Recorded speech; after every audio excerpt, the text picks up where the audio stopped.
You can step into my world, see the way I see it, no matter near or far. It is a sight worth seeing. Step into my world, see the way I see it. Rivah TV.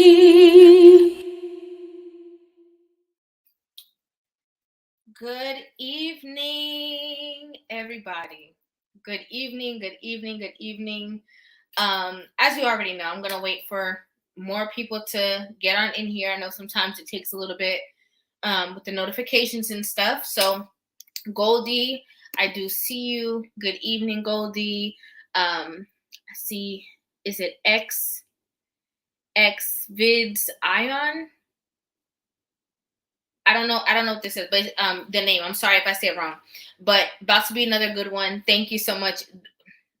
We have a lot to talk about this evening. Okay, we have a lot to talk about this evening. Amaria, I'm sorry, OMG Entertainer. Good evening, good evening. Amaria Rollins. Hey girl, hey girl, hey girl. I love it when my ladies enter the chat because I really want to make sure that you ladies do stick around today for this live stream. I'm going to be dropping the call up link early so that we can actually talk. I really enjoyed the live stream that we had. If you guys missed it, you have to catch a replay. That live stream on Monday was really epic, and I just really enjoy the fact that, you know, we all got to share our dialogue together and talk about things all from different perspectives. So I really want that. Benjamin Walker, he says, Rivah, hey Benjamin, how you doing? Good evening. Celine, hi chat, hi to you. Kirk, shout out to you, Kirk. I hope you stay the whole time. Are you working right now? Because if you are, then that means that you don't have anything else to do but to listen because you're driving. So shout out to Kirk, a friend of the channel. We absolutely love Kirk over here. Kryptonite, blessings. Hello. Good evening. Bro man from the faux flow. He said, what's up, bro man? It's so funny. Oh, you're not working today. Oh, okay. Well, I hope you stick around because I always love when you call up, and I love when you talk to us, Kirk. I really do. Ebony, hello, good evening. I really want my ladies to stick around because, you know, we're gonna talk about all different sides of this one particular topic. Hello, Sean. Hello, thank you guys so much for joining in.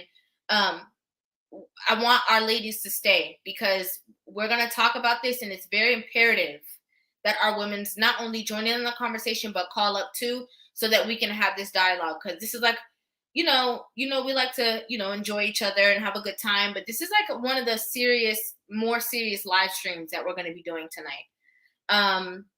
Captain, hey Captain, love you too. Thank you so much. Good evening, PW. Thank you guys so much for joining in. So more people will come in and they will get caught up on this situation. But as you guys can see by the title, we are going to be taking it really far with this conversation. Okay. And the reason being, hello, DJ C Smooth. Good evening. Thank you so much for joining. Oh, wow. Hey, Corey. Sheep Stay Sleep TV. Hello. Good evening. I want to let you guys know that we are, like I said, I am dropping the link pretty early so that people can call up. I want you guys to be a part of this conversation because this is one of the serious, you know, more serious topics than the regular things that we talk about. You know, all of these things matter, but this is like a really different aspect because where do I even start? Where do I even begin? I literally have been thinking about this situation that we're in all week. I've been thinking about, you know, our younger girls, but also grown women who are taking the advice of people who are saying that it's okay to, you know, be a hoe. Like, I don't even know any other way to say it. Like, you know, everywhere you look, there's all this promotion of like promiscuity. Like, you can be promiscuous, it's fine. You know, you can do everything that a man can do, and it doesn't affect them, so it's not going to affect you, and it's not a big deal. And it is a big deal. It is a big deal. You know, to be genuinely honest with you guys, I'm going to start, I have some points written down, but I'm just going to start like all over the place. Let me tell you what happened. I was on TikTok. Okay. I was on TikTok, and this wasn't on TikTok like, necessarily, purposely in a certain area of TikTok. This was just my normal feed of TikTok. And I was watching these videos. And when I saw these videos come up, it was like before sneaky link appointment and after sneaky link appointment. But I never watched the actual video. I just saw it coming up more and more often, like before sneaky link appointment, but I never watched the video all the way through. So when I finally clicked onto the video, I realized that it was a video of women showing how they looked, getting dressed, like getting all pretty, getting all cute to go meet up a guy in the middle of the night to sleep with him. And then it was a video of them showing themselves how they look after, like lashes falling off, hair messed up, da-da-da. Like it's cute. Like it's cute. And the reason why it caused me to watch one of the full videos was because I saw so many videos of the same thing from different people on my feed. This is on the For You page. So this is not even like you're on a certain area of TikTok and then you just see it. No, it's my For You page and it's just popping up. Different women. I mean, beautiful, like all different types of women. And it bothered me. It bothered me. It bothered me for so many different reasons. I want to read this comment. It says, this is from Celine. It says, no one talks about the end result of a promiscuous woman's life. Every young girl should be taken to the streets and see homeless women because that's the reality. Wow. Wow. That's so deep. I'm just going to leave that comment up there.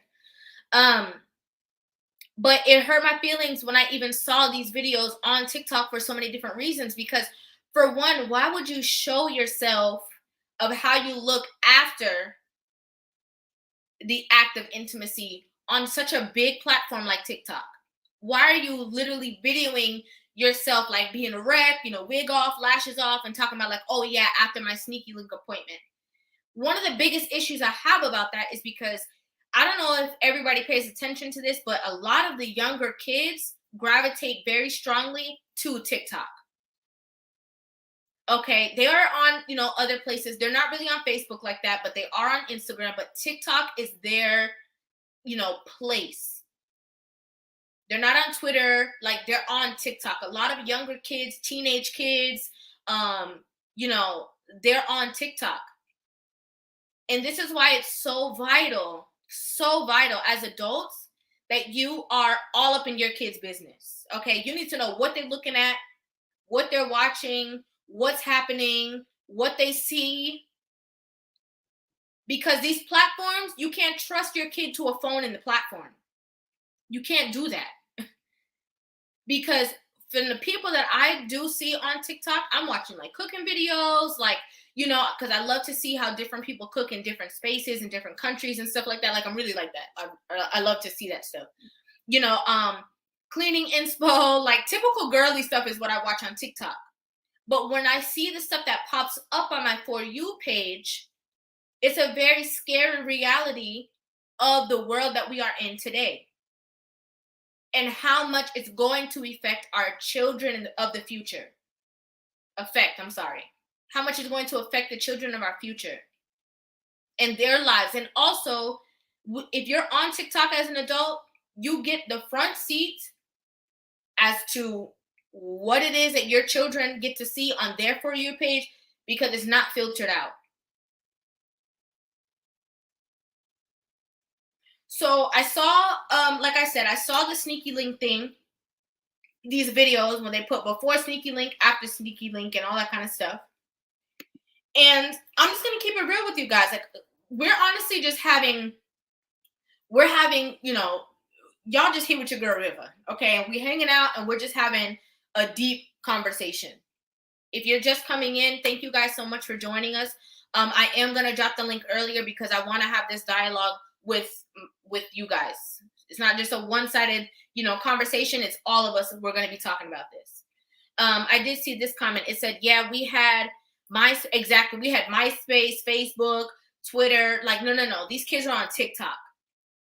And listen, if you are an adult and you have children and you are not in the world of TikTok, you need to go watch it. You need to go and just see what comes up on your For You page. I'm telling you. Because TikTok is a whole nother world, but TikTok is a representation of the reality that your kids they know stuff. Because if they don't know it on their own, when they go to school, their friends will introduce them to these things. And it's all on TikTok, like all out there. Just bare. Exactly. Monitor what you have to. You absolutely have to monitor your kids.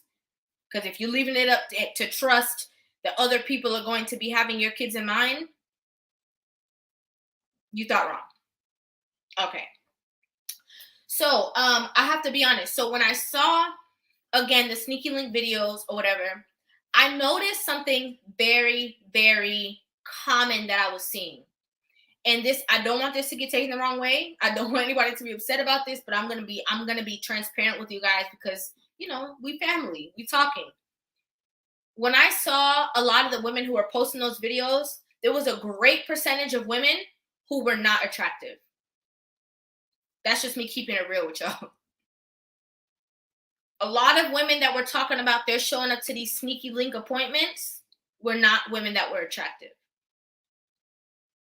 And they're glorifying this whole sneaky link, oh, he called me at 2:00, he's my sneaky link. No, you're his booty call. It's not mutual. You think it's cute because you have something to, report to your friends, report to your homegirls, and be like, oh yeah, I got myself a sneaky link. Like, no. You have men who know that they have easy access to you, calling you at a certain time of night because they know for sure you're gonna pull up. They maybe can't bet on this girl, they maybe can't bet on this girl, but they know for a fact that you're down with the sneaky link lifestyle and they can sure count on you.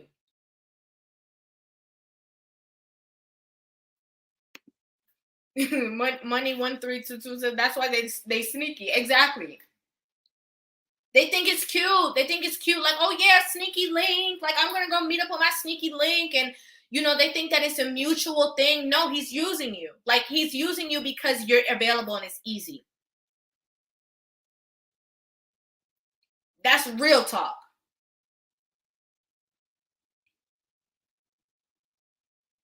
And what makes matters even worse. Oh, hold on one second. I'm sorry, guys. Percy, Rivah, love the hair, cutie. Oh, thank you so much. Thank you so much for the super chat. Thank you. Guys, it is a little bit colder weather where I am, so I am trying to, in trying to indulge and wear my hair straight. If you don't know, like, whenever we, as natural girls, because our hair is naturally curly, whenever it is, it's colder outside, it's better for our hair because there's no humidity, so we can, like, actually wear our hair out. So I'm living right now. It was curled and now it's straight. Like, I'm really living right now. Anyways, a lot of these girls are having these sneaky link appointments and they feel like it's a mutual thing. They feel like, oh yeah, we, it's all cool. We all doing the same thing. Oh yeah, like, I'm in control of the situation, and you're not. You're really not. You're making it seem like you're using him. No, he's using you. He's using you. And what makes matters worse is that the people who are glorifying the whole sneaky link behavior the most is other women. When you see the comments on these videos, it's like, yeah, girl, get in where you fit in. Go get some D and leave.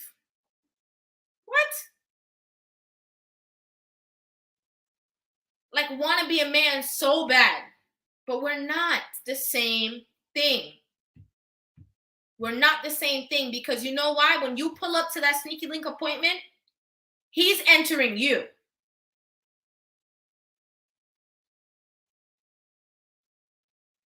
He's going in your body.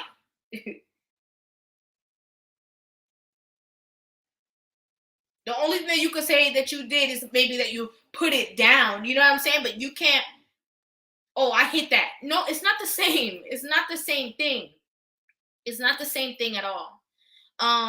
Thank you so much, Percy, again for the other super chat. I am not Puerto Rican. I am not. I saw somebody answered that I'm Caribbean. Yes, I am Jamaican, actually. I'm Jamaican. And I know Jamaican really means nothing at all because you can be all types of stuff and still be from Jamaica. But that's just the easiest answer is that I am Jamaican.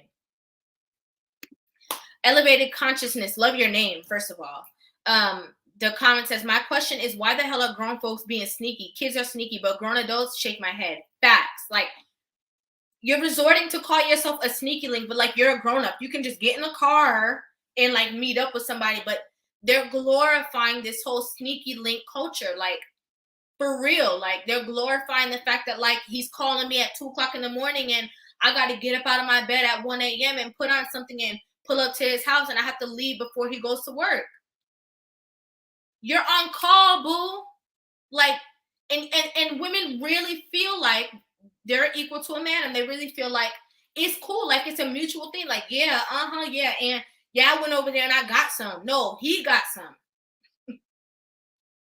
He got some. And what's worse is with the TikTok sneaky link before and after.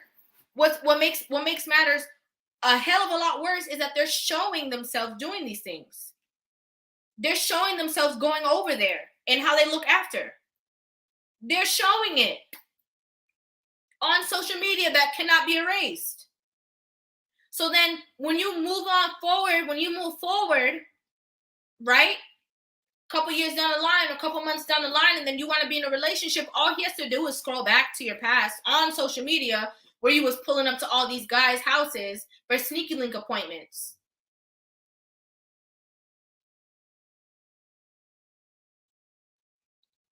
It's nasty. It's nasty.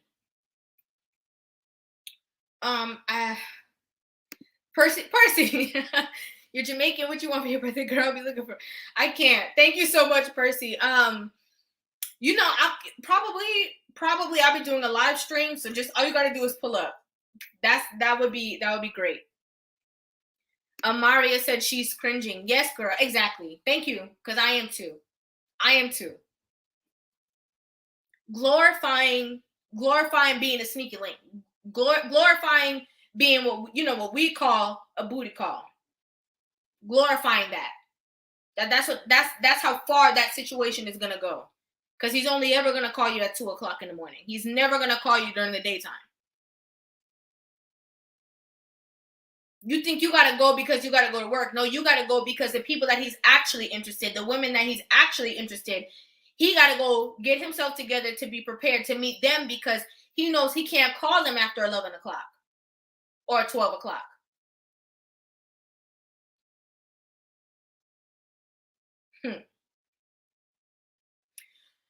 A lot of this stuff began, thank you so much, Corey. A lot of this stuff began because of this whole feminist movement, right? And I'm going to be honest with you guys. As much as we talk about the feminist movement and I know about it, because I know I was going to do this live stream. Hello, Eugene. Good evening. Hello. Guys, I promise I'm going to say my piece and I'm going to drop the link because I really want everyone to call in. So I know about the feminist movement, obviously, because I talk about it. Okay. But I wanted to delve a little deeper. And so because I now knew I was going to do this live stream, what I did was I did like some research, I did like some actual research, like, okay, like how did the feminist movement like really start? Like who really was the first person that we can consider like a feminist? Like where did this whole thing even stem from? And I did some research and I found a lot of women who were a part of it. And I even found, right, that these women were in really sticky situations. Like the first Black woman who was a part of the feminist movement, was a long time ago. She was fighting because her son was taken from her, okay, and ripped away from his mom and given to a family, and she got freed, and she wanted her son free so that she can have her family back together. So she was fighting for her womanly rights so that she was able, yes, Sojourner, yes, you guys are on it. You guys are on it, okay? Y'all be knowing.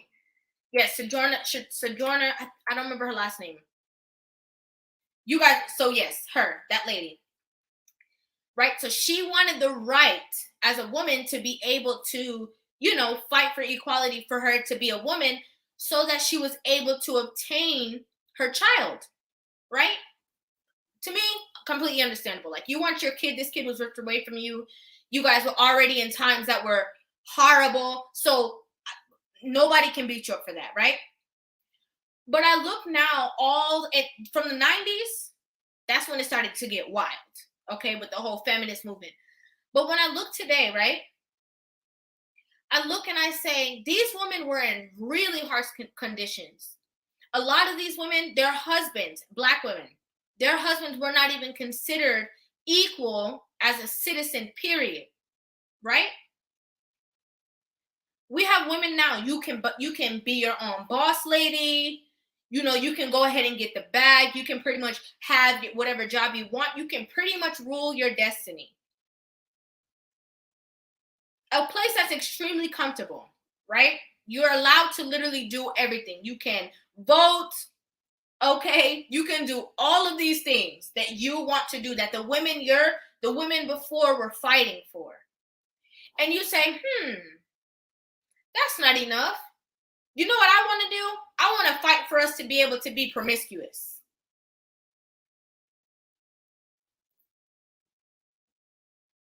Tell me what sense this makes. Please tell me. We're in a space now where it's all this shame. Oh, shaming. Oh, you can't shame. Oh, that's slut shaming. And that's this kind of shaming. And that's that kind of shaming. But what happened to like class? Like, what happened to like women having class and having a standard for themselves that was different than a man? I say this all the time. If you don't know, now you're going to know. As women, we are the ones who absorb. As women, we are the ones who the man enters. It's not the same thing. It can't be the same thing. It's impossible for it to be the same exact way. It's impossible for it to affect us the same way. It's not possible. Because we're the entrance. A man can go stick everybody. Okay? A man can go stick 50 people and get them all pregnant and keep on sticking and keep getting people pregnant. But as a woman, you cannot do that. One stick and that's it. Even if the same man sticks you again, you still only having one baby.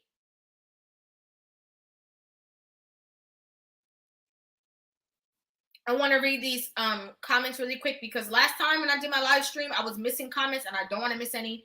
So I'm just going to go through the comments really quick and we're going to continue this conversation. Again, if you're just joining, we're talking about some serious stuff tonight, but I'm going to drop the link relatively soon because I want us to be able to have this dialogue with each other. It's very important to me. So it says money1322. Thank you. I thought when you're sneaky, you're playing hide and seek. When I'm moving as an adult, I'm not hiding or seeking anything. Only hid things from my mom as a kid. Exactly. Got grown-ups running around sneaking, talking about they sneaky link. It's crazy. Scam likey. Que lo que Rivah? What's up? What's up? ¿Qué pasó?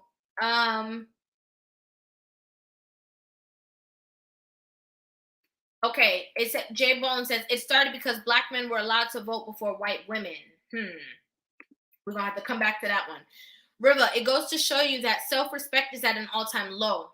And the worst part is that for the ladies, this doesn't make them look good. Exactly. I'm gonna pause right there. And they don't care, they don't have any shame. Like, they don't have any shame. Any shame. Like, men are literally seeing you throw it out there for everybody, right? Giving everybody a piece of the pie. And you feel, and then they say, yes, this is women empowerment. But the men are like, no. Yeah, she can throw it out for everybody, but that's not somebody I'll ever wife. I'll only call her at 2:00 in the morning. Because she's never going to be that main girl for me. Because everybody had it. And then if you say stuff like that, oh, you're shaming. These are shaming tactics. Like, no, it's the truth. We're not the same. Sojourner Truth. Yeah. I thought it was truth, but I did not want to be wrong. I did not want to say the wrong name because y'all look like you guys know a lot about that. And I did not want to embarrass myself, but I thought her lesson was truth. Yes, Sojourner Truth. Oftentimes, Celine said, oftentimes, always portrayed in movie and media is a beautiful woman who's admired by men for her sexuality. So we're in ways conditioned to think if we're not overtly sexual, we're weird. Now, this is a big part of the conversation as well. Thank you so much, Celine, for your comment. There is a difference between being feminine, being sensual, and being sexual. And a lot of people don't know the difference. A woman in her true feminine nature, when she's walking, automatically her hips will sway, or a hair flip, or there's a lot of different things that women do just because we're feminine. It's just a part of our nature. It's just like how we operate. Being a sensual woman, being eye contact. There's a lot of different aspects of that, but being sexual is a different thing. That's for your man. That's for your spouse. Somebody who's committed to you. Not for no sneaky link. And telling girls like, yeah, it's cool. Yeah, have a sneaky link. Yeah, you could just go over there and get something, whatever. And we don't even talk about the dangers of it. What a dangerous predicament we're putting our women into when we talk about, oh yeah, you can do all the stuff that a man can do. I don't want to get too far ahead of myself. Let me read this stuff really quick. Yes, I love this comment. It says, she fought to be a woman. Modern women fight to be men. Facts on facts on facts, 100. Classy young man. People need to understand that certain time periods don't fit the current age we live in today. Please elaborate on that. Hi, Rob Dorsey. Hello. He said, good evening, River. Hope all is well. Thank you so much for joining me tonight. OMG Entertainer. History is very important to understand all origins of where a moment comes from. Otherwise, people can twist it into the opposite of what it was supposed to stand for. Exactly what they've done. Is it Rollins or Rollins? I think it's Rollins. Irrelevant, but I remember watching an episode of Jersey Shore and Angelina was going out sleeping with everybody and the guys were like, she acts like a dude, man. And even they knew way back then before. Exactly. Come on. Do you think that a lot of women, I mean, there were people who had jobs that's what their job was back in the day. And we know that. If you go through history, you know that. I mean, from the concubines, like there were people who literally had these as a job. That's different. Do you really think that the women of yesteryear or way back then were not sleeping with other men because they were like, oh, all these men are not attractive? No, it's because they had so much dignity and pride in themselves that not everybody can have me. Not everybody is able to have that type of access to me. The women themselves found it beautiful to know that even if their husband stepped out, even if their husband had kids somewhere else, that this is from the day I was born to the day I left, the only person I was with was this one person. I understand that times have changed. I understand that dating has changed. But this is a leap past dating. This is telling our young girls, give it to everybody every chance you get, just like a man can do, you can do.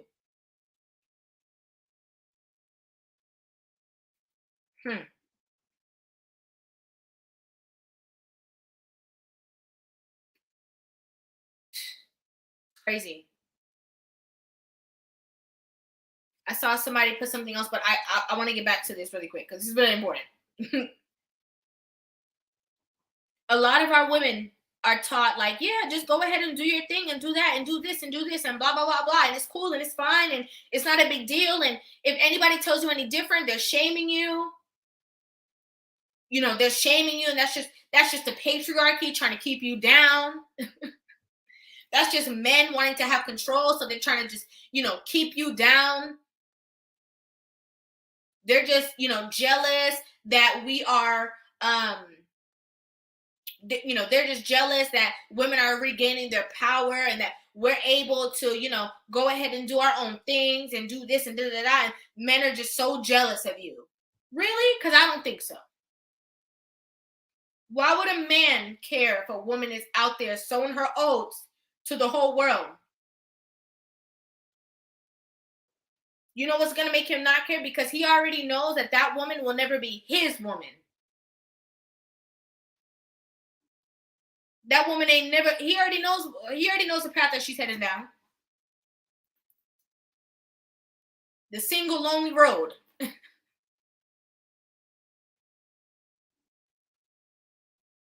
It's sickening.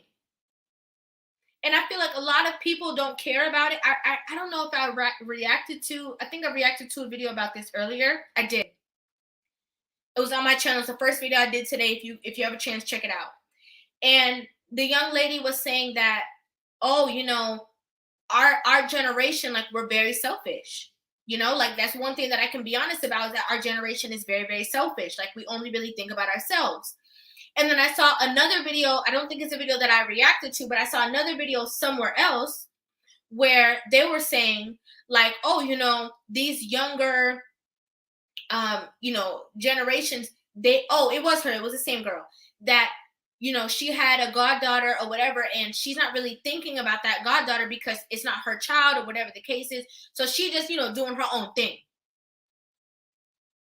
Not really concerned of, like, the younger people. But my, oh my, how things will change when a lot of these women out here have their own daughter. My, oh my, how their mindset will change to the quote unquote woman empowerment. How is it empowering for women to sleep with a lot of men? How? Because I see that as you're giving all your power away. Because once a man sleeps with you, he's the one that's in control, not you. Oh, woman empowerment. Like, how? How?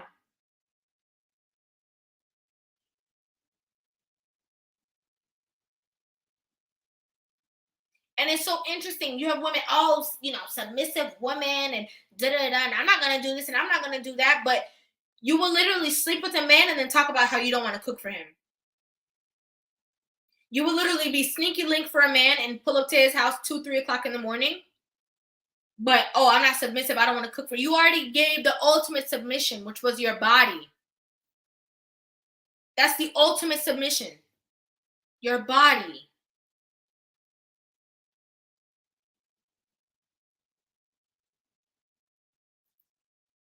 Hello? But you can't, you don't want to make him anything. You don't, serve his plate, serve his dinner. I'm not doing that. I'm not doing this. I'm not doing that.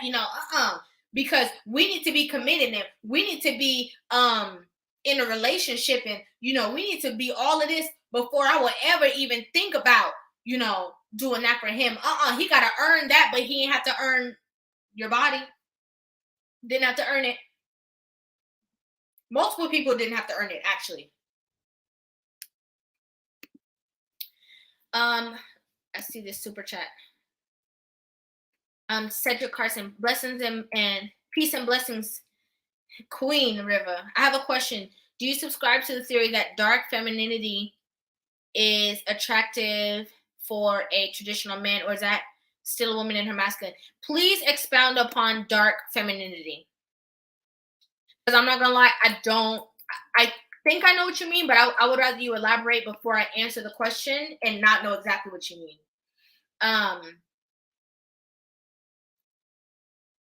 Thank you. So No Name 718 says, look at the act of sex. One party is getting dominated. How could they say that's a powerful position for women? Hilarious. You're literally getting pounded. No, but it's true. That's exactly what I was just saying. Like, oh no, I'm not gonna submit to a man. Before I do that, he needs to, put a ring on my finger. But the ultimate submission, you're literally laying your body down and allowing somebody to have their way with you.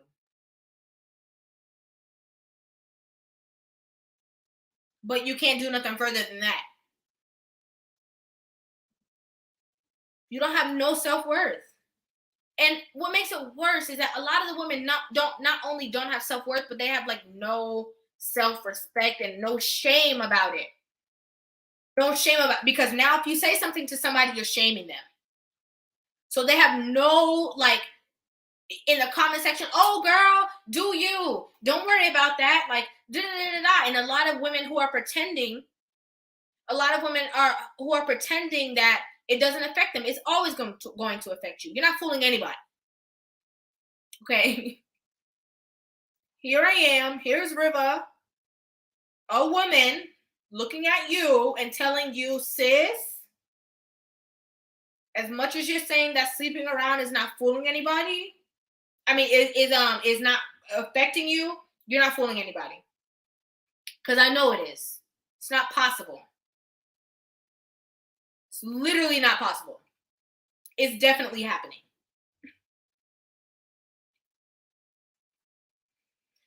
Ay.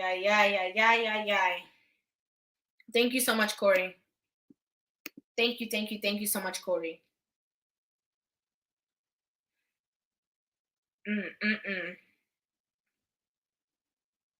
It's crazy. Now I want to take it down a different avenue really quick. Different avenue, right? We have this thing where women are talking a lot about consent, consent and stuff like that, and like, that like, oh, a man is not able to go farther than you want him to go, right? We know that, a man is not able to go farther than where you want him to go. Cool. We have women, okay, listen to this very keenly. We have women telling other women, oh, invite him over or go to his crib, and if you only want top, okay, I'm using that for lack of better words, if you only want, not brain,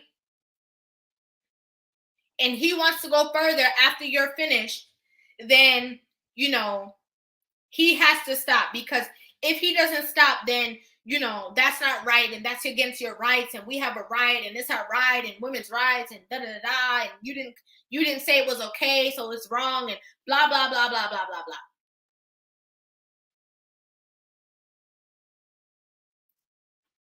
Let me say this one more time. We have women telling other women that if you pull up to a man's home, or if he pulls up to your home, and the only thing that you want from this man is top, that whenever you are done with that, and the release occurs from your aspect, if he wants more than that, then he has to stop. I love how y'all putting all these different names for it in the comment section. I love you guys so much. You guys are so funny. But if he wants more than that, he has to stop. And if he doesn't stop, that's not right, and because and like our rights and women's rights, and like you didn't sign up for that, so you have every right to tell him to stop. Now let me ask you a question. All of these women, because there's no man I know that's saying this. No men are saying this to women. It's women saying this to other women, thinking with the brain of a woman. Okay? So as these women who have a women brain are telling this to other women, what is okay and not okay when it comes to that situation, where will these women be if that situation does not go how this woman is expecting it to go. Because they're not going to be there. Where will that safety net be? Is it just going to be, is she going to be saying, I have a right? No, but I have a right. Like, is that going to stop any show? Absolutely not. So you're advising women to put themselves into situations that can be extremely detrimental and harmful for this woman. So is she going to just wait until she gets all the way to the courthouse to say, but I told him I had a right? Or are we going to tell our women that this is foolishness and this don't make no sense? Why put yourself in that predicament in the first place? Why?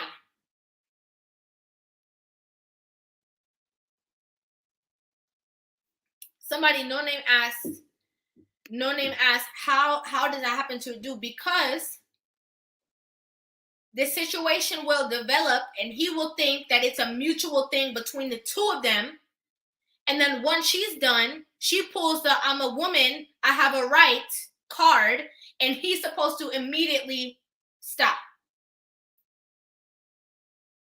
That's how people get into these situations. So it's manipulation. Bottom line.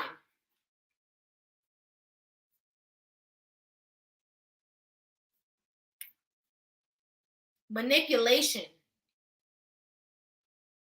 They act like everything, oh yeah, we cool. Everything is cool. Like, yeah, like we cool. Everything is all good. Everything's all well and fine. But you have to stop because of this. But there's women who are promoting this type of lifestyle and behavior for real, like for real. And telling these women, yeah, like just get the top, and when you're done, he gotta go. When you're done, he gotta go. And if he pushes you, then that's not right, and that's not cool, and that's not. Okay, but these women don't further the conversation. So what if he tries to do something to me? What are you going to tell your women, your friends, your women empowerment, your empowered sisters?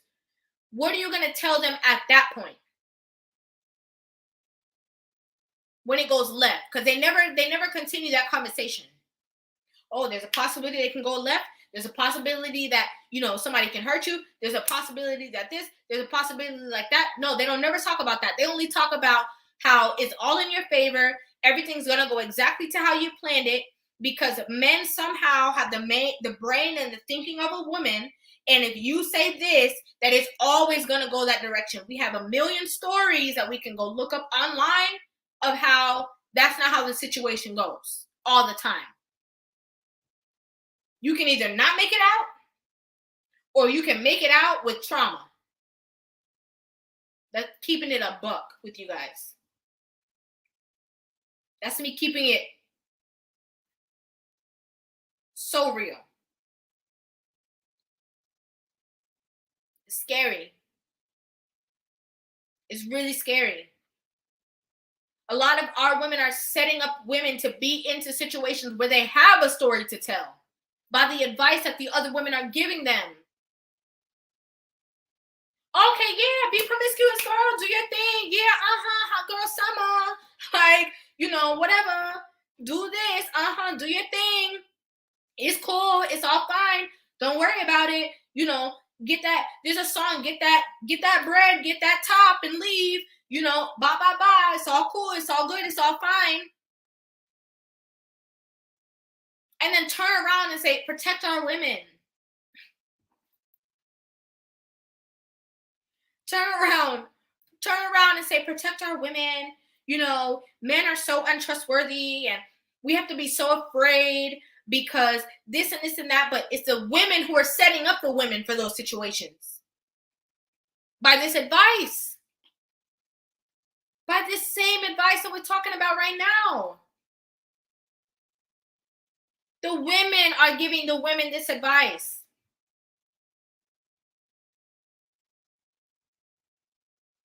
don't see any men out there saying, I'm sure they're out there, okay, because we have a lot of men who just say these things and talk about these things to be in favor so that the women support them and like them and love them. But people really like don't talk about this. Like, you can put yourself in a really big compromising situations. Nobody is thinking about the dangers of these situations.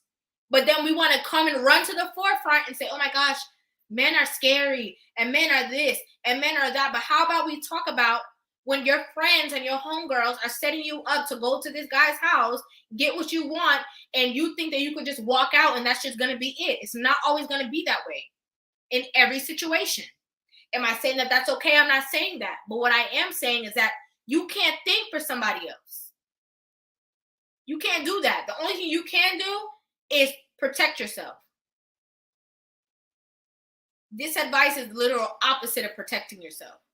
This is literally putting yourself into the situation to be harmed. It's terrible. And I seen you guys, I see, right now in the comments, so far, you guys putting to women, putting their names.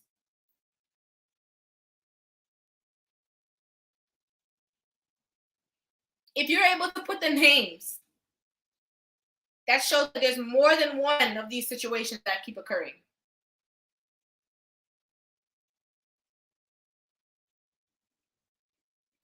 Let me know that you guys can see me well, because I don't know if I'm freezing or glitching or anything. I don't think I am, but I saw like my thing pop up, and sometimes usually when that pops up, I'm frozen or glitching.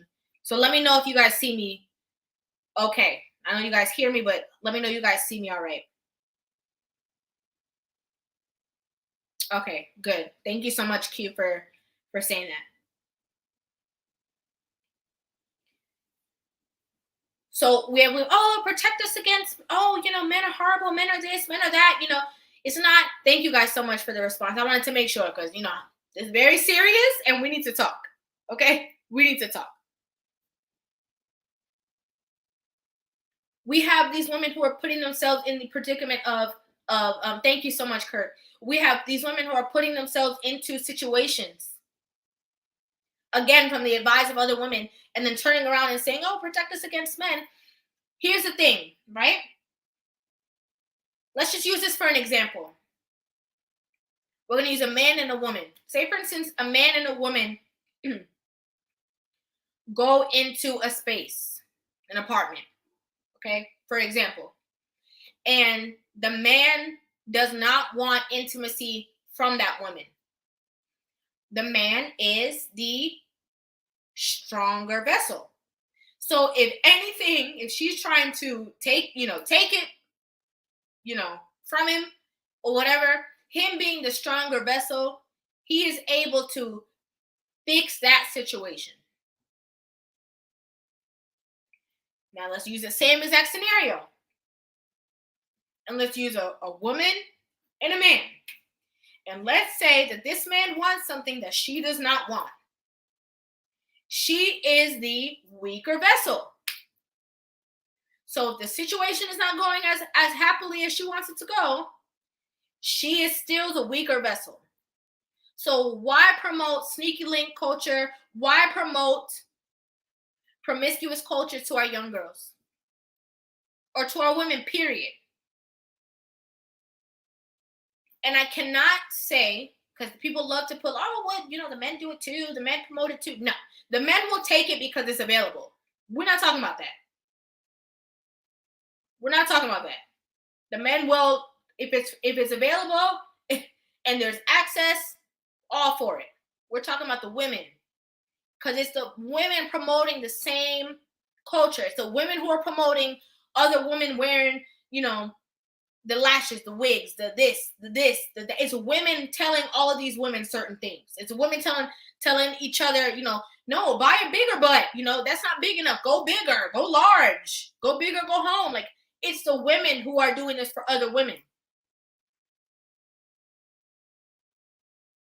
So why are our women saying, get that bread, get that top and leave, go over there, and if he wants to go further, and you don't want to, then he has to stop. Why are we putting ourselves in these situations? Want to be a man so bad. Want to be a man so bad.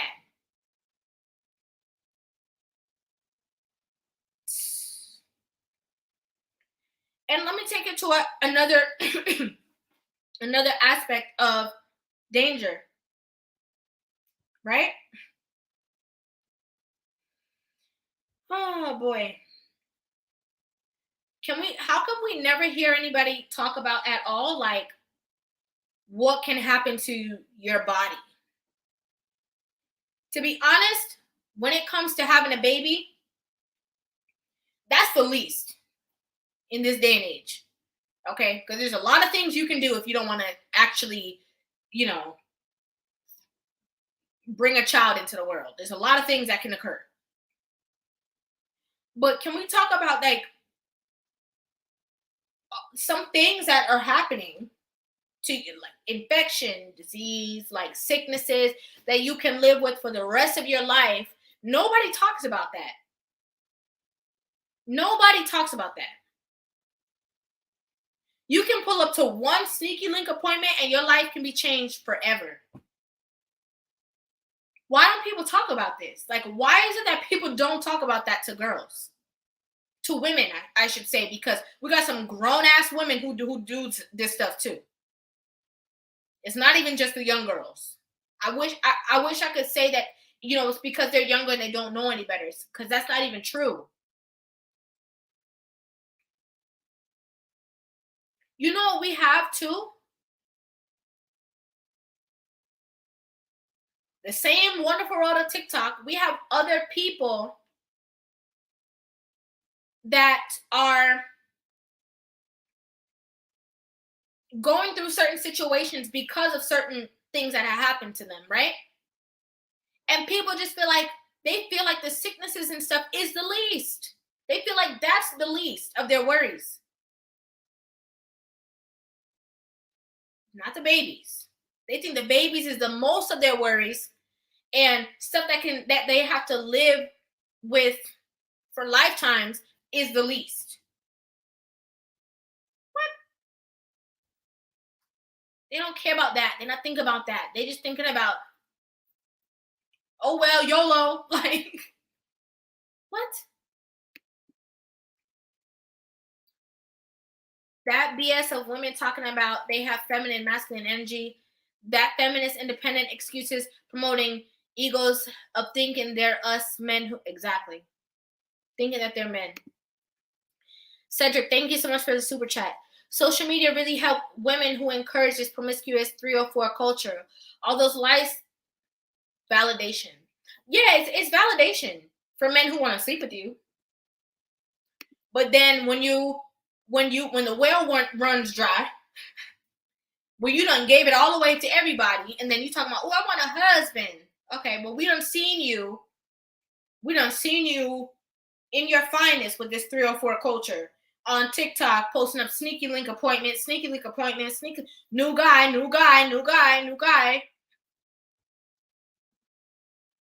And if people say something to you, oh, no, don't shame me. These are tactics used to keep me down as a woman. Y'all are trying to hold me down. The patriarchy trying to keep us women in the box. It's sick. It's sick. It's really sick.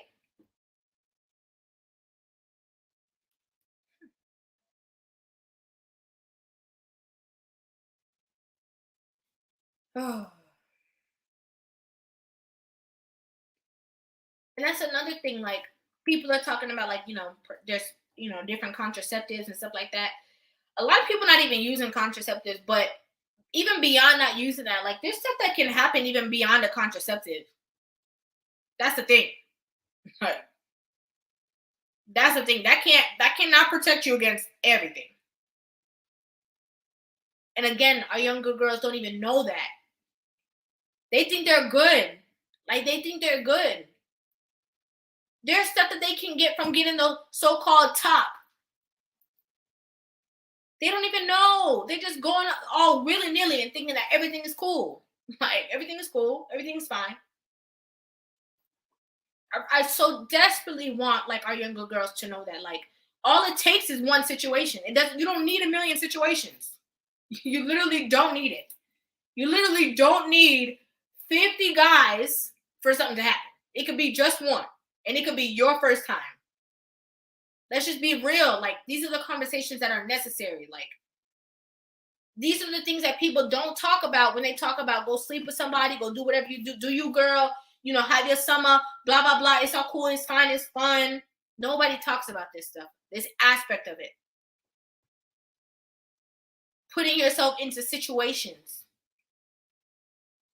And even worse, when I talk about the situation of, like, they're in an intimate setting, a woman and a guy, they're like in an intimate setting, and then the guy, is thinking that they're gonna go far, and then once he goes, he gives her top or whatever, I'm just using that, he gives her top or whatever, and then she releases, then, after that situation, she can stop it, and blah, blah, blah, blah, blah, and he has to stop because of consent, and, she didn't feel comfortable going further than that, so he has to stop, and blah, blah, blah, blah, blah, and all of these things.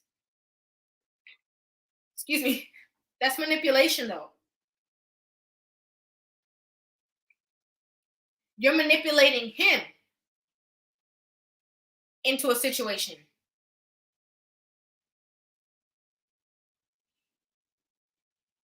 You're literally putting him in a space.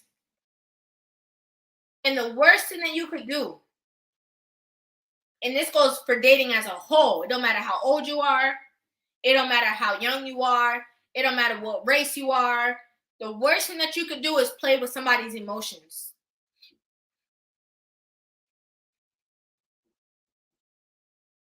That's the worst thing you could do, is play with somebody's emotions. Because everybody's brain is not wired to do the right thing. Everybody's brain is not wired with logic.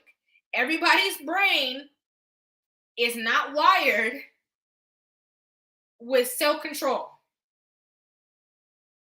And a lot of our young girls get into these situations based off of their peers, society, whatever you want to call it. They get into these situations, they play with these people's emotions. And let's just say, for example, I'm going to use this example.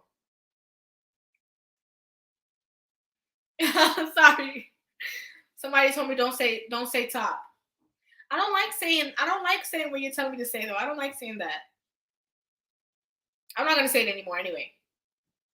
But a lot of these men that find themselves with that lack of self-control in a situation when they want to push it further, and a lot of, like, we have to understand that we are in a situation where mental health is, people have mental health issues, but also these are men who don't have access to women. A lot of men who act like this don't have a lot of access to women. So they are so out of control already from watching too much of those videos. Okay, the only time that they really see a lot of interaction with two people is when they watch them videos. Now they got it in real life. He ain't had this happen for him in a long time, and now he ready to go forward with you, and you talking about nah. And then they lose it. They snap.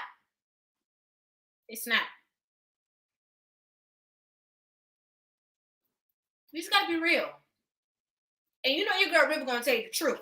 Okay, your girl Rivah's gonna tell you the real, because this is the stuff that people don't talk about. I don't hear these conversations anywhere. This is what I don't understand about the whole, oh yeah, I'm a feminist, women's empowerment. How come you guys aren't having these conversations? Because that's what women empowerment is. That means that you actually love women and want to see the best for them, and you want to protect them. But you're not telling them that. Go out there into the world. Do whatever you want to do, and men have to deal with it. But what about how they should protect themselves? No. Just be free. Everything is fine. You know why too? Because if they don't put you up on game and let you know how to maneuver, they lose stuff to talk about because less situations occur. You see how that goes? Do you see how that goes? If we put you into the lion's den, and everybody, if we keep throwing people into the lion's den, and the lions keep eating the people, then we can still talk about the lions. But if we tell the women how to maneuver when they're in the lion's den, then we won't have anything to say about the lions. So then what happens to us? Who can we compare ourselves to? Who can we combat? Because that's what we live. We live for the competition and the combat. So who would we be able to be combative with? Like, who would we be able to do that with? Unknown name. How do we or you specifically get this message in front of the women who need to hear it? I really don't know. But if you guys can, you can absolutely share it. You can like literally absolutely share it, because I really want people to know about it. You know, like on some real, like a lot of our women really need to hear these kind of conversations. So something in here can click. Hello? Wake up. We need it. Like, we need it. It's crazy. Like, the situations that we're in is just crazy. When I see the women, okay, guys, I did drop the link. I want you guys to call. I want to talk to you guys. But if I don't know who you are, I need you to show yourself, at least backstage, before I can bring you up. If you don't want to be on camera. If you don't want to be on camera, when you come backstage, show yourself so that I can see you, and then I'll pull you up. But I have to see you first. And if I know you, you don't really have to do that. Don't worry about that.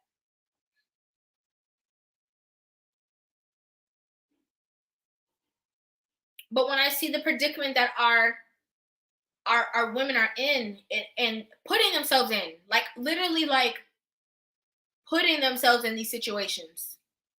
Sometimes, I'm not talking about all the time, but I'm talking about this whole sneaky link and, you know, I'm going to do this and I'm going to do that and I'm going to do all of this and I'm going to do all of that. Like,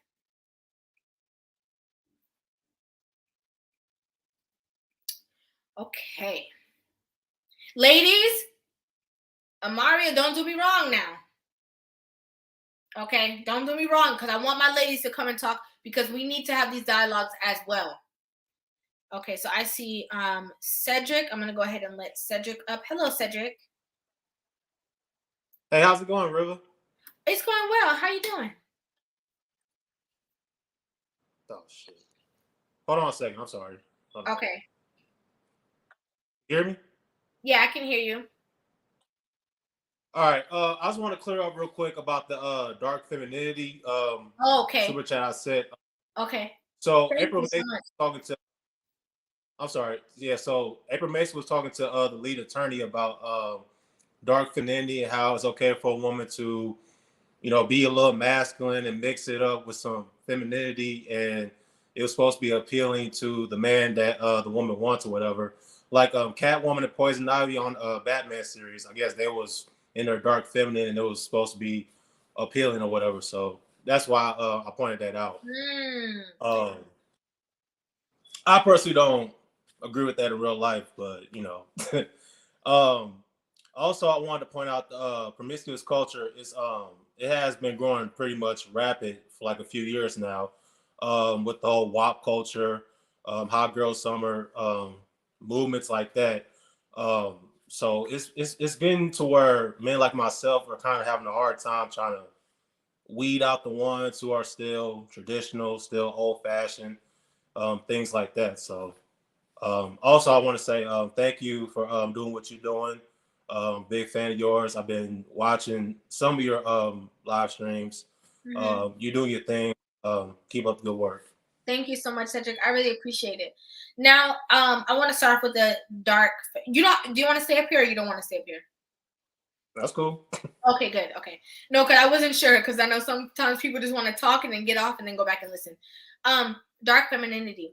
I think that's so interesting that people try to tell women how to mix the two. Like, oh yeah, you could be like kind of masculine and still be feminine, you know? I think that doesn't make sense. The reason why I think that doesn't make sense is because a lot of these women already don't know what it means to even be feminine. Like, a lot of these women are already masculine based off of society, based off of what their mamas raised them to be, or based off of these things. So a lot of women don't know balance, period. A lot of women don't know balance, period. You tell your girl, oh, you're gonna go hang out with your friends, she go hang out with her friends, and she don't come home till the next morning. You're like, okay, I knew you was hanging out, but I wasn't knowing that you was going. You get what I'm saying?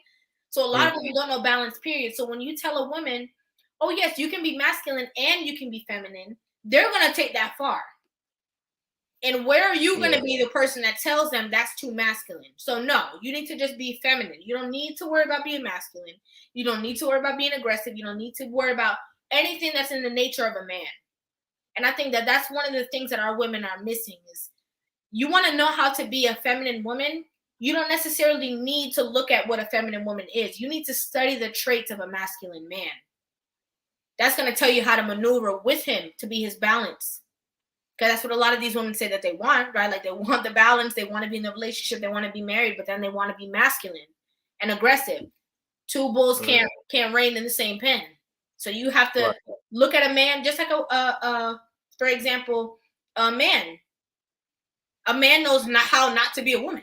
It's very obvious to him because he sees how women are and sees how they move, and he's not going to be that way. So I find that really interesting when people try to push that balance. Oh yeah, you can be both. You could be both. Don't let anybody put you in a box. No, if you want certain results, maneuver as a woman. Be yourself. And what you were saying about that 304 culture and this, I mean, I understand. I don't understand, but as a woman, if you see I'm so passionate talking about this situation, you know that I can kind of understand where you're coming from. But I can't imagine for a man, because you have women who look like, like nice girls, like really, really nice girls, like book readers and stuff like that. And they're like up on game, like they're all doing the same behavior. So it's really hard to differentiate who's who and who's not, So I think that the number one thing, especially for a man, just for what I would say, because I know how, as a woman, I know how I would relate myself and how women can be. When you get close enough to a woman, it's really important to have certain dialogue with her. Like, oh man, what do you think about this new song from Cardi? You know what I mean? Like, what do you think about that? And just leave it. Don't give your opinion. Don't say what you think about it. Just give her free range, and that will show you a lot of what you need to know. Yeah. In my opinion. Especially, I'm from St. Louis, Missouri, by the way. And wow.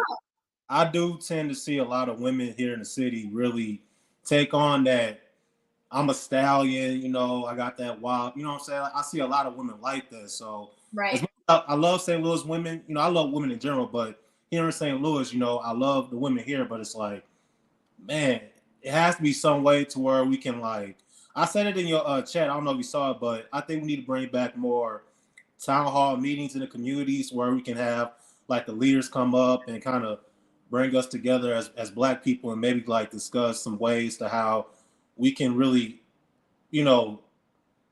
approach one another, formally, instead of being formal with one another. So that way we could probably like bring that back. I think that'll be, dope for Black culture in itself. I agree. I 100% agree. And that's going to take the men who are focused on, community and building themselves up, to be in situations when they can bring all these things together. And then, the communities actually coming together and being down for it. I mean, I completely agree. And I think that a lot of our women need to be pressed about certain behavior. That's just how I feel. I feel like a lot of our women need to be pressed about certain behavior, like, because there's like no shame. Like, we literally live in a society of no shame, and that's so scary. Because if we live in that now, imagine like when you have children. How? Like, if everything's okay now, how will it be later? You know what I'm saying?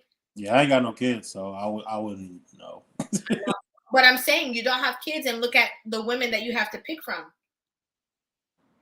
So think about when it is time for you to have children. Hey, you understand what I'm saying? Think about when it is time for you to have children. Woo! How will the world be? That's why it's so important for us to have these conversations, because how will the world be at that point? Because there's certain people who just live and just say, oh, when that happens to that generation, I'll be over here and I'll be old by then, so who cares? Right. And then there's people who are saying, no, I care about our children's well-being. When we're not here, how is it going to be for them? That's how I feel. I always think about that. I look at my nephews and I look at my nieces and I'm like, I want a good enough world for you guys. Mm-hmm. We already have different weather in different places. Lord, help us. You don't have to go anywhere. I'm just gonna bring some other people up. You can stay if you want to. It's completely up to you. Yeah, it's cool. I got a couple more minutes. Okay. Hello, Kirk. Oh, you're on mute. And Edward. What's going on, Rivah? Good night. Happy New Year. Happy New Year. I haven't seen you in a while. Oh, man. Let me tell you. It's been crazy. Yeah. You know what's funny? I came home and I asked my wife if she know what sneaking out in the night means, and she laughed and said she know. And I'm a truck driver, so you know how that goes. Yeah. You're like, hold up, why you know what that is? Right. Yeah. So I'm starting to thinking if she started to do a little sneaking out when I'm over the road. You know what I mean? But it's good. No. But I'm enjoying the topic, man. How you been? Everything is good? Everything is good. Yeah. You want me to be nice to the ladies tonight, or you want me to just go 100? I want 100. They need it. No, because it's a shame we have a culture where grown women are displaying themselves as child in most of these TikTok videos, and it's become we gotta stop normalize and stop make the another thing we got to stop do. We gotta stop give life to some of these videos and stop put these videos on this pedestal for them to become viral.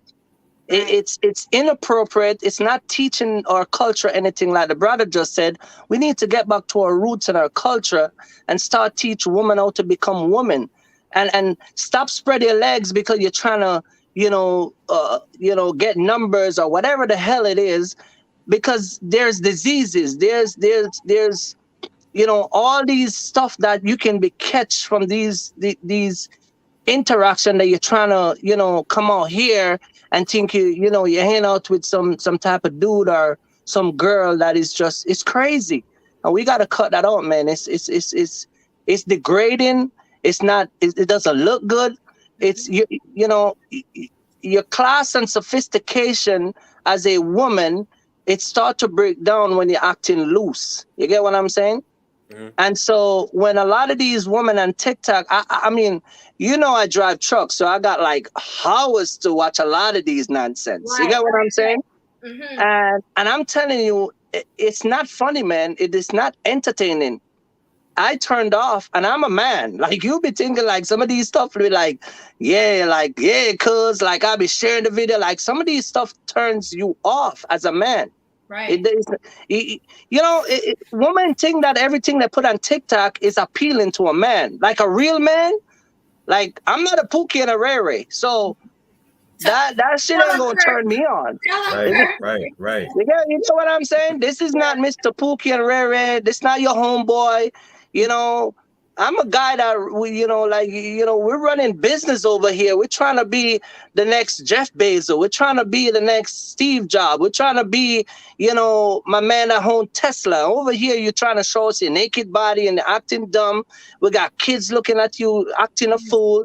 We got grown men out here who's trying to make a difference in society. And here you come in acting like the queen of the Jezebel city. Like, come on, man. Like, you got to cut that out.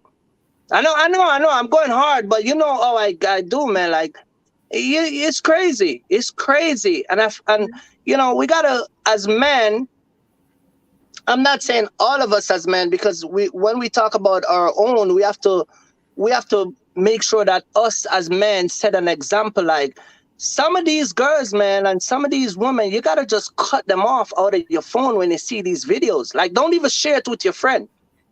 Like, you see, just delete it. Like, just get rid of it. I don't want my own boy to be corrupted by your nonsense. How about that? How about that? You get what I'm I feel saying? Because if we're, think about it, this brother, let's just say we got 4 men on the line right here, right? All of us is trying to be business owner. Can you imagine I send, you know, one of these brother, you know, we just get out the phone talking about business, and then I send you some crap from TikTok. Right. You be like, bro, where your mind at? You get what I'm saying? Right. What do you want? We gotta stop it, man. We gotta stop it. And this old women are trying to be like men. Like, I don't get it. Like, thanks. we make you happy, we let you stay home, we buy you a nice car, we pay you the bills, you got all the shoes in the world, but yet you're still coming out here saying you're a boss chick. Like, we don't get it. Like, what do you want? Mm-hmm. And then when you break up, you jump on TikTok, and then you say you're gonna hook up for some guy. I don't know, River. I told you, man. You and Chantel is keeping them. Let me stay on this YouTube thing, and I'm telling you, I'm trying to get out of here. Last time you said you were over it. That's why I was so surprised to see you, because I'm like, he's back. Yeah, because it's. Am I, gentlemen? Am I lying? No, you're not lying, man. We got 4 guys on the line tonight. Can you imagine 4 of us are trying to be business owners and be successful and trying to get to the top? And we have all these little nonsense distraction. And then you want, you know, I got a son, I got a daughter. Right. So if I want my son now to take over my legacy, I want him to see what I bring to the table. And these guys, we all want the same thing. But these women are just off the rail, man. Like, I don't know, man. I don't know. It's not cute though. It's not. And I want to ask you. So Corey said, Kirk, I don't want a woman with a high body count trying to get me in bed. How do you feel about that? How do you feel about that? And I want to ask all the men that are right here. Let me tell you what happened. Let me tell you what happened with a woman with a high body count. Because you can identify a high body count woman. Most of them you can tell. Mm-hmm. They're always ready to go. Mm-hmm. Their switch is never off. Mm. You get what I'm saying? Like if the Uber guy who was dropping her off say something nice, he'll probably get it before you know what I mean? Like, he'll get it before you even drop her off to your house. Like, you know, woman, listen, you got to remember, we are looking for women that have class and sophistication. We're looking for women. Listen, we don't mind you have a voluptuous body. We don't mind you're pretty. And you said something earlier in River. Man, man, listen. You hit the nail on the head when you said this. It's not disrespecting women, but most of these women are not even cute. Can I say something? Oh yeah, they fat. Let me just say something. A lot of these women think that they are a part of this sneaky link situation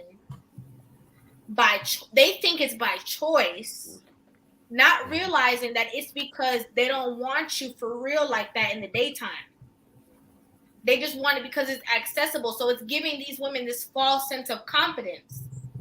Like, no, he don't want you. He just wants to sleep with someone and you are available. It's not the same thing. And a lot of our women cannot differentiate. They cannot. And I like to say this too, like for women, and I want all the guys to answer about the body count question. But a lot of, and security boss, I saw you in the chat too. If you do have time to come up, or if you want to come up, I'm dropping the link for you right now. A lot of women, I try to say, like, okay, so as a woman, you know, when the act is occurring, you're the one who is the receiver, right? But at the same token, whenever you have children, That's the same space that they're going to be going through. Think about how intimate of a space that is, or how sacred of a space that is. Why would you just want everybody there? A place that you're definitely going to take something that you love the most and put it through that same avenue. Why would you want everybody in that space? It don't make sense. It really don't make sense. So I want, come on, lead public defender, Scam Likely. Yeah. My thing with body count, honestly, Mm-hmm. you don't know what the woman's body count is. You're not gonna know. I don't ask. I look at how she moves. They have a past, and just to be honest, the body count is about 3 times as high as you think it is, even in a cute, innocent woman. You just don't know. I hear men say that all the time. Go ask the professional F boys, or go ask the dudes who's really getting it in. They'll tell you. So don't even worry about body count. Just worry about how they move now. There's a shortage in the market. Ain't no virgins out there. They're gone. Ain't no wives out there. They're gone because they're married. Ain't no feminine women out there. They're gone. The competition for them is almost like the housing market in Florida right now, where people paying $50,000 over the asking price before a house even starts construction. Yeah, it sucks. But a feminine woman right now who actually doesn't weigh 304 pounds, they can demand their price right now because it ain't enough of them. They can have a high body count. How much they weigh? In this market, you can't have it all. Why 304? Why? Edward, I saw you thinking when he said that about who cares, what past is the past. And listen, I'm a woman. So my views are going to be in protection mode of my other women, right? Of my girls. That's my mindset. Because I know the dangers of it. But as men, I hear a lot of different things. Like I hear men say it doesn't matter. Who cares? Like I genuinely hear men say that. They don't care about that. They're not worried about that. Well, not necessarily who cares. Because, like for me, for example, I know the woman got a pass. I know you can't have it all. I want femininity. I want a pretty woman. I want her in the gym. I want her slim and trim. I want her to be nice. I can't have everything. Yes. I need to make about $1 million. I'm at the 6-figure mark, but I ain't at the $1 million. So I can't have it all. And I only got about 10 years before I start getting ugly. So I feel that. I'm also with. I say I definitely feel that. I'm also with Kirk too. Like as far as like, if we're business owners and I'm in a meeting, I can't have Pookie and Ray Ray on the street. Oh, Jasmine, what's up? And in front of all my business partners, and they see, they say, "Oh, you with her?" That's where body count matters. Yeah, when so that's one of those cases. So yeah, if it's on camera, on video from 20 years ago, that matters. Too many boyfriends she's ducking from in the mall, yeah. Because then she needed to move 5,000 miles away. She knew that. It's the Kim K Kanye a little bit. Like I wanna say something to lead public.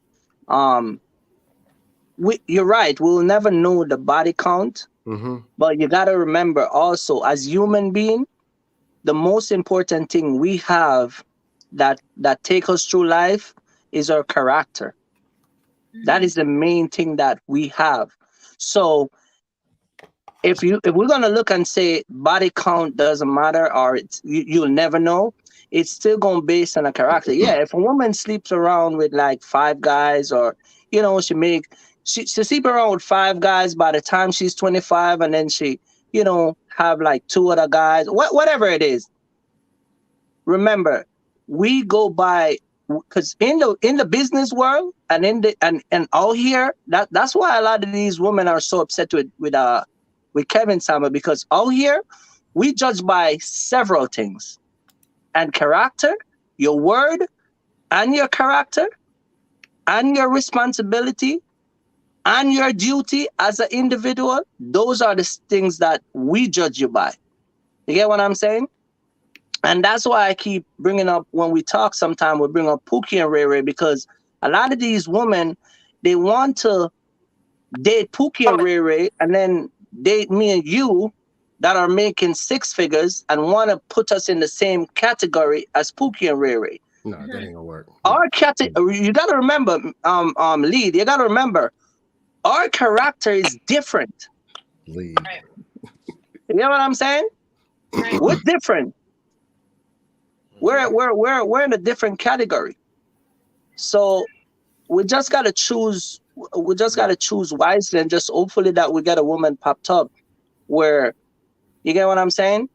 Yeah, there's also a difference in they slept with a whole bunch. They slept with some dudes 10 years ago, and they changed their life. Versus they slept with some dudes 10 minutes ago. There's also a difference. Right. But here's my problem with that, though. Right. You sleep with a dude 10 years ago, because I've seen this. A lot of women sleep with a dude 10 years ago.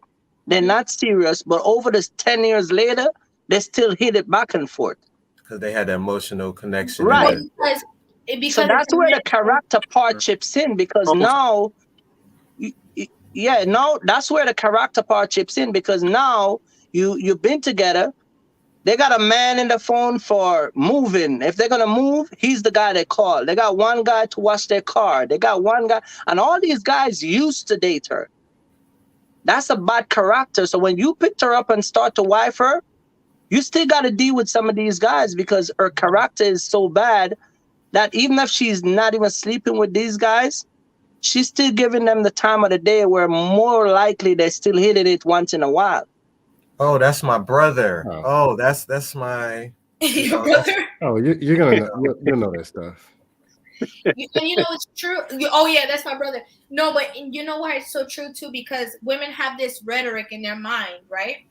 And they're gonna be so mad. They're always mad at me because I always spill all the sisterhood tea. But I'm just being real. The women have this in their mind that if they slept with a guy before, that doesn't count as a new. But so they're a lot more inclined to go backwards than to create a whole different situation with somebody new. So that's very, very true. Like I saw this comment said, "Damn girl, you got a lot of brothers." Like for real, like a lot of women like will be like, "Oh, that's my bro, that's my this, that's my that." And it's like, well, damn, these are not even your real family members. How come you with them all the time?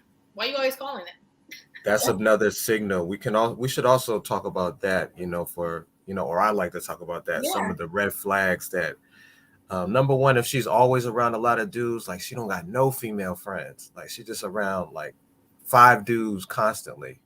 Oh, they're just my friends. Then, and guys, we know the kind of dude that just, he ain't around for free. Some dudes, they're not going to be around for free. Also, I was saying it needs to be a vetting process, and also do some research and follow your intuition, because men have intuition too. Like we know off the bat sometimes whether it's a good situation or not. We become infatuated with their body or whatever. But again, men who are serious, they value their time a little bit more. They value what they do a little bit more. So they're not even going to let you, it's like, oh, you're pretty. So what? She's pretty too.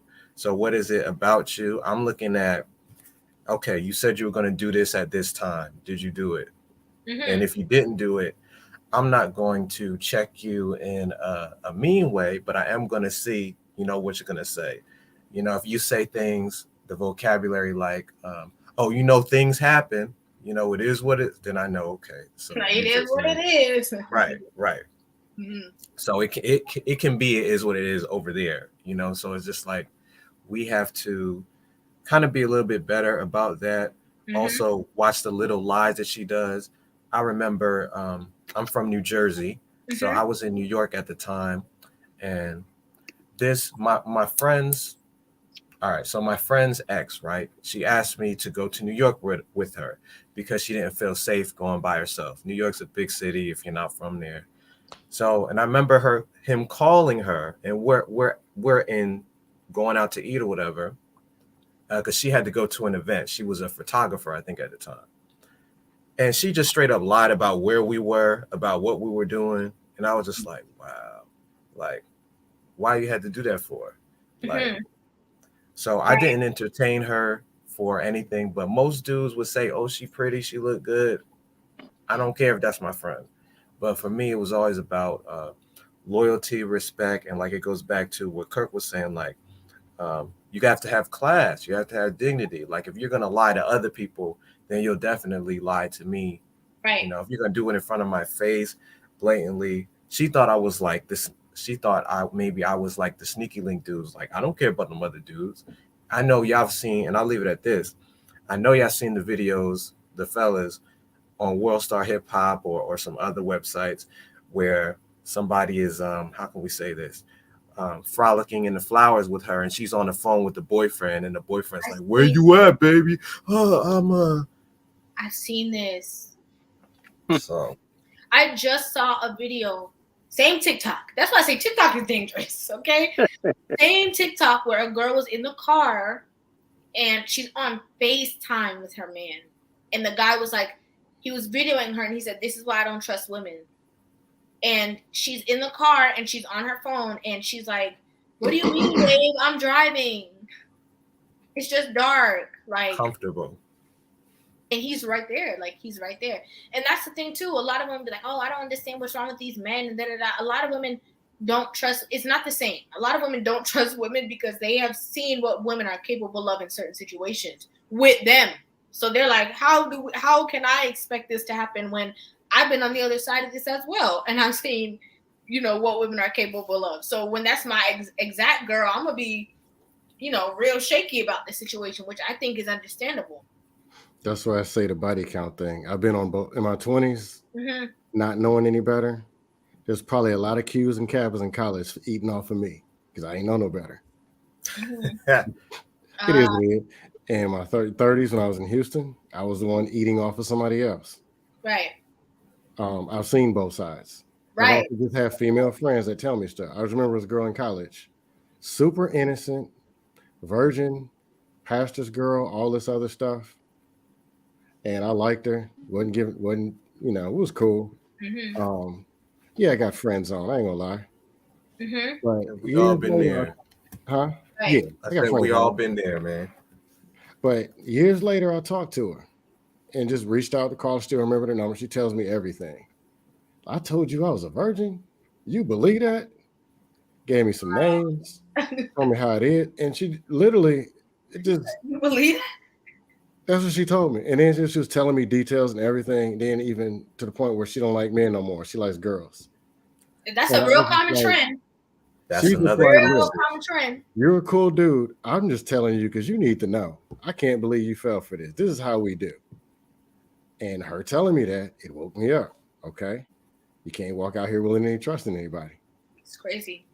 That's why I said that's why I was saying earlier on you gotta judge, you gotta judge by the person character because it doesn't matter who they are. You gotta look at their their characters at the end of the day to see what they're, and that's why some of these women they come out here and we men we got to do a better job at vetting women and just stop giving them a free pass, kind of like when you go to New York and it's the train tell you to stand clear of the closing door.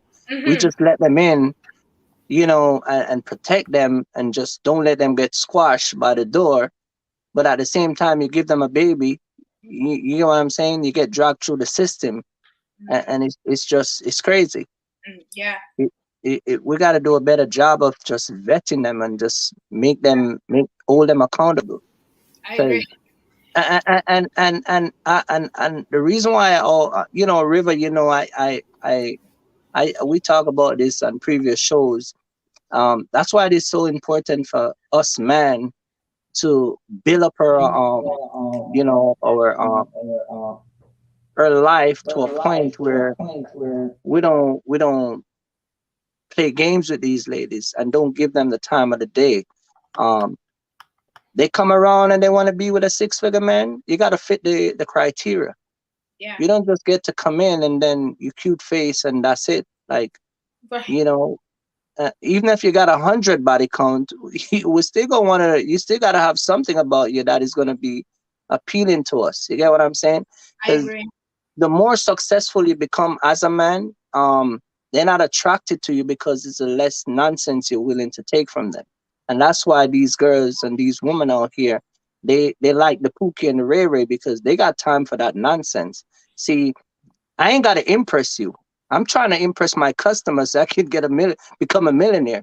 Right. My days of impressing you, you miss out on that because I'm 42. Right. You get what I'm saying? I got time for the foolishness. Either get I'm it trying to together impress. or next. Listen, Right. Right. 2022, I'm trying to impress my customers to see how I can fill up my trucks to get out of here. You get what I'm saying? Yeah. Hey, And Kirk, so I got we a gotta question just, for you. Oh, we go ahead. gotta just do a better job there, man. That's all I'm Right. saying. I And had a it's question funny. for Kirk. Oh, Mhm. go Yeah. ahead, Reverend. Oh no. Well, go ahead because I was gonna say something kind of a little bit different. So you can. Sorry. Do you believe the girl that you meet tomorrow or next week that says, I can count how many guys I slept with on one hand? Do you believe it? No, I'm not saying that they can do that. And I know, and listen, I've been around the block with women. I know, I'm not saying that women keep, you have women that don't even keep account of how much man they sleep with. They've been with so much. No, they don't know. They already run out of how much they forgot about the amount of guy they sleep with. That's You a get what fact. I'm saying? That's a fact. I'm not saying body count. I'm not saying I don't have an issue with it. I'm not saying, it's a problem. I'm just saying that the end of the day, us as men got to be better vetters and of your partner you're choosing, and you got to make sure that you get somebody with a good character. I don't have all of these problems that a lot of these guys have. I don't have that problem. I don't have it, and it's not hard. It's not hard when you find a genuine woman and you're married and you settle down and they got kids and a house and y'all on the same page. It's not hard, man. I've been married for over almost 10 years. It's not hard. It's not complicated. I Right. met my wife when she was in her 20s. It's not complicated. Mm.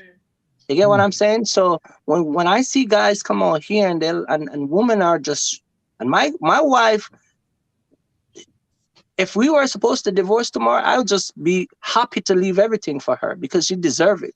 Mm. We won't even argue. I just like, there you go. You and the kids, we're good to go. You get what I'm saying? Right. But are you willing to, does every woman deserve that? No, they're not. And that's the problem. I believe that's true. Now, I want to give my take on the body count question, right? Because I'm talking about being promiscuous. Being promiscuous and body count, they're similar, but not the same thing. Because I think that for men, I think it's important to be experienced. And experience doesn't mean a lot of people. Sometimes you can get a lot of experience with one person. But I think for men, it's a very different thing because men are just naturally wired to be easily bored.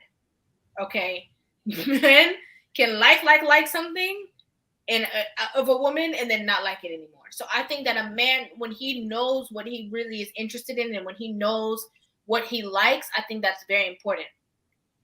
For a woman, again, it's a very sticky situation because in one aspect, it's important for her to be aware of her own body. Because you have a lot of women who are in relationships and who don't know their own body. So it's giving a man a whole bunch of work to try to, like I use the thing to bring water from the moon. And it's hard to, keep this situation happening. And it becomes a chore for this person because she doesn't know herself. Some women don't need, and again, you can know yourself in a relationship with your spouse. So it doesn't mean that you need to be out there like that. But I think that what you guys all said, and I'm coming right to you, OMG. I don't want you to think we forgot about you. But with what everyone's saying, I agree with all of you, what you are saying. But at the same time, I agree also with Kirk, what you lastly just said, that at the end of the day, that's not necessarily like going to be the starting conversation that you have. Because through her character, you're going to see certain things. You're going to know if a woman is either, it can be a woman who hasn't slept with that many people and a woman who slept with a lot of people. Maybe the one who has slept with a lot of people in her past, okay, like many moons ago, changed, whatever, is extremely loyal to you. And maybe the one who isn't.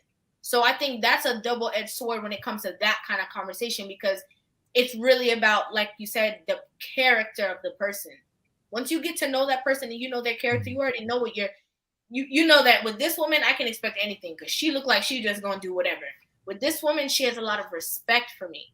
So I'm not really worried about these things because we have a lot of open dialogue and I can trust her. So it's like a very tumultuous situation. OMG. Sorry. We were on a roll.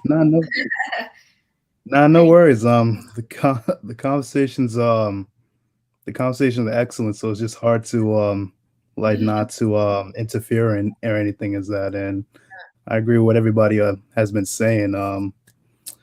I think a lot of things that goes on, especially with some women. Like not all women want to go the promiscuous side. There are still women out there that do want to get married, that do want to stay loyal to one person. But problem is that it's a lot of people can easily be persuaded with their friends thinking like, oh, they can enjoy their life. Like remember when we were all in high school, how some people like the jocks, they had all the girls and everything, or they had the best things in life, and you kind of want to fit into it because you're trying to fit that group. And with social media, it just makes it that much harder to stand on the certain norms of the old school tradition, especially if you're trying to find yourself. But what people don't understand is you can't have your cake and eat it too. You got to choose one path or the other. Otherwise, it's like the old saying: you can't be the Joker all your life and then think you could be Batman at the end.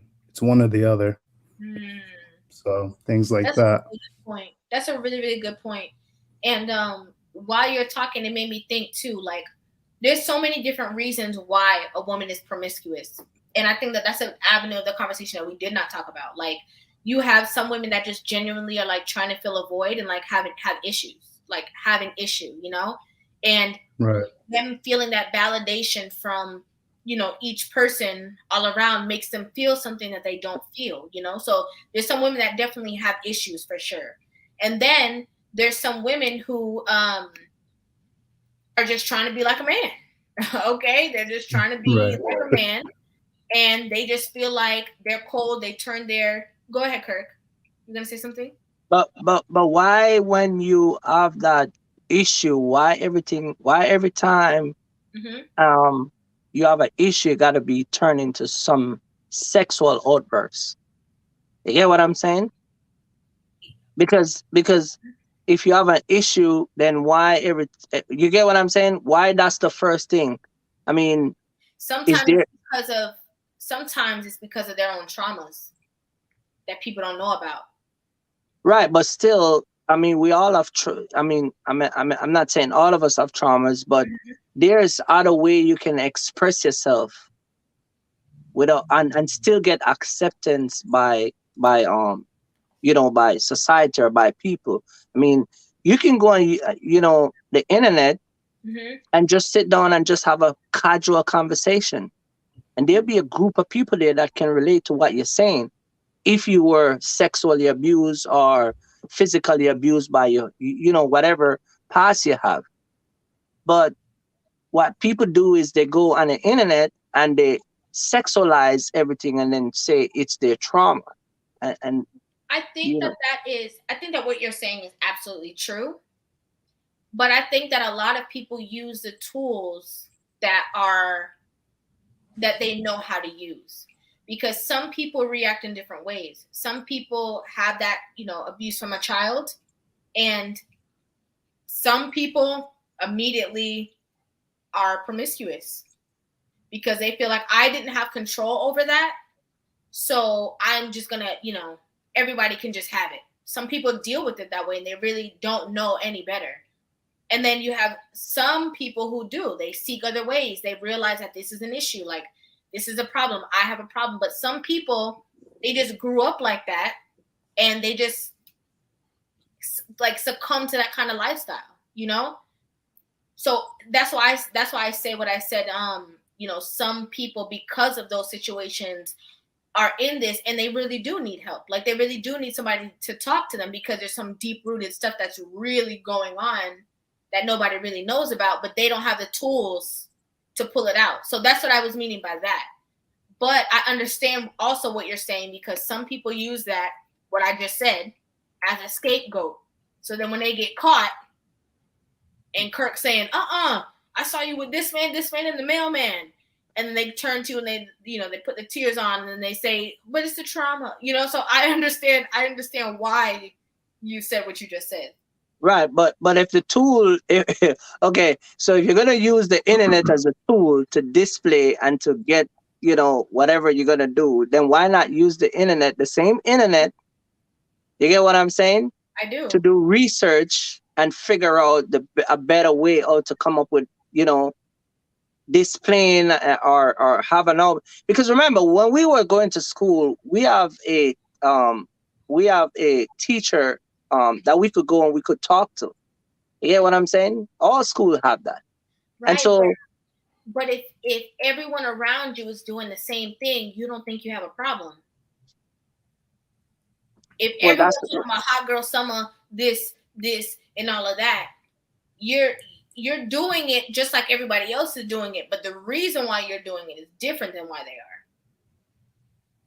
are. Right, and that's what I said early on, when they, like I was saying, that's why when they date Pookie and Ray Ray, and then they come over here with us that are business owners and got our stuff together, they want to put us in the same category because they're among a bunch of people that think and walk and act like them.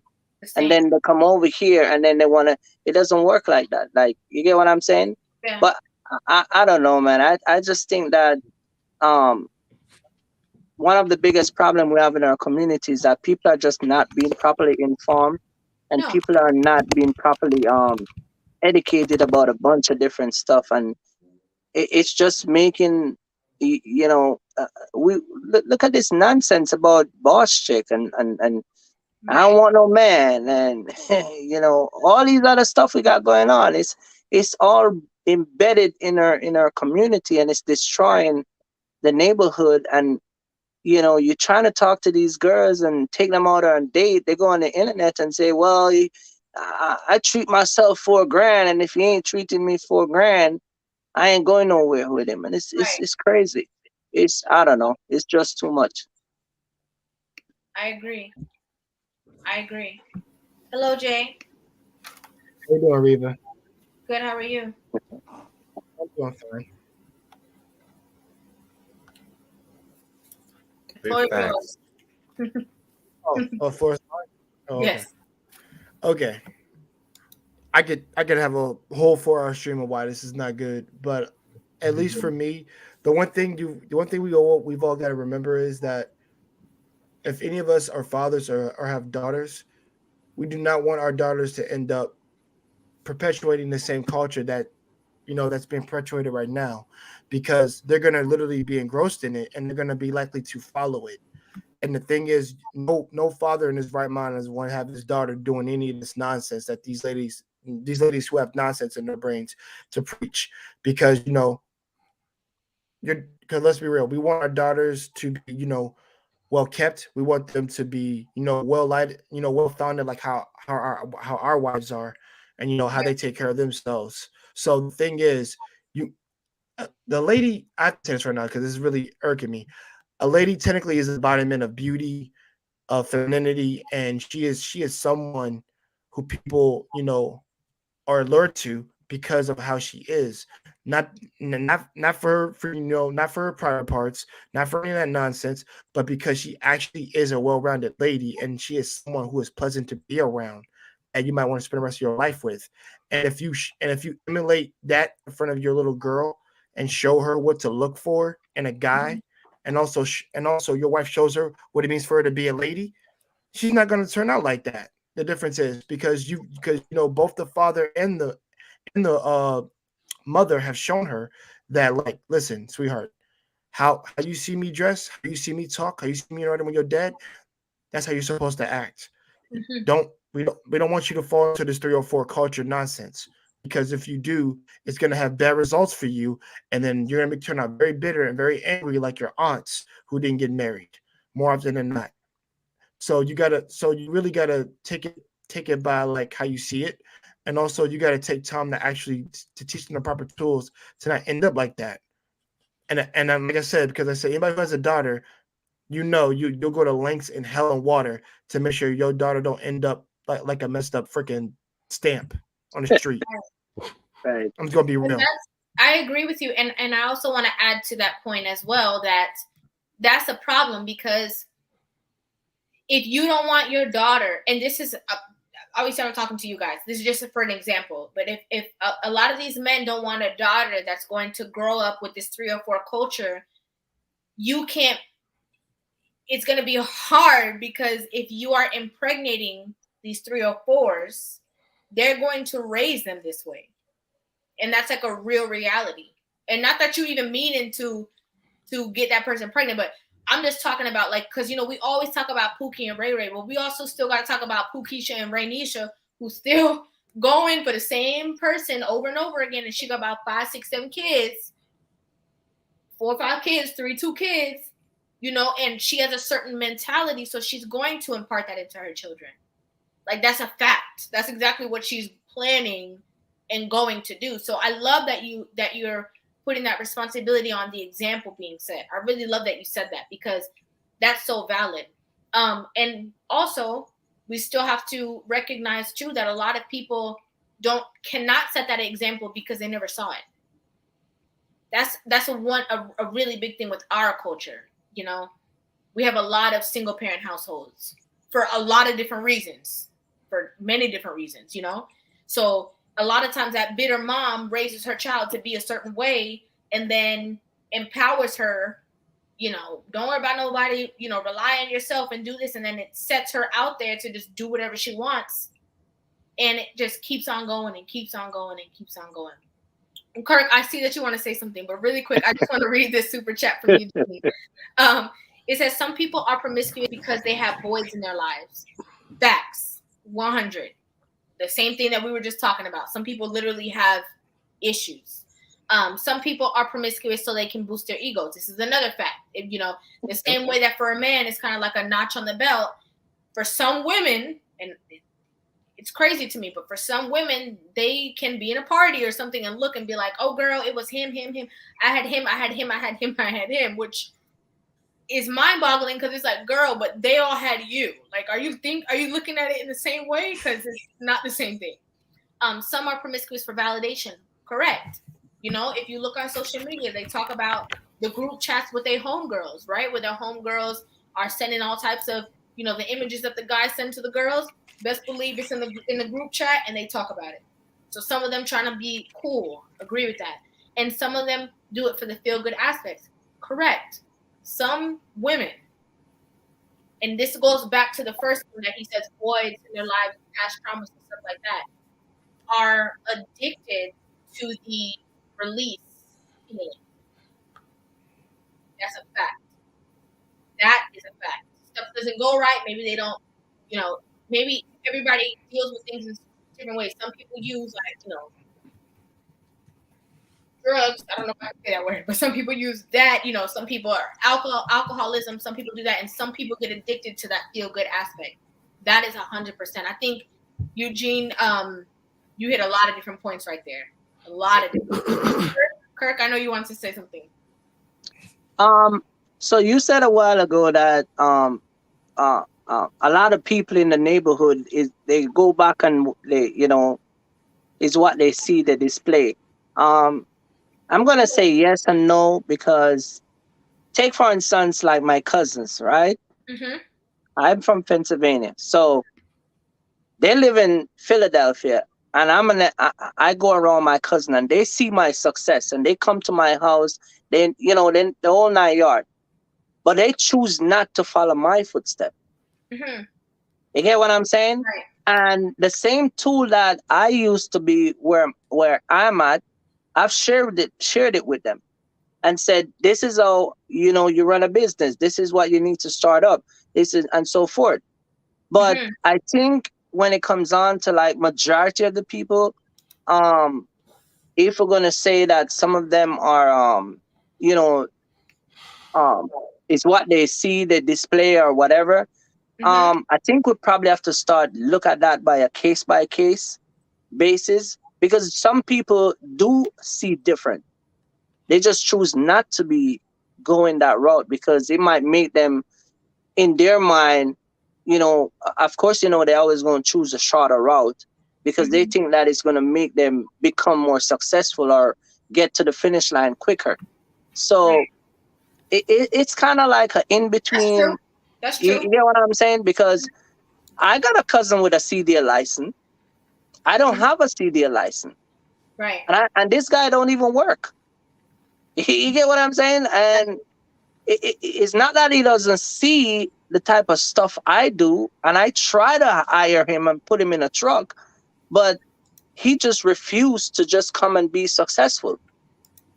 So for us to say that is what they're seeing, when the government dropped the loan the other day, it was in first in line. You get what I'm saying? So that's a choice. You get what I'm saying? Like, that's a choice. So it goes back, like we said, man, if we're going to hold people accountable, we have to hold everybody accountable. Yeah. Man, woman, as soon as the baby got teeth, even the baby got to be held accountable. You get what I'm saying? Like, it's just, no, because, and we got to stop choose these words and just trying to patch things up because it's, we got to just let it be the way it is. You get what I'm saying? And that's why I love Kevin Samuel so much, because he hold people accountable, especially when you come on and try to talk nonsense. Like, we got to just start doing that. You get what I'm saying? I agree. I want to read this comment. It said from Chapter 9 Music, it says, outside influence is heavier.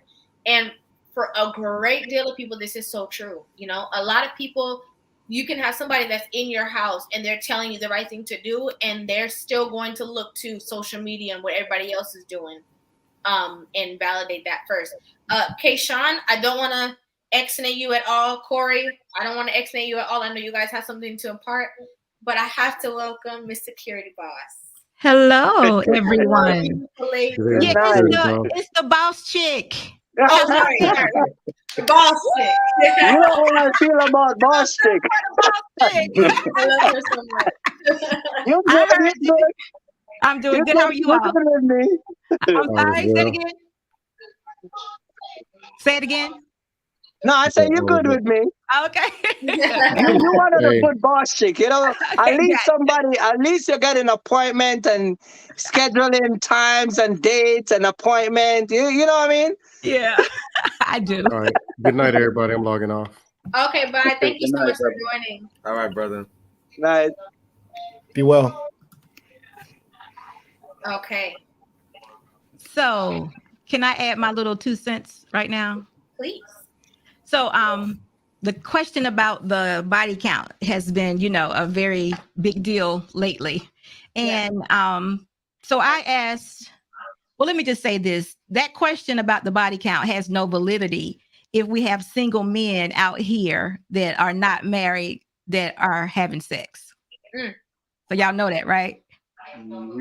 If you're still having sex with women, different women, and you're concerned about a body count, it doesn't really make sense.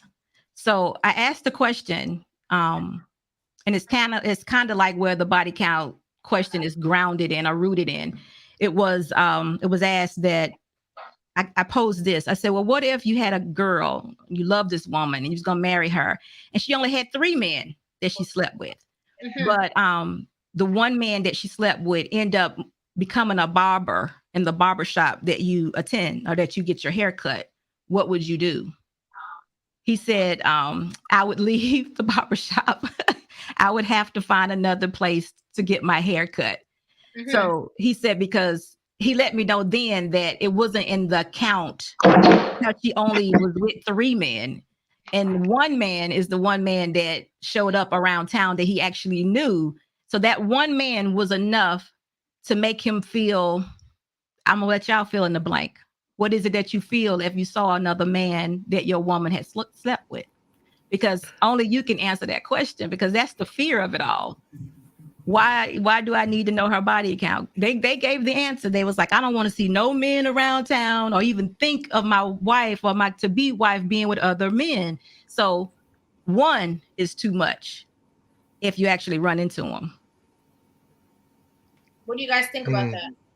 I would say to that, I also think, first of all, I want to shout out the security boss, Thank the you. biggest boss.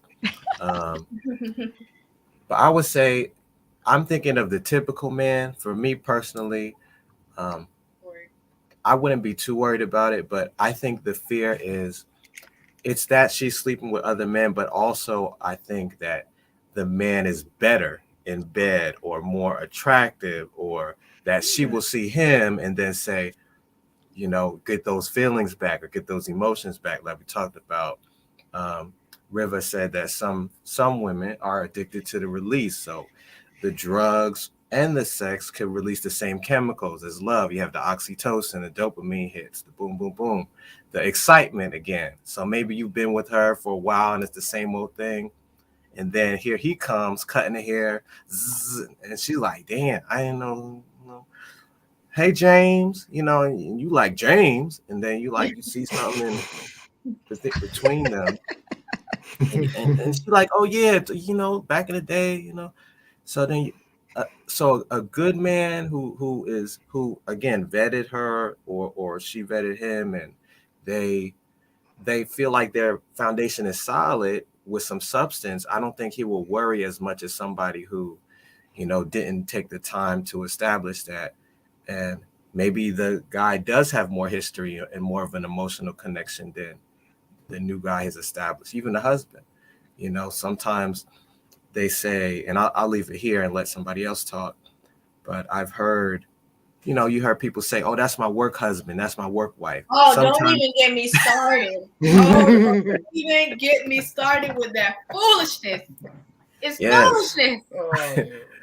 Sometimes the work husband and the work wife, they know a little bit more about how the person really feels, and they have the emotional connection. So, you know. Wait, before we move forward, because what I want to do, I want everybody to answer this question.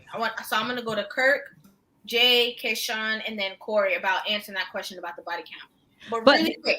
But Riva, before we go past that, Edward, you brought up, I never heard that said that way before. You brought up an excellent point. Mm-hmm. So what you're actually saying is the man who is proposing, or the fiance, the man in the situation, he's not quite whole yet. I would say there's a not quite whole in a sense, yes, and there's also if you're an undisciplined man, there's like healthy ego, and then there's competition. So again, competition between men, I think, is healthy, but competition as far as I have to take what you have, or you might take what I have, so I have to hit you before you hit me. I think that's if we're supposed to be fighting, it's supposed to be if there's an emergency, and it's supposed to be the last case resort. You know, it's not supposed to be because, you know, I'm jealous of you, or I see my wife as a how can you say a trophy, or that's not the right word, but like you have a piece of my wife that I don't have. And you're not supposed to view her like that, because you're not supposed to view yourself like that. But it does say a lot about how he feels about himself. Very good. I like that. In my opinion. No, I like that. That was good. I think that I wanted to say something based off of that work wife, work husband thing. There is women who go to work and be telling all of man business to the people at work. Okay, there are women. I have literally worked at a place that a woman has said comments about her man in front of other men, in front of other women. What he don't do, what he can't do, what he won't do, what he this, what he that. So that whole work husband, work wife thing, that's not even cool. That's not even something that somebody should play with. So in the chat, if you hear somebody talk about work husband, oh, that's my work wife, or that's my work husband, it's just to let you know, it's already a problem. They already know way more of your business than you think that they do. So when they see you at a Christmas party, maybe real huggy, laughy, they know all your business. Okay, I'm sorry. Okay, Kirk, I'm gonna let everybody answer because I'm obviously not a man. I have my own feelings or opinions or thoughts about this, but I want the men to answer. So, Kirk. About body count? Yes. I mean, I don't feel any way about it. I mean, is one too many if you meet the guy or if you're around the guy? I mean, Yeah. I can tell you from my experience, like, you know, no man want to date a chick that been run through. You get what I'm saying? And I mean, it is what it is. I mean, I just think that when all right, so when it comes on to women, I don't think women are like a mystery with certain things. You will just never know. And so if she have one guy, well, I think you're lucky. But if she have 10 guy, well, that's I mean, it is what it is. You get what I'm saying?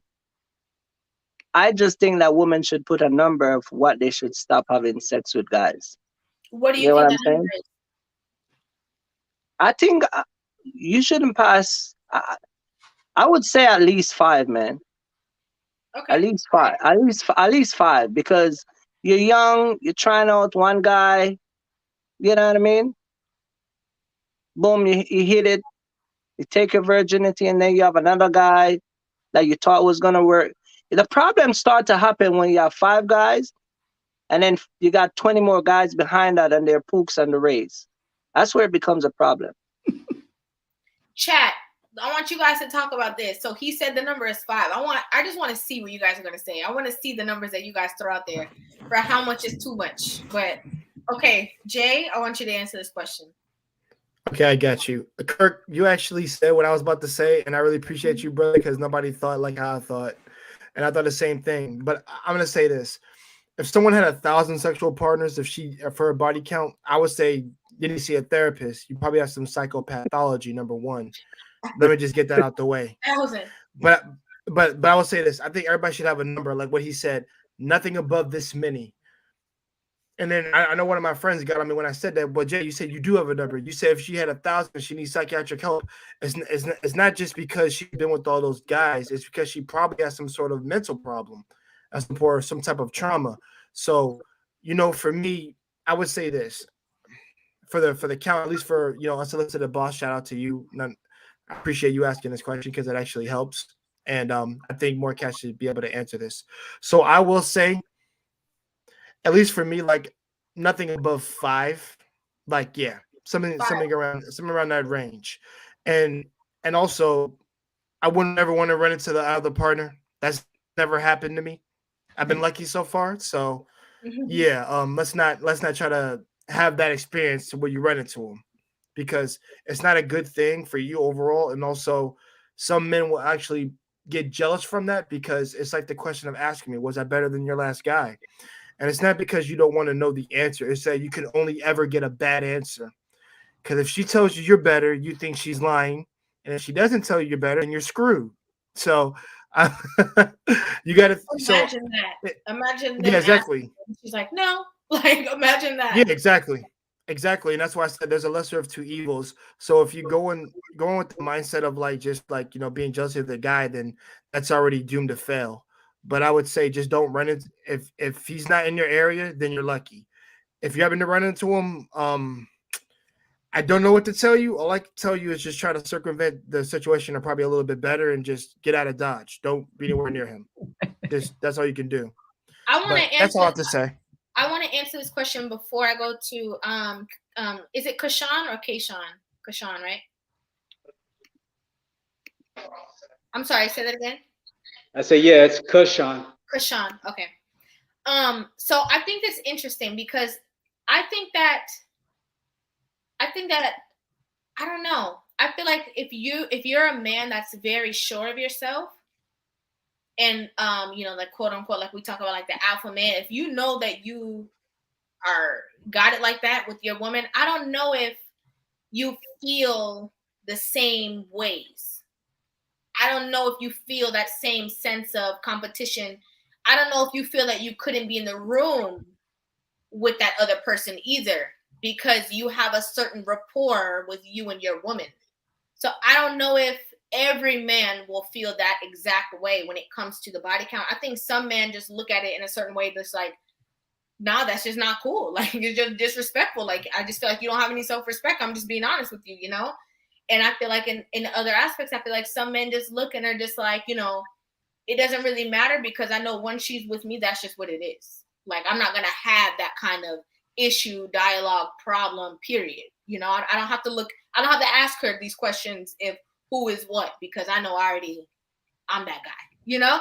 So I just want to throw that in there just from a different, you know, mindset. And because I know that some men don't feel this way, because I've seen a lot of podcasts. I've heard a lot of people talk about these things, you know, like Security Boss said, it's a large topic that people have been talking about for a long time. And I hear so many different aspects. So go ahead, Kashawn. I don't want to stop you. All right, so I'm gonna take it a different route. So for me, I was the type person that I'm the nice guy, so I was the one that was always passed over for the other guy. Kashawn, I'm sorry. Just I think are you playing YouTube? Just turn like the volume down, because it's like coming through the sound. Just the YouTube volume down. Is that better? Perfect. All right, sorry about that. Yeah, like I was saying, I'm typically the nice guy. I'm the one that's always passed over for the other guy. So me being the hurt guy, I was the one that would get jealous every time I saw that guy that she used to be with. Before I start working on myself and getting healing. Once I got that part didn't matter to me anymore because I already got her. She's mine. I already won. I don't need to compete anymore. I already got her in the bag, you know. And I one of the things I learned through that process is hurt people. And typically if you're hurt, you're not necessarily ready to be in that relationship in the first place. So as far as promiscuity and all that goes, that doesn't matter if you're not right yourself, if you're not prepared yourself to be in a relationship with a woman. You know, that's my take from my experience. Okay. Anybody have anything to say about that? That's good. I think he answered it well, but let me throw in something more. I'm gonna give y'all, this is just my analogy. It's not a perfect science or at all. But if you do ask that question and you're dating a woman that is within 3 years of your age, use your own number.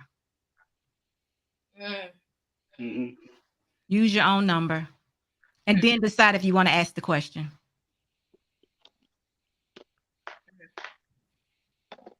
What do you think, Corey? You're on mute, Corey. I can't hear you.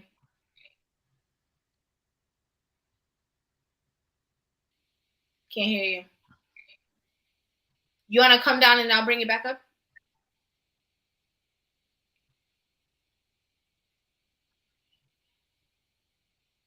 I think so. Okay. I want to read this comment. So this is from chapter 9. It says, you're supposed to be in a relationship, not just with the woman, but with the woman's mind. A real man that's sure of himself doesn't worry about any other man. That's kind of what I was kind of like alluding to. I do feel that. I feel like when men are at a different state of maturity, they're not really focused on those things. But I do have to say that I am aware that there is an aspect of men who don't care about none of that. Like, they don't care about none of that. If you say 7, they're like, absolutely not. You know, if you say 2, they're like, no. So there is an aspect of men who are just strict across the board. But I do feel like men who have a lot of experience with a lot of women to understand that it's a case by case basis. It's not a one size fits all situation for sure. Because what if a woman's body count, and this is just like a really bad example. Uncle, I'm going to bring you to the stream, but I'm just going to mute you for a second. I'm just going to use this for an example. What if she has 7 people, but she was married 5 times? Does it make it better? You know what I'm saying? That's obviously an outrageous number, right? But I'm saying that just to make it example. You know what I'm saying? Like, there's different cases that it's different. But also high body count is, hold on. We have a little bit of feedback coming from recording. A little bit of feedback coming from your sound. But high body count is also very different than promiscuity. I think those are very different they can be very different aspects. Some of it can be all one aspect, right? Just promiscuous, and we all know that she's gaining bodies, but some women have been in romantic relationships with a lot of people, or been, connected to a lot of people. So I think I just feel like it's just not a one size fits all thing. I think it actually looks different too. Yeah, it does. It does look different. It does look different. Corey, we have a little bit of feedback. Yeah, there's like a little static, but it's okay. It's staticky? Yeah, a little bit.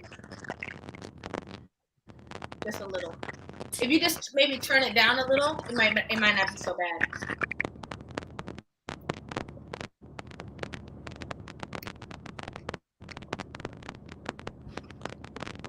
Is that better? Not really, but it's okay. We can hear you. That's the most important thing. We can hear you.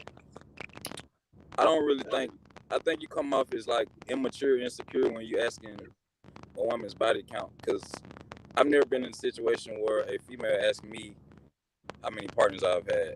You know what I'm saying? And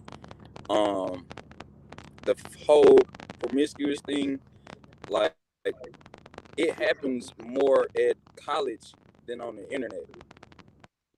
Nobody's talking about what goes on at college. We're just talking about what we see on the internet. So, school us, Corey, because I didn't go to college. Huh? School us about what happens at college, because I didn't go to college. No, I'm talking about women being promiscuous during their college years, because that's where it happens majority of the time. And it's always pushed by older aunts, cousins, all of that. Like you ain't had your 304 phase yet. Like, girl, you better go out there. You ain't gonna be young forever. You know what I'm saying? Like we ain't addressing none of that. So that's the biggest problem. And I don't really think by a woman being promiscuous is necessarily bad if she's not sleeping with every guy. Being promiscuous just means she's comfortable being around men, having conversations with men, interactions with men, being flirtatious. Like, she don't have to necessarily sleep with everybody she interacts with. And then the body count thing. So if she sleep with one guy 5 times or 5 different guys, what's the difference? What's the difference? I think there's a lot of difference. Like, she slept with one guy 5 times and slept with 5 different guys 1 time each. What's the difference? It's a difference. There's 5 different guys out there who know how your wife is in bed. How she feels. They've seen that face. 5 different ones. Okay, right, but I'm right a in man. your neighborhood. So I'm a man. So if you're my wife, how many women you think have seen me and had me? So this is interesting. This is very interesting. So as a man, you think that it's the same? Like, you think, okay, if a woman looks at you and is like, how many you have, and you say a crazy number, and like she should be able to look at you a certain way based off of your number as well? That's why you don't even go into the conversation? Or like, you don't think that there's a difference between a man being promiscuous and a woman? You think it's the same thing?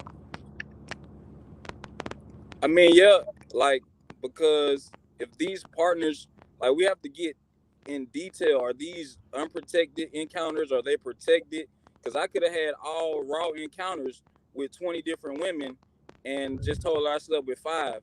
And you get what I'm saying? Like, but if she had 5 partners all protected, then I can't really look at her in a negative light, because although she did something she wanted to do, she was still conscious about what she was doing, and she took necessary safety precautions with what she's doing. Like, this is interesting, because I actually watched something that I saw. Thank you so much, Edward. Thank you so much. I actually saw something where I saw somebody say that, and I'm gonna just mute you in between of your talking points, Corey, just because of the feedback. But I saw somebody say that I think it was a show I was watching. It wasn't like stuff that I react to.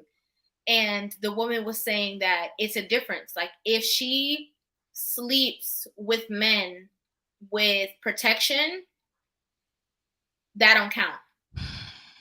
But if she don't sleep with men with protection, then that counts towards her body count. Like women have literally made up their own thing of what they feel like counts towards their body count and what does not. So they're saying like, if I slept, protected with a man, then I don't even tell people that. I only tell them if it's something that's unprotected. Because if you slept with somebody 20 times or slept with somebody maybe 20 people in a month, but you only had unprotected sex twice, then that's the only 2 that counts. Can you like these are the conversations that our modern women are having? Like no cap. Yeah, but it doesn't make any sense because intercourse is intercourse and it's still getting in your private area. It doesn't matter if you use protection or not. And back to what Corey was saying about if a woman sleep with 5 guys and you sleep with 5 girls, what's the difference? There is a difference. You cannot let women. What you're saying is that, women can do what a man do. Women. Huh? I didn't say that. I said, what's the difference if she sleeps with one guy 5 times or she sleeps with 5 guys 1 time? No, Oh, I think he's talking about when you said that if you slept with 20 people and it was unprotected, and then she slept with 5 and it was protected. That I think that's the aspect that he's talking about. Yeah, so in that case, there is a difference. You get what I'm saying? Because what you have to understand, we can't put women on the same pedestal as us. You get what I'm saying? If they don't get the same pay scale, they don't do the same job that we do. They don't get to. You get what I'm saying? So it's no difference when it comes on to the bedroom. You can't give them, to the finish line because it's you get what I'm saying? Like it is just a big difference. And so that's why I keep going back and said it's big when it comes on to a woman or a man character. You judge them by that because the character would always show up who you are. If you're a liar, you always gonna lie. You get what I'm saying? And so we just gotta just be that's why I said it's important when you're getting a spouse to vet your spouse, to make sure that you know what you're getting into. I know guys who support women in taking out a man to court and taking them through the child support system. Right. And then she turned around to do the same thing, and here he comes around crying like a baby, and we're like, nope, go back over there. You get what I'm saying? So, we just gotta be, we can't, we gotta keep the balance. We gotta keep it at the same balance if we're gonna judge each other. You get what I'm saying? That's all I'm saying. And so we can't just, what I mean? We can't just pick and choose what we want to fit us. Yes. Okay. Hi, Uncle. Hey, how you doing, Miss Lady? I'm good. How you doing? I'm all gravy. What do you think about this conversation? I mean, let me see.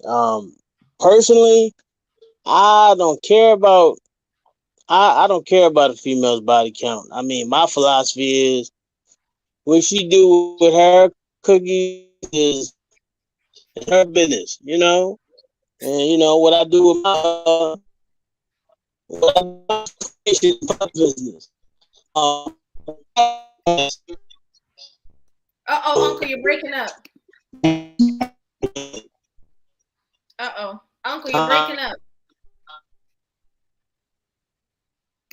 I'm gonna bring you down and then just click out and click back on, and then I'll bring you right back on so you can talk. Let me. Okay. Oh, I can hear you. Oh, you can hear me now? Yeah, I can hear you now. Sorry. Oh, you can hear me better now? Yes. Oh, okay. I guess I personally don't care. I'm more action. Can't hear you again, Uncle. Uncle, I took you off, okay? So just X out and then fix your audio and come right back on.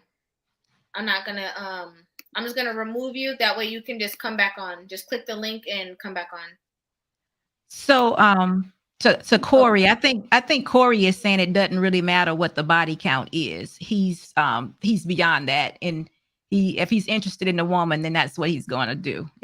I don't really know, but I do also think that men have different reasons for wanting to know that answer. Like I gave the example of, it was basically, I don't want to see anybody in town that my woman has been with. That was that young man's answer. I think the other young man that was there a minute ago, he said something different. So I guess it all depends on why you would want to know that. Right.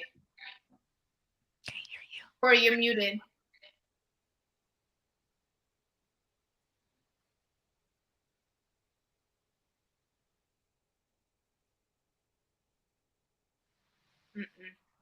I can't hear you now.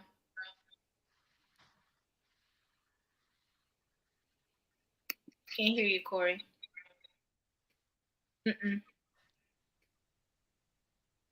He muted. No. We're just reading your lips. We can't hear anything.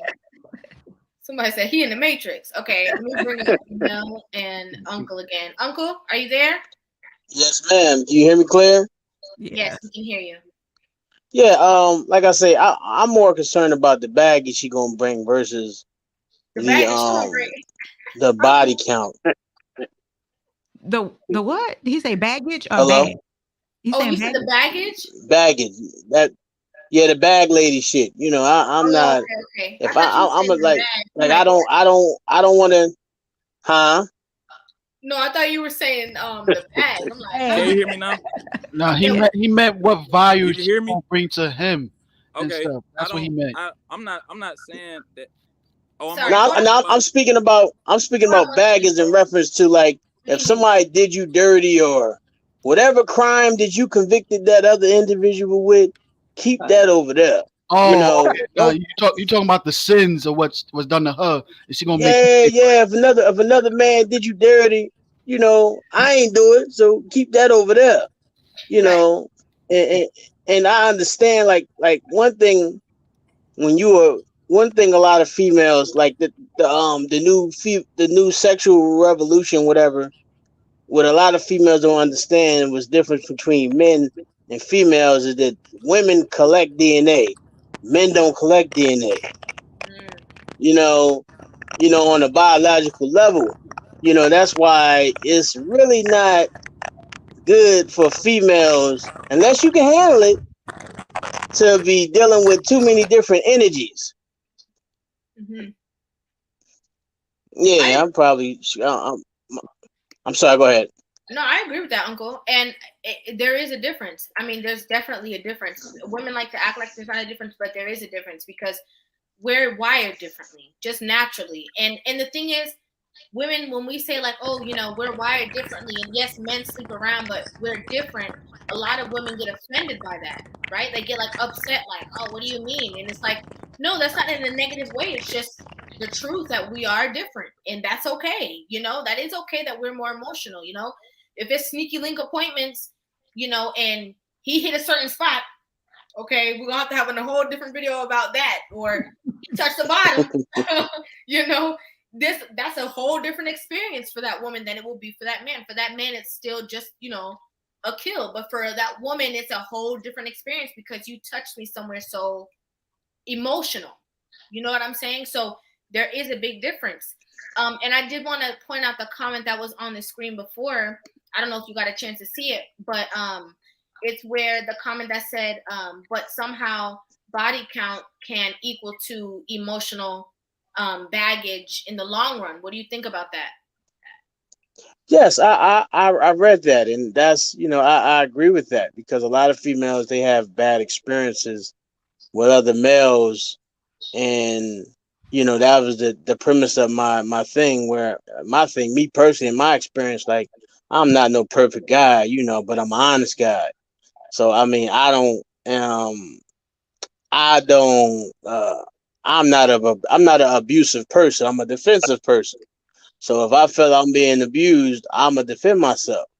So it's just like where a lot of females they they dealt with certain amount of guys that were abusive to them, so they come out the gate like that. I'm like, hold up, like where they have like emotional outbursts. And I'm like, hold up, I ain't do nothing to warrant that behavior, you know. So I'm like, where's that shit coming from? So I'm like, so that's what I'm saying. I get that because that's a fact. I experienced that. Like, you know, I mean, I guess I still don't understand what that Pookie and Ray Ray should be. I suspect that I suspect that I am one, or a former one. Uncle. But you know, yeah, I Uncle's an suspect that old player. I'm a one. But you know, yeah, my daughter made me into a civilian, so she made me into a little bitch. You know, she made me think. She made me think a lot in order to, so I won't do stupid things to, you know, get no life sentence. But anyway, Thank God.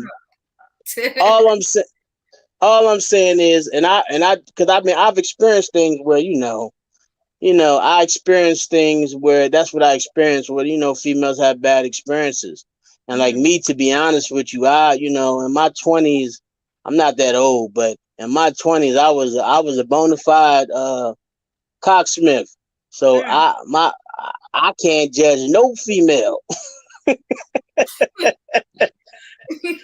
I ain't Will Chamberlain, but yeah. Oh my God. I can't. I'm sorry. No, it's okay, Uncle. Really quick. So EP, I see you in the back. So I'm gonna bring you up here. But okay, first of all, I have to laugh. So I met Uncle on my last live stream, and he just makes me laugh. I told everybody when he left the conversation that he reminded me of Franklin from Snowfall. Okay, cause he an old player, and he told me what'd you say your religion was, Uncle? My religion is Crippin.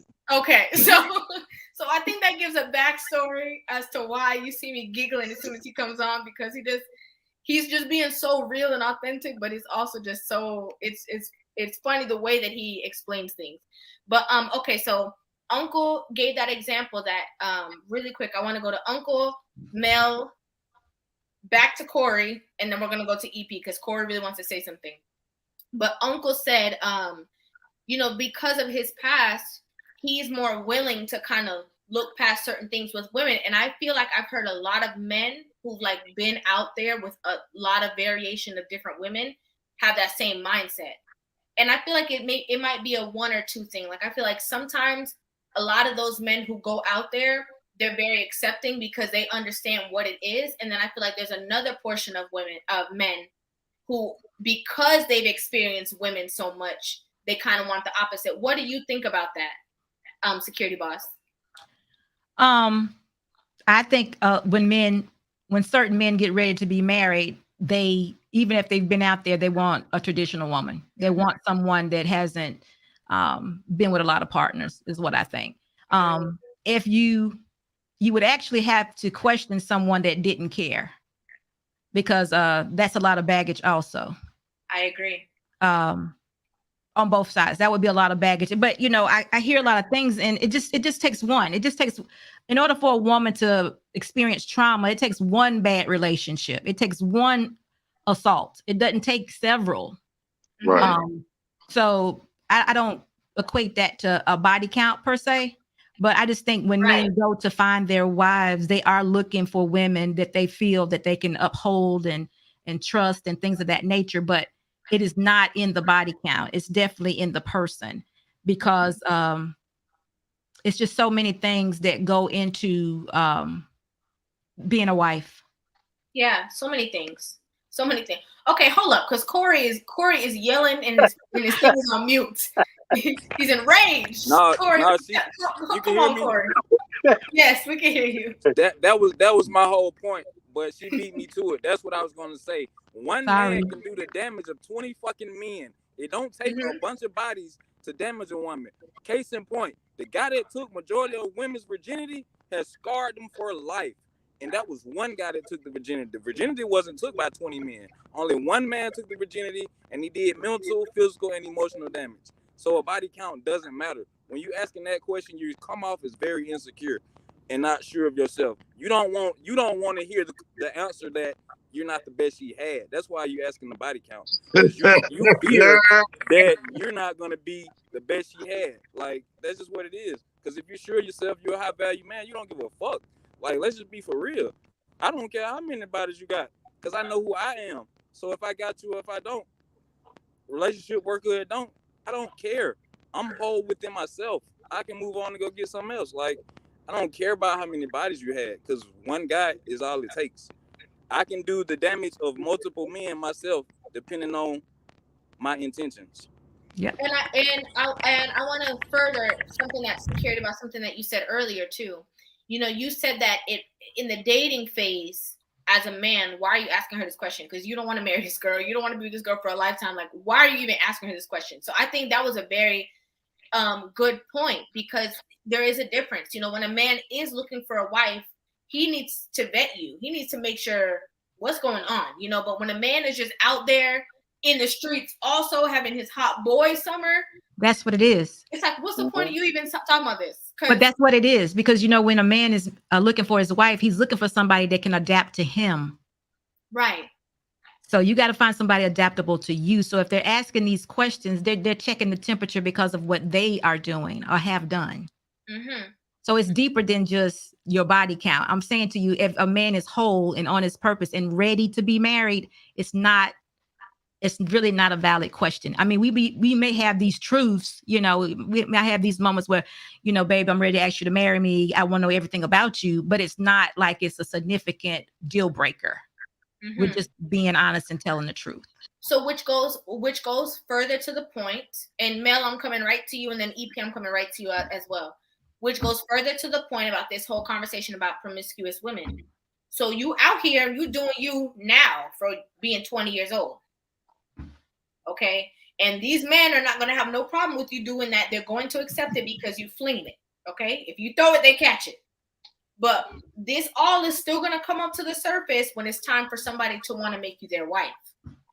And you're still going to have to be accountable for all of these things that you agreed to. And that but they will too now. They will too. They're going to have problems. They're going to go through growing pains, adjusting, being that leader, being that head. They're going to have those same issues. They're going to, not same issues, but they're going to have problems being that man. They're going to have problems being that leader, because that's a lack of discipline. There's no discipline there. It's a lot of discipline that comes into being a husband, a head of the household. So if for the first 20, 30, whatever, 30 years old, you have shown no discipline, it's very hard to say, okay, click, I'm ready to be disciplined now and make this woman my wife, and she's going to adapt to me. There's going to be a lot of like, okay, I'm gonna let this go, but I can't let this go, because they lead us. So if a man is not leading me, how am I following? He has to show me discipline. And that goes all the way down to his sexual partners and who he allowed, who he, you know, slept with also. That's a lack of discipline. You got to have discipline. Even if, you know, I don't know if this works or not, because I'm not a man, but just say maybe if he decided, okay, I'm now preparing myself to find my wife, in about 3 or 5 years prior to that time. So we're at about 25. He was like, at 30, I want to be married. Because remember, men who want to be married have goals and purposes, and they probably wrote it all out. They see themselves. So if about 25, he decides, you know what, I need to start preparing myself to be on my purpose to find a wife. At that point, he says, you know, I'm gonna stop with these. I'm gonna have discipline. You know, and at that point, he begins to walk this out. Then it may look a little different. But you can't spin your wheels all the way up to, I even heard people say, you know how they always say your last tryst before the wedding day or the bachelor party? Yeah. They do that. And how do you actually, you know, what do you bring in your marriage as a man trying to care for your wife now and have her submit to you if you haven't showed any ounce of discipline up until that point? And I think that's the biggest foolishness of all, if you ask me. For man and woman, I think that last hoorah don't make no sense. That means that you're not satisfied. Because why do you need that? And you're not ready for a real relationship. You're not ready for that. Because what would be the point of you having to have a last hoorah? I think that's foolishness. Because the world has said to us that that's what we need to do. Because once we get married, marriage is done. You're forever. You're locked in.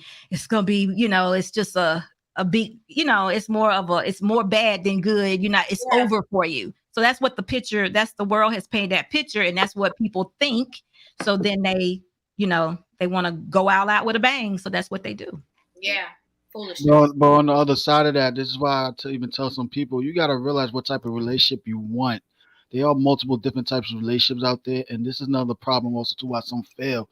They want to, I say example, of course, they want to get into a committed monogamous relationship, but then still act like they're non-monogamous out there, or acting polyamorous on one side, but the other side's not. And this is the problem. Like, you know what? You could be married and be in a polyamorous relationship if that's what you want, or open relationship. You got to be straight direct with your intentions when you meet that person. I agree. And everything. And they're willing to accept that, and y'all set your rules and boundaries, then that's how you can really make it work. But you can't go into a relationship and deceitful like that, like I want this and then that, or even say that I was like this at first. I mean, I want to be monogamous at first, but years later I decided to be. No, that always been in you. You was just afraid to say it to this person everything. That goes for both parties, and that's the problem. Like, it was always in you. You should have either experiment with that before you got committed, or been straight open with the partner you're with, see if they're open to it and stuff. Especially now, like now it's not polyamory now is being promoted not just on the men's side, but also on the women's side now and stuff. And I agree with that, Mel, and I think that that's true. I think that people need to start having, and I think we said this way early in the video too, that people need to have upfront, honest conversations, because there's so many women walking around talking about they heartbroken, right? Oh, I can't believe he did this to me, and he told you from the beginning he didn't want to be with you. He told you he did not want to commit to you. He didn't want to be in a full relationship with you. And you're treating this like this is your man, and he cheated on you when actually he's just been a bachelor and he's been single. But when he does call you, again, sneaky link time, you pick up the phone and then your feelings get hurt. But he told you what it was. It's just some women try to create a bigger situation than what really is. But really quick, I want to read this comment. It says, the thing is, men have to stop being simps and be leaders of their relationships. Be assertive. Have their standards set before they welcome a woman in their lives. I think that's 100% true. They have to have the precedents already set. But Rivah, let me say this to you, because what you just said, it goes to what I don't know its name. The young man to the right of me, he's been saying that women and men are different. Kirk. Yeah. Women and men are different. And if that is true, and we know that it is true, I don't think men should continuously have sexual relationships with women that they know like them. If they know that the woman likes them or want to have a relationship with or want to be with them, they shouldn't continue in those relationships. If they don't want, once it is established that we don't want the same things, then someone needs to let it go.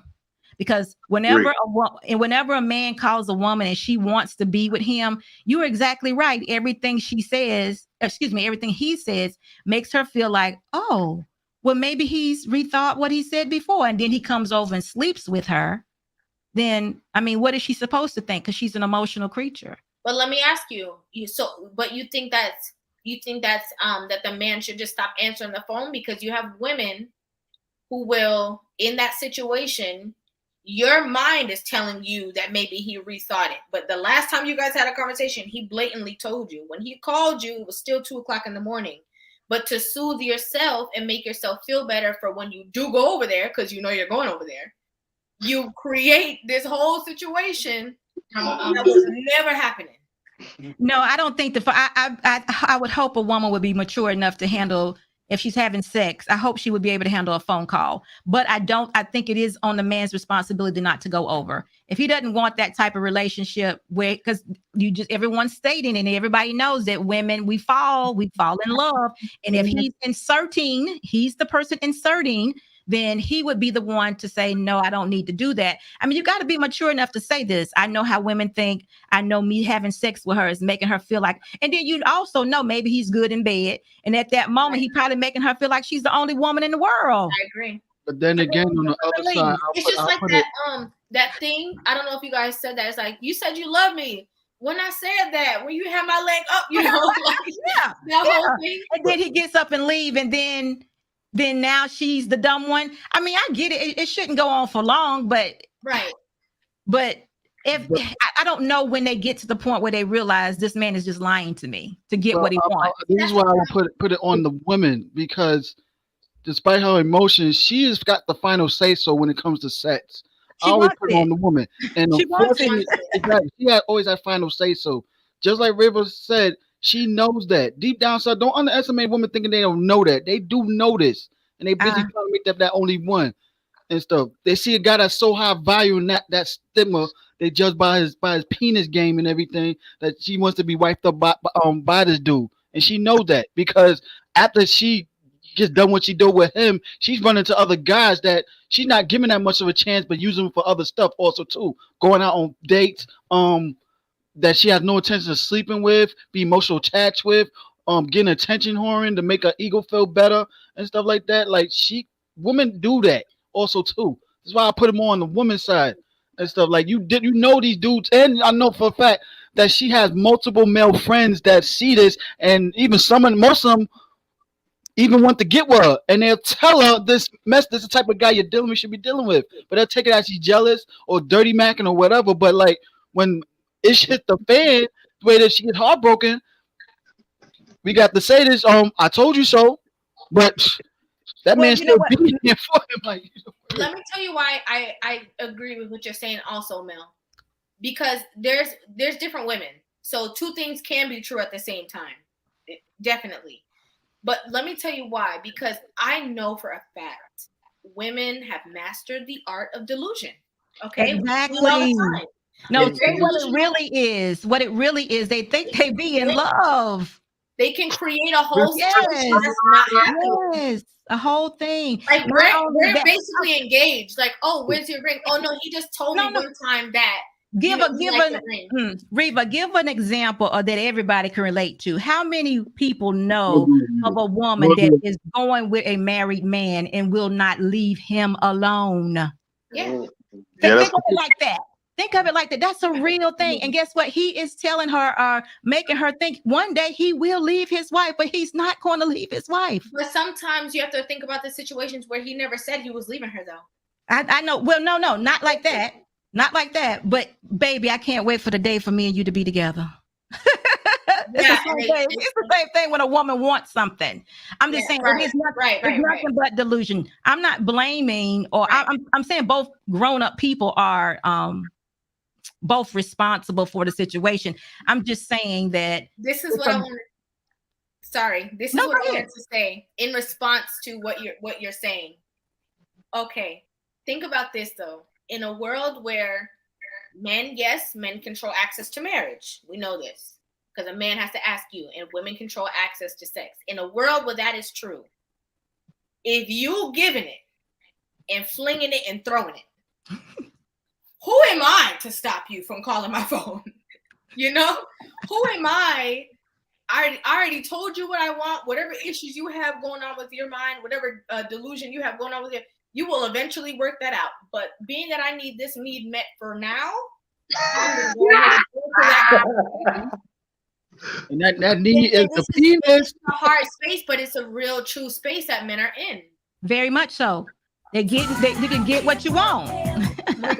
You can get what you want. I mean, it's really real. It's just, I think it takes some discipline on both sides. But I'm just saying, I'm not going to hold the woman totally responsible for that, because the women, they really do think in their delusion, which it's a real thing, that they may one day have this man, and they also think that one day I've known a young lady, and it's so sad, that a man who was married done divorced that wife, got married to another, and she still was the side chick the whole time. Damn, this is a real thing. But there's the funny thing about that point of view also too. From there, I say all the time, men, a small percentage of men have sexual access to a large percentage of women. Right. And stuff. So the fact behind it, with those numbers right there, most dudes are killing themselves to try to get attention from a woman, but she still chase after the small percentage of men that a lot of other females want or gotten. Sure do. She chase after men that other women already have or want, you know that. So it's like, come on, man. Like, how you going? I mean, I know that you want to have to have on the man and woman, but I'm sorry, I gotta put more on the woman's part than the man's part, because there's a large percentage of good dudes out there that's will kill themselves, sell their rights, sell their soul to get with this woman who's wasting her time with a man he's going home to someone else. Most men got multiple women and stuff like that, especially if he's married and a womanizer. But Mel, y'all the leaders. Mel, you're the leader. That's true. You're the leader. Yeah, the man's the leader. But unfortunately, what about the men that are leaders also too that got discipline, but she don't want? I'm sorry, I didn't understand that. Say that What once more. What about the 70% of men that are leaders, but she don't listen to them? It doesn't matter. I mean, you decide what you want to do about it. You're still the leader. However you want to handle that situation.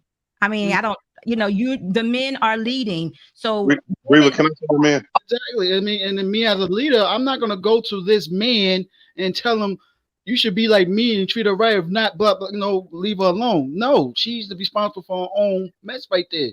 Because when the baby gets involved in that mess right there, what about the men that don't have kids like that wanted to marry her the responsible way and stuff like that? Now you gotta play cleanup guy to that? Oh, no. I'm not going into any different scenarios. All I'm saying is that women adapt to men. So if I'm having a relationship with a man and he's treating me whatever way, if I want that man, I'm going to go with whatever treatment he's giving me. I'm adapting to him. I'm getting what I can. It's delusional. Now, don't get me wrong. I'm not saying it's the right thing to do, but I'm just saying men do lead the situation. So if a man wanted to cut something off, then he can cut it off and be done with it. And there will be nothing she could do. What do you I'm sorry, I want to go to EP really quick because I know he's been sitting up here, he's been ad-libbing, but he hasn't gotten a chance to tell his opinion. So EP, go ahead. You have I think make sure we keep it, let's have an intelligent conversation as opposed to pointing fingers. Let's be honest and say that as men, if we're a leader, we're not passing the buck and we're not putting responsibility on someone else. Also, we need to start promoting emotional maturity because that benefits both parties. It's not until I began to be emotionally mature that my decision making started to change, and I was able to start telling women no, or not engaging with women when I saw it going left. When I saw that, okay, yeah, she liked me a little bit too much, and she ain't really got a chance. So let me go ahead and tell her, we not on the same page. Also, it took for me to understand that I had already, sold my oats, so to speak. I wasn't hard up for another piece. You know what I'm saying? Right. So what one of the other guys said, most men they don't have it, they don't have access to sex in that way. I think that's true. But they have to find another path to emotional maturity if that's the case. You know what I mean? Some people, we have to start being honest with ourselves about where we are and what we want and what that looks like, as well as what is it going to require from ourselves to get to that point. Let me ask you, so based off of this comment, right? This comment is from a man and it says most men do cut it off in those situations. I feel like that's true. Because it's definitely not, if you're looking for the woman to do it, it's definitely not going to be us. Okay. Right. And then we have to remember that, I feel like men usually do, but I feel like women are very, no, I'm cool. I just got ahead of myself with my emotions. I was just tripping, but yeah, like we could still sneaky link and then cry and then fight you. Yeah. I heard people cut it off when they already have that replacement lined up also too. Say that again, Mel. I was saying most women will cut it off if they already have their replacement lined up already. Someone that's higher value than the dude she's messing with. So look, equating you making your decision with how a woman makes her decision is kind of imbalanced. So the reason she makes her decision has nothing to do with you. You know your intentions, and you need to be a leader in that capacity. Passing the buck is not going to be, it's not good leadership. You feel me? That's not being like I said, young man, like I said, it's also up to her to listen to the men that she's not attracted to like that, to listen to what they say. They see something that she doesn't see. And if they see and they telling her this dude's not good for you, you shouldn't do that, and she still does it, those dudes did their part. Well, all I can tell you is responsible on that part. It's not just the guy she's sleeping with, but also the guy she's not sleeping with. As you say, men are the leaders, right? Really quick, I want to say something really quick. First of all, thank you for the compliment, but shout out to you watching from Ireland. That's very far away. So thank you so much for tuning in. I really appreciate it. But I do want to say something. Now, I understand exactly what Security Boss and EP's point was, right? That the man also knowing that he has that kind of power should be, you know, responsible with that power and not just fling it around because you know that the woman is emotional and you know that the woman is going to bend and break and you know how she feels. I do that. But I feel like also that women have a way of being very convincing. Okay. This is true. If she knows that she want to get this thing, she gonna try every avenue. Women can be very manipulative, but let me tell you. So we was just before we got on this, we started talking about a woman's promiscuity, right? Yeah. I'm from Atlanta. I've dealt with strippers, and some of the best situationships that I've had have been with promiscuous women because they understand men a little bit better. Also, they accept the good and the bad, and they can appreciate simple. They can appreciate simple things like, well, at least he was honest. You know, when I tell them, hey, I'm not gonna lie to you, you're not the only one, and they'll still accept that. Yeah. And I very much appreciate them for that. The reason I bring that up is because it took for me to have those experiences with those women for me to understand women more, right? And when you understand women a little bit better, you're able to manage the situation better, right? Right. You're able to see things before it come to fruition. You're able to, you know, you can see it before it come to you. And also you got to use your discernment. Deal with better women. If you're dealing with women that don't know themselves, that don't know what they want, you're gonna you're gonna have those problems. You're dealing with an emotional child. And two, to add to that, EP, if you don't have some sort of what did you call it, social maturity, a woman it will manipulate you. I have a situation now where I'm dealing with a woman who had been dating a man for a while, but they were just kind of like, what you call it, sneaky links. And he's now 50 years old and she just pregnant now. She's 40 and he's 50 and she just popped up pregnant. And it wasn't even a relationship at the present time. It was just, you know, one of them nights that they decided to visit. She decided to visit or however it went. But how old is she? 40. She's 40, he's 50. Her first and his second, his child, his baby. About this. 25. Baby's 25.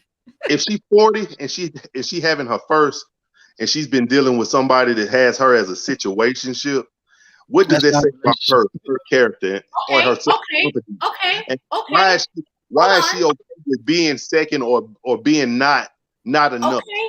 Being a sneaky at 40 years old and for however long? How long they been dealing with each other? So let me tell you about That's what I mean. You have to read between the lines. A 304 show you who she is if you watch harder. If a 304 tell you, that's what I'm saying. EP, a woman don't have to tell me that she used to dance for me to identify it. So listen, EP, hold on. I know dancers when I see them. I know strippers. I know streetwalkers. I know the side chick that used to be big. Now she's small, so she get more attention. I know the signs. Let me ask you something. Have you? I know y'all heard this name. Hold on one second, Mel. Listen, but in that aspect, right, EP, in that perfect scenario that you just painted, who are you looking at as the bad guy?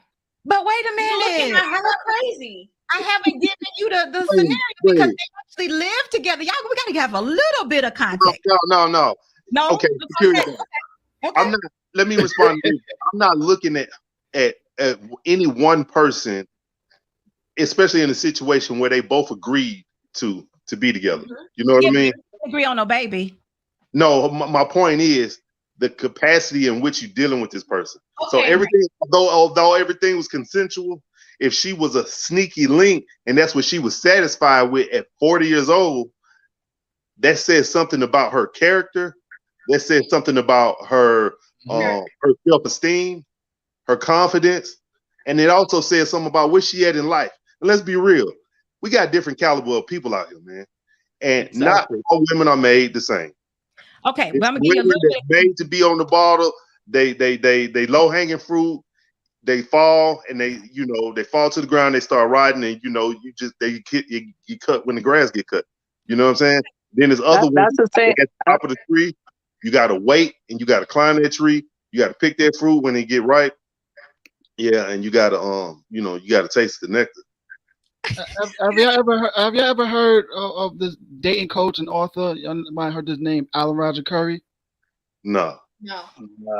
Oh man, I thought y'all were here about him, man. Yeah, y'all got to research him. He breaks down this philosophy of being straight direct with women. He calls it Mode 1, and definitely breaks it down.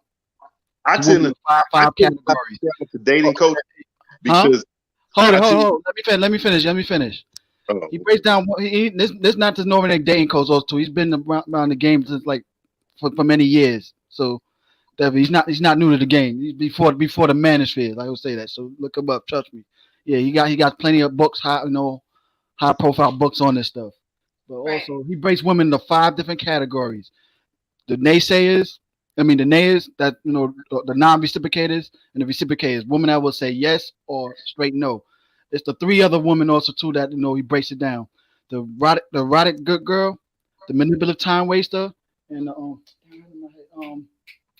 wholesome pretender and stuff. Mm-hmm. And EP, you just said it yourself, being straight direct with women. That's what Alan Roger Curry said, calls it Mode 1. Being straight with women with your intentions. You want to have sleep with a non-monogamous set, short-term, long-term, whatever. When you straight direct with women with your intentions and everything, it breaks down a lot of different factors that men will waste their time and even their money with these females. And some females will respect you for it. They would be straight, say yes, I will, or straight no, or the other 3 categories. She can't manipulate me for my time and my money because I was straight direct with her. Can't act all because she already know what I'm. And of course, for the girl that was a juicer guy and stuff like that, is not going to work on her, period, because she already knows his attention right then and there, and she probably know her game ain't going to work with him. You can't waste my time manipulating my money, So yeah, that's just like you said. You got to be straight direct with women with your attentions, no matter what, because women just as much as we do. But Mel, hold on a minute, Mel. Yeah. But Mel, you have those men that are straight direct with women, and like River and was saying that when they chip in with that manipulation, it can also, if a man is not on his purpose and strong enough, that can derail that whole entire scenario. You get what I'm saying? Very much. So it's not just being direct. First meet her that I want to have casual sex with you, and that's it. And first, you got to be honest with yourself. And she falls in love with him after she already knows. Yeah, but at that point, you have to start. I hate to say, I'm gonna give you a short answer. I hate to say this. How's it your problem? Because she already knows. Now, in the way, it might be up to you to say, okay, I'm not gonna deal with you no more, or not. But she knew what it was to begin with. Yeah, but everything changes in life. Nothing stays the same. So when things change, you should always have that. Be looking on the horizon. Women shouldn't approach. Let me say this. Let's go all the way back to earlier in the conversation where y'all were talking about, promiscuity. Mm-hmm. I don't think men and women should be approaching relationships, dating, or anything romantic in the same way. And that's not to say that women shouldn't have autonomy and shouldn't have a voice. They should. They just shouldn't approach dating in the same way. So they should, because they are receivers and men are givers, and for a plethora of other reasons, both emotional and psychological. So when things start to change, you should, if you understand women, you should see that change. You should see it coming. You know what I mean? When she laying up and she got a toothbrush at your house, you know what I'm saying? Or she come over and she go through your wastebasket in the bathroom and it's a problem because she saw a panty liner in there. It's like, that's when you got to start having a conversation. Wait, not a panty liner. Wait, hold on. Yeah, you have that conversation. But all of us stuff is like that happened to that. You got to start seeing it coming. If stuff like that happened to that extreme level, he's spending too much damn time with her. I mean, I'm keeping the buck. I'm somebody that's been in the game also too, way longer also too. He's spending too much time with her. Period. You missing my I know men that don't go through this stuff like the way you're saying is and everything, and they still having casual sex with the women, but they don't spend too much time with their side chicks like that. It is what it is. They probably spend like what every month or 2 months, he having sex with her twice a month or every 2 months or whatever. If you spending too much time like that, that's gonna happen. Of course, she's gonna fall in love with you. You're spending way too much time with her like that. Right. I'm glad you know that.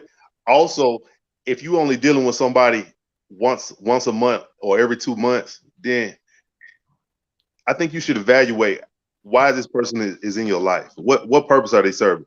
Do you need a piece of pussy that bad? I want to get laid. She down with it. That's the purpose. Oh my God. And then she gets pregnant. Bless your heart. Bless your heart. And then she gets pregnant. And then it's her turn for manipulation. And it was her fault. But if you both take precautions not to let that happen, and you already know what it was, it's only one precaution. Like it's only one precaution you can take that won't allow that to happen. It's only one. But let me tell you, it's not going to happen. So you know what? I strap up, and she takes a contraception. Because how's it very rare that a condom breaks when we have sex? Not that. Come on, Mel. Come on, Mel. No, Mel. You're talking from a guarantee point of view. Nothing is guaranteed. Mel, you never heard about the come on, Mel. People, there's only one. Come on, I'm 41 years old, been playing women. I don't got no oops babies out there like crazy. So I'm doing something right. No, but Mel, only one though. That is a situation that is personal to you though. But talking about other people who are widespread in this conversation, they may not have that luck that you had, that you never had. Over here, man. Yeah. I'm not saying it's about luck right there because we know most situations they took that condom off, number one, or as I was saying, most of the time the condom ain't breaking like that, like we think it is. No, but a lot of women are very determined. Okay, you are. And you very don't tell her that conniving. you don't want to be with her. They be busting, man. Hold on 1 second. You done. Hold on. You done told her that you don't want to be with her. You gave her a breeze. You hit her with that stiff arm. And you were like, you need to go sit over there. I'm giving you time out because your emotions, you're not in control.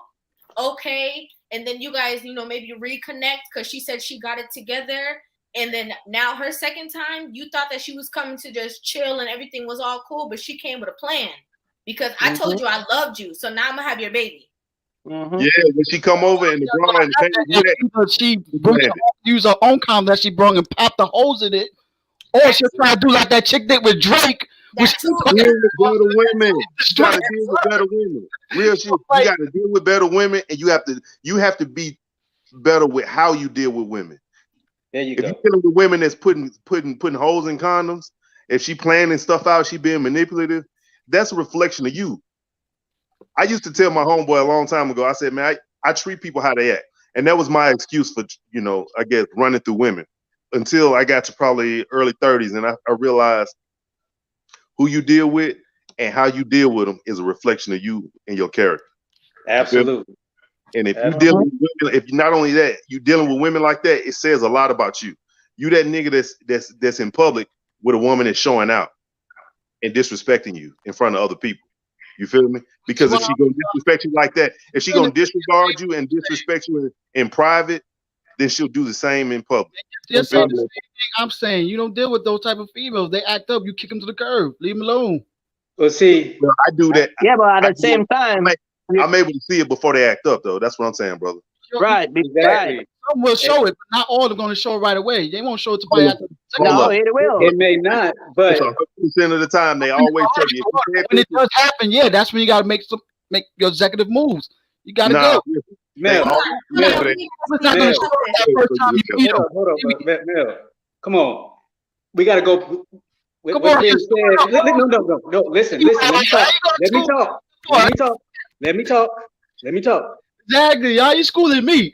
No. Just listen, bro. Just listen for a second. Let me get what I got to say out, okay? I'll let you get out. Let me get mine out, all right? So, what you're saying, all of that could be avoided and alleviated if we do exactly what EP and Kirk have been saying the whole time. If we look at the character of the woman we're dealing with, if we're looking for certain things before we get into the relationship, we know what to cut off before it gets to that point. Exactly. I got one better. discipline, and you ain't got to worry about. Well, there you go. That too. Big I agree with that also too. I agree 100%. I agree 100%. Every woman's not worth sleeping with either.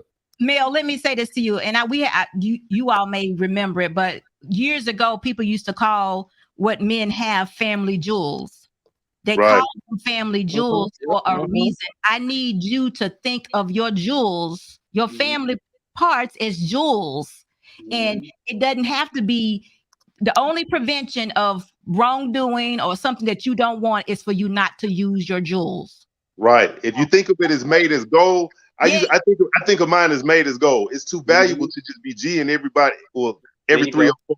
You know what I mean? And if they gonna be putting, you also have to think about your lineage and your legacy. Because your lineage should be over your luxury and your convenience. And if your legacy should be more important to you than what's between her legs. Thank you. It should be some women that can't even talk to you, that you look at Oh them, man, you don't even see them. Oh man, she just said that. She just said that. You got to see yourself that way. You got to see yourself. That's the same thing I said. Think about it this way. Why you think you got to go through the procedure to talk to the president or the mayor or even a celebrity? So why you dealing with somebody that you only dealing with every 2 months? All that to get to them, and they very protective like that. Mel, so why would you deal with somebody that you're only seeing every other month or every 2 months? What value does that bring to your life? Just because you want to get laid? That's the point, dude. I want to get laid. I'm having casual sex. Duh. So why I want to have sexual fun with a woman. That's what I want at the moment. She knows that I was straight direct with her. You can't come at me say I lied to her, this and that. No, she knew what it was. Now she goes going crazy. I have to kick her to the curb. Plain simple. Really quick, Mel, really quick. And after I say this, I want to get to Security Boss because she was telling us a story and we still don't know the story. Yeah, you're right. But really quick, I just want to say. Mix up. Yeah, I want to know because I'm like 40, 50, baby. What happened? Sneaky link? Yeah. No, but really quick, I just want to add on to Mel's point, right? Because Mel is from Bronx, right? Yep, New York. Okay, New York. It's a completely different ball game when it comes to these kind of conversations about promiscuity, about sleeping around, about stuff like that. Because, and I say that from somebody who lived there and just knowing the culture of it. Like, it can be a very casual thing, right? And I'm being real. Like, for people who know, for people who really lived in the boroughs, like, and again, I'm not, you know how Rivah feels about it. Because we done talked about 3 hours about how I feel about it. But it's a very casual thing, you know? So there's women and men who will just sleep together and they might call each other and just hook up or whatever the case may be and then separate. And it's not a big deal. Like, it's not a big thing. Do we know that it's a big deal? A big deal? Yes, we do. But in the aspects of like interaction with each other, like a man can stand right here and see 200 women differently, you know, and call for one and hook up with one and see her that same evening. Like, it's a very different aspect because people are so much closer together. So I do want to say it's a big difference than, like, you know, the South. It is a difference. People are still promiscuous, but it's a very different ball game. Like, girls are very much on it, right? So there is, I just wanted to add that context because I know it can seem a certain way, but I feel like for me knowing that he's from BX, I kind of know like the mentality that he has when it comes to certain things. That's number one. But number two, when it comes to these aspects, again, I have to say that I think two things can be true at the same time. You know, I do think that we do have to hold women accountable. And as Security Boss was saying from the beginning, it's about holding both parties accountable because as the women, you're delusional, you created this in your mind. But I do think that a man who really knows himself knows what's up. Like, he knows, like, I got to hit this girl with the Heisman. Okay, I got to hit her with the stiff arm. And I got to put her over here to the side because this looks like it's going to go down a really big toxic road that I don't want to be in. Because we were hanging out and it was cool, but now you're taking it too far. And I need you to be over here. So I definitely understand what he's saying. You know, some men don't have that level of discipline, though. We have to be honest. Some men are just not thinking like that. And so that's why it's also very important for us to have these conversations with women as well, to allow them to know, like, hey, it's that promiscuous lifestyle or going out and just having casual, you know, intercourse, it's not the same for you. And more times than not, if that man interacts with your body in a certain way, your emotions are going to get involved. Your feelings are going to get involved. And when you've already gotten to that situation with the man who told you that he does not want a relationship from you, you're already in too deep. That's number one. And number two, if you continue to stay and sleep with this man because you have to only think for yourself, you can't think for him. If you continue to stay, that's letting him know that you want to be, like Security Boss said with that other story, you're going to be the forever side chick. You ain't never going to be the main chick. And I'm always going to view you as that. So I just wanted to say that. Now, Security Boss, I do want to go to you. Kirk, you're going to say something? Yes, I got it. Sorry, Miss Security Boss. I'm gonna sign off. You don't feel comfortable calling me boss chick? Boss chick. Sorry. I just wonder. Go ahead, Kirk. I'm just like, I am not calling that. Go ahead, Kirk. No. I want to say back to what Mel was saying about his topic real quick, because you know what I mean. That's why it is important for us, man, to put ourselves into certain levels and get on certain purposes. Yeah. So certain things you don't waste time. And I see a lot of these stuff as wasting time. You get what I'm saying? And the more you mature and the more you become successful in whatever, you know, wherever you're going in life, you just don't have no more time for the nonsense. You get what I'm saying? After a while, man, sex become a thing where you just, it's just not in you. It's not desirable no more on a level like a 20-year-old. You get what I'm saying? I don't need to put you over here for 2 months and hit you every 2 months. And it's costing me money, my time. I got to lose this. I got to lose that. So I just believe that once you're on a purpose and you move in a certain way, your mindset just, and that's why when you're like, why you think all the girls are trying to chase the 1%ers? Because we're in a different category. We're not in the bullshit. And that's why they're attracted to us. And that's why they don't want average man. So, and go back to the Bronx. It has nothing to do with the Bronx. New York is a beast city, but there's no difference with a relationship based on the state. It's all the same. It's just some states are just more aggressive when it comes on to doing stuff. New York just happens to be one of them, Miami and Atlanta and a few other states, but it's the same thing across the board. If you can sleep with a girl in Atlanta tonight, trust me, you can find one in New York. It doesn't matter. I don't agree though. I agree, but I don't agree. Just because that beast is a different beast, because there's way more people to come in contact with. So if a girl can possibly be promiscuous, it might be a lot more because she's directly on the train, on the block. Like, it's a big... Because compared to... Let me tell you what's the difference. So hold on a minute. Let me tell you what's the difference, though. If you, let's just say New York, okay? If New York is a state where women are attracted to you physically, right? Most women, we have a lot of women over here, right? Because I'm in Pennsylvania. I'm not far from New York. I used to live and work in Jersey next to New York and deliver stuff in New York. If women are attracted to you physically, you have a set of women that are attracted to you like that. Then you have another set of women that are attracted to your cars. You get what I'm saying? Yeah. So it doesn't matter what kind of category you're gonna put a woman in. Either way, if you're gonna hit it tonight and you fit that criteria, you're still gonna hit it. You get what I'm saying? So it doesn't matter if they're in New York or New Jersey. Now, if you go to Miami, the same things that require you to get a woman the same night might be different, because you're going up against the guys with the Lambo and the guys with the Ferrari and the guys that got the big yacht. So it's a little bit different. Mm-hmm. But as far as... But I think you're misunderstanding what I'm saying, though. Because I'm not talking about what it requires for you to get the woman. I'm talking about the access to them. Because it's totally different. You know, but that's what I'm saying. You still can get access to them. For example, but she's talking about attraction level also too.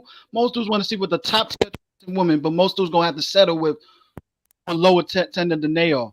New What York, I mean, the first in New York. In Miami, those highly attractive females in Miami, they want to take percentage down there. So you got to be like on a Drake level or even Elon Musk level, definitely to let get me with tell you the why top that's women. let me tell you why that's valid. Because if you want to talk about like the men up there who are getting, because there's men up in New York, right? I don't know. I wish Mel. I mean, I have Mel, but I wish I had one more person on this panel that was from New York too. That we would have a different borough, because it's Queens. We have Bronx. I wish I had like a Brooklyn person that was on here so we could talk. But the only reason why I'm saying that it's a difference, right? Because even for example, we always hear about like Southern hospitality and how like the women of the South or the people of the South are just a little bit more nicer, a little bit more kinder, you know, a little bit more sweet. But just think of this, right?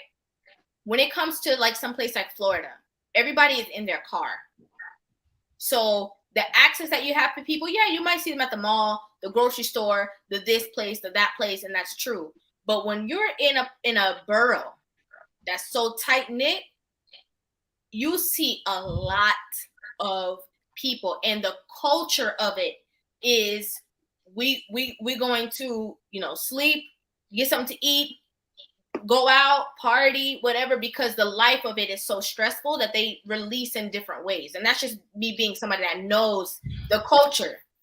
You know what I'm saying? So it's when you pass through, yes, that's true. But when you actually live there and you see how people maneuver, it's a certain way. Like the girls are purposely dressing this way to walk on this block because they know that these guys that have this kind of money are on this block and they want to appease them.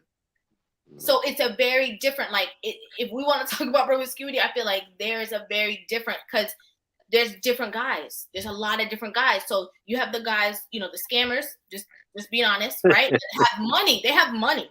It's not their money, but they have money, right? And then you have like the people who actually work. And then you have the different, you know, because everybody in New York is a celebrity in their mind. Everybody, right? So, but in Miami, a girl want to see your Instagram, maybe, you know, she want to maybe see what you can buy for her to eat. So it's a very, very different dynamic. That's the only reason why I mentioned it, just because it's a very, very different situation.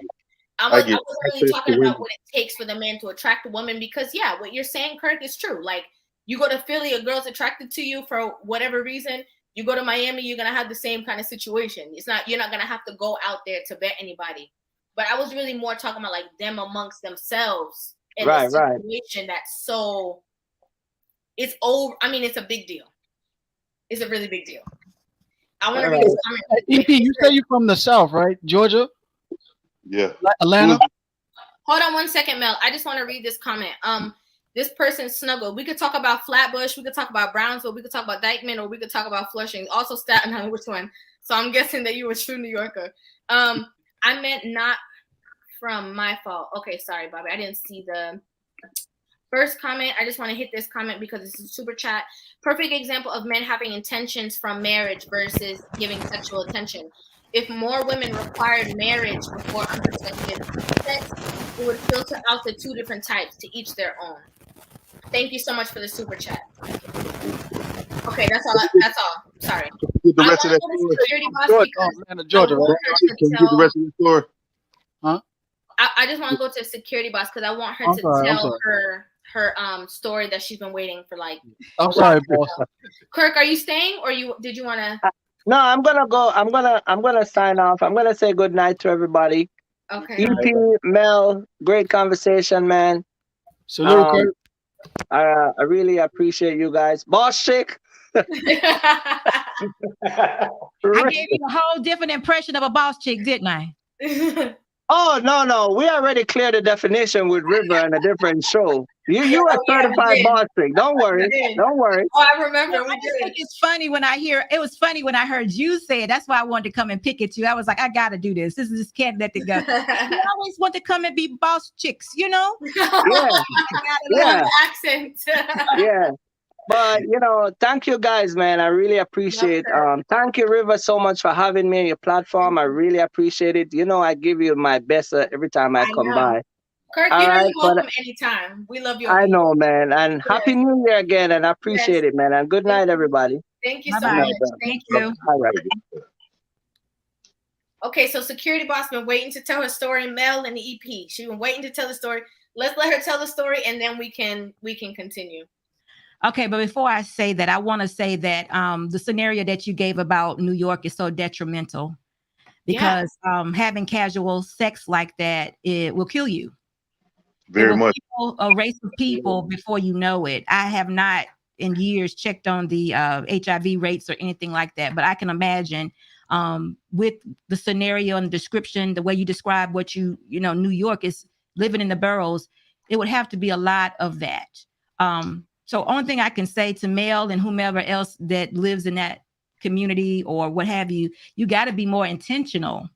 You can't be casual because sex will take you out of here. It's Those dangerous. type of relationships, I mean, if it's not from contracting some disease, it could be from an emotional situation where one man or one woman thought you were my man and I was your woman, and the other one thought the same thing, you know, gun violence or whatever the situation. Because it's just so tight. When you get into a familiar situation like that, you get real emotional domestic things happening. So I never thought about it. I'm from the South. True. So you got to be careful and more intentional. You got to run when you see them. You got to run, guys. You got to run and help them get in the house and close the door real tight. The women don't look. Yeah, they're not all for you though. They're not all for you. So just because it's there, you don't have to entertain it. It's true. No, what you said is 1,000, and that's why I love to have these conversations, and that's why I purposely brought that up because I know for real, like I've seen other females around. I'm like, what is wrong with you? What's wrong with you guys? Yeah, that's crazy. Yeah, you can't sleep with every female out there. I call some women are like the Medusa Punani. You know, Medusa, she looked very beautiful, but when the Medusa got close to her, she showed her demon side and turned them all to stone. So not every beautiful face out there is worth sleeping with. You know what I'm saying? Don't think I'm not sleeping with every beautiful face. Nah, I'm very picky who I want to have casual, sets with than like other guys also too like that. Like, in the first 5 minutes and everything, I'm watching them just as much as they watching me. So I use that game against them and stuff, but that doesn't mean I'm gonna sleep with them right away. If I got a spidey sense about them, it's like, nah, I'm good. Yeah. Mel, how old are you? Huh? Mel, how old are you? I'm 41. Mel. To Mel get back from the BX. Okay, sorry. Oh, Security Boss. Go on with my story. Okay. Yes. So what they actually, the couple that I was talking to you about, she's 40, he's 50. He has a daughter that's 25. Excuse me, and that's his baby. She had a child, but the child passed away. So this is actually her first child, passed away at birth. So this is her first child. And they actually lived together at one point in time for some time. And I think what happened is they lived together, then they kind of dated off and on, but never actually said, this is over, we're done. And casually continued to go back and forth, but never ever was completely done. Now, I don't know exactly who was saying what, but here we are now. Hadn't talked to him in a while, I think, before this. And then all of a sudden we're talking to him again. And maybe I don't know the conversation, but she's pregnant now. And he is like freaking out. That sounds like a lack of self-discipline on both parts. Absolutely. That was the point we were trying to make, but we lost it. It was way back there. We lost it. It's way back. Remember, we were saying both parties were responsible. That was one of the but that's what I was trying to say, is that we can't blame it on the women only because of things like this. I mean, I couldn't believe it, but it goes to one thing I want to clear up. EP, that you said was, and I could be saying that wrong, so excuse me if I got your name wrong. I don't think that she was a person that slept with a lot of men. I don't think she was anybody because she didn't protect herself at all. Because usually 40-year-old women that are out there dating on the dating scene have many dates and partners and things of that nature. They have some form of birth control, or they know about the plan B or something, but there was nothing. She trusted or interested, or I don't know what they were thinking about, maybe drunk, I don't know, but I'm like, how long were they interacting? Was it like a 10-year kind of thing, or was it? If I can remember well, I want to say they were actually living kind of together around 2017, 2018, kind of living together back then. For 4 years. Yeah, but she still had her place. He had his too. You know, it was like, but they still would, spend several times. Yeah. Just So not solid though. I guess the reason I asked that is because maybe it was a situation. Who knows? This is just me speculating from the outside looking in. That me too. A certain level of comfortability and familiarity exactly. made a woman lower her guards and feel more comfortable. But again, lack of self-discipline is what I see and hear in that story.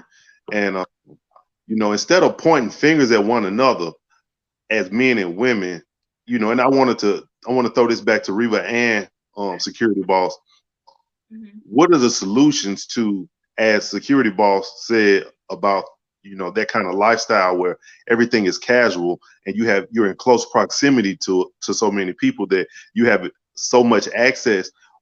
What are the solutions to keep that to build people up out of that? Because here's the thing, you live like that for so long, you get stuck to living like that, and your next generation end up living like that. And that, you walk down that block, you end up living on that block and raising your children on that block, that same block that you was engaging with men on a low vibrational level. Let me say that. You follow me? I think sometimes something has to happen, and hopefully they make it out. The female, I'm going to say the female, I hope she can recover from whatever happens. But typically, in order to wake somebody up from what people call their life, you know how people always say, oh, well, it was my life. I didn't know it was different, or I didn't realize it was not right because this is my only life I live. They didn't see another way. Right. So in order to wake somebody up, you have to interject something big. I have to show them something different. And typically that may be like a baby, a disease, abusive relationship, something that's real earth-shattering to make you think a different way. Otherwise, you're still in your daily thinking it's a norm. And we have to be honest too that some women go through those. Well, first thing I want to say, can we normalize the conversation that some women just get pregnant on purpose? Because they knew that they couldn't call somebody and hit that person up and that he would answer the phone and he would sleep with them. And they made you realize that they're 40, 41, whatever, and they never had a kid. And this is their one opportunity. We have to normalize that conversation also. Yep.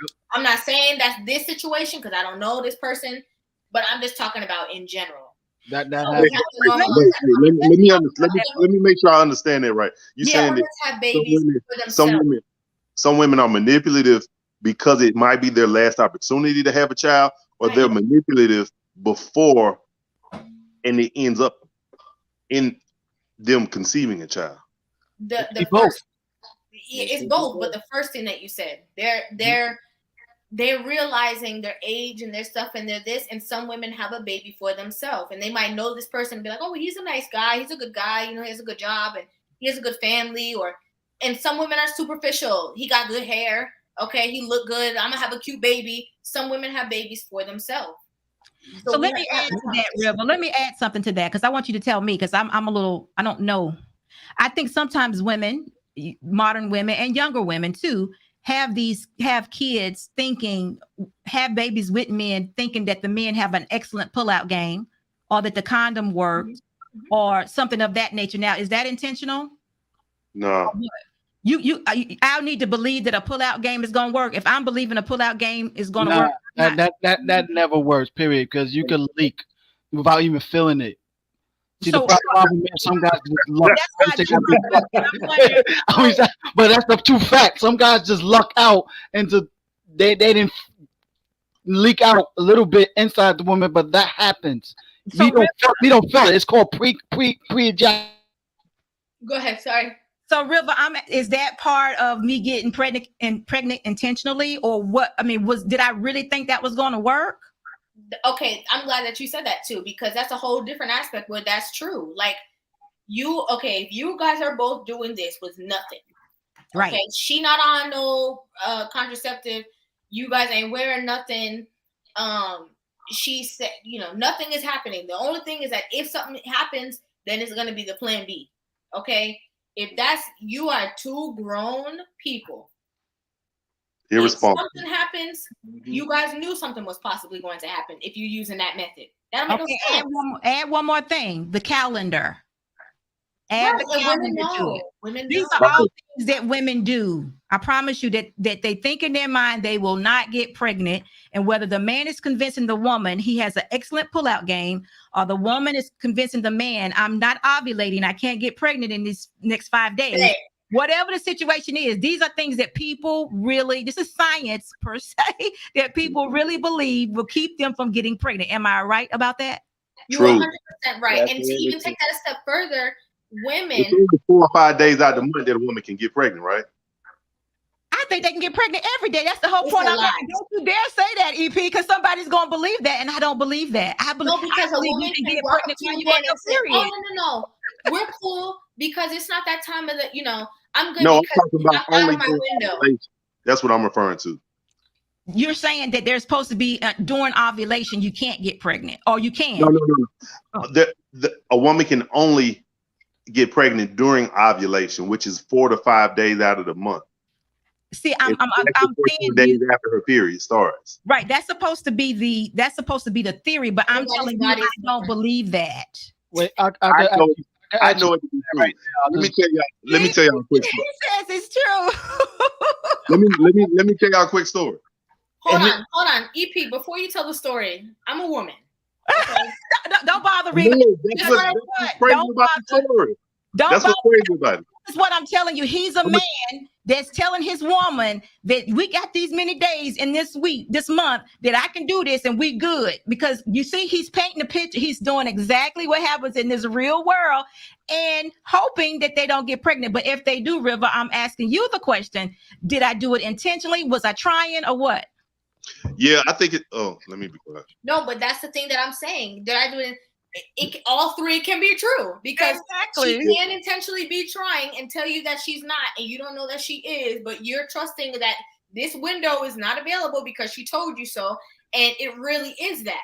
But what even if it's true though? What if she's not lying? What if she's telling the truth and he and her both? And he just said to us, "I got a true story." He just said it. I think what Security Boss is saying, that if you're not planning to not do that, if you fail to plan, then you plan to fail. Yes. So by not using protection, by not taking those precautions, you're actively trying to get pregnant, and that's what she's trying to say. That means that's where the lack of responsibility comes in, and the lack of and then after that, then if each party pointing the finger at the other person. Well, I thought you was pulling out. Well, I thought you was gonna get morning after pill. Or I thought you was on the pill or whatever. You know what I mean? Too grown for that. People are too grown for that. First of all, and second of all, for which part? To be playing these games like they don't know what can possibly happen. Like you guys are too grown. But also, I want to go to the point of the ovulation. Let me tell you why that's not true. I'm going to tell you why that's not true, and that's a dangerous mentality that you have. Because everybody's body is different, and some women ovulate more than others, and some women don't even ovulate at all. And some women who don't ovulate often still get pregnant, and they're like, oh my gosh, I didn't even know I could get pregnant. So that means to say that it's not only reliance on that ovulation calendar and date. I'm glad you said that. I got the answer right now, which I already knew, but I can read it to y'all right now. Googled it. Security Boss, I see you laughing. You laughing for a reason. Listen. Yeah, because you got a story. Tell you what, EP, I'm gonna read the answer after you finish. It ain't so much of a story, but there's an app. It's called My Days X, and it keeps. We don't know about no app? You think we don't know about the app? Rivah, can you please? I've been married for 20 years. Sorry. No app, but I want to hear about this app. Let me hear it. I ain't know nothing about this app. You didn't either. She don't want me to say it. She don't want me to say it.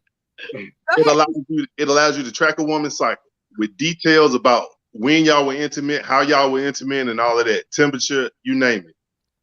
You keep up with a woman's cycle long enough, it'll predict when her cycle is, when she's ovulating. It also allows you to put in details like how long her cycle is, all of that.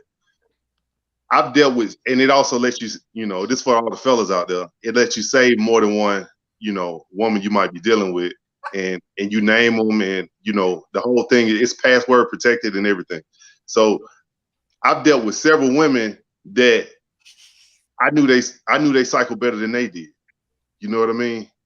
Mm-hmm. And it's crazy that a woman will tell you, well, I know my body. I'm a woman. Yeah, but how many women have you dealt with? You know what I mean? I've dealt with women exclusively for over 25 years. You telling me the way your equipment work is different from all of them? Come on now. You know what I mean? Again, I'm 40. I don't have any children. Let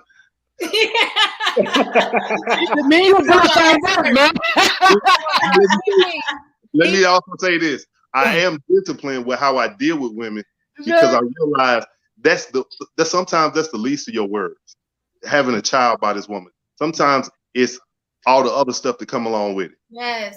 The messy family members, the messy friends, because she's emotionally unstable, she'll say anything and then she'll get you jammed up. You know what I mean? She'll have a great charge on you, or you'll be in a domestic situation with her ex or her current or some other sucker that might like her and not have the time, not even get the time of day from her. So it's a lot of that stuff. And then when you really on a mission, you ain't really got time to deal with somebody who's not giving you full 100% cooperation.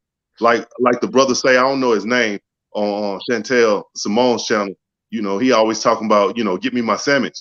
You know what I mean?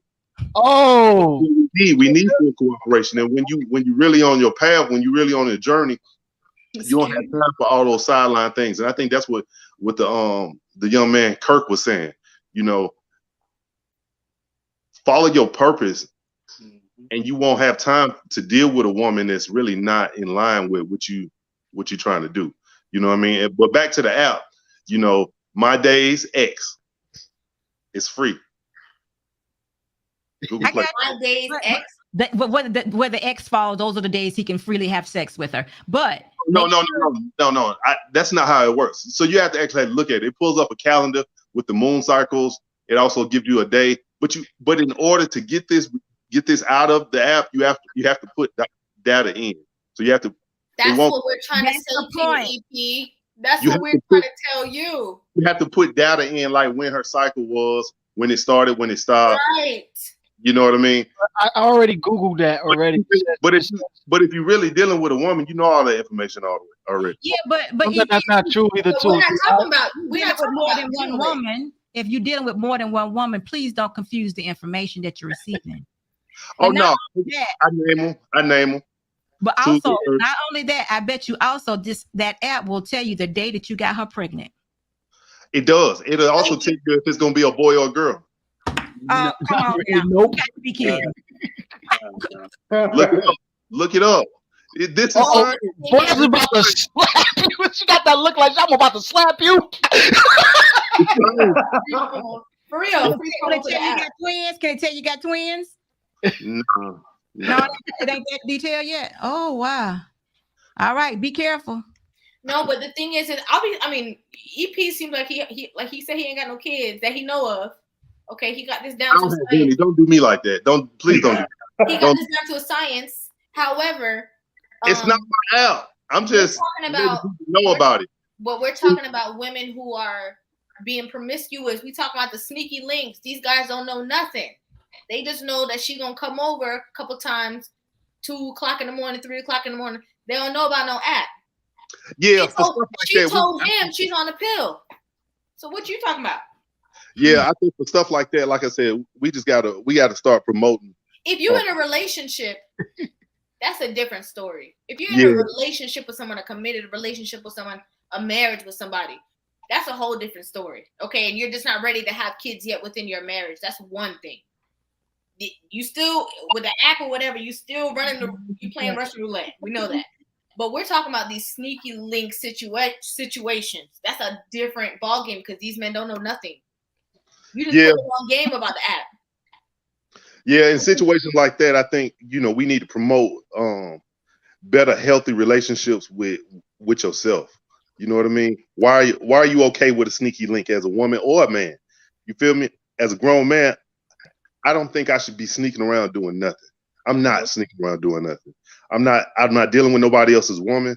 I'm not allowing somebody to deal with me in a less than kingly way. You follow me? Right. So with situations like that, we have to start we've normalized very casual and, like I said, low vibrational situations, and that shouldn't be the norm. And that's part of why we have so many, broken homes. And it's just these relationships. We all know somebody that's got married. It lasts 2 or 3 years. They have a child, maybe 2. It's almost like the engagement lasted longer than the marriage. Yeah. Why is that? It's because they really got married for the wrong reasons. They probably shouldn't even been in a relationship with that person. You thinking that you loved her when you shouldn't have even liked her. You follow me? Yeah.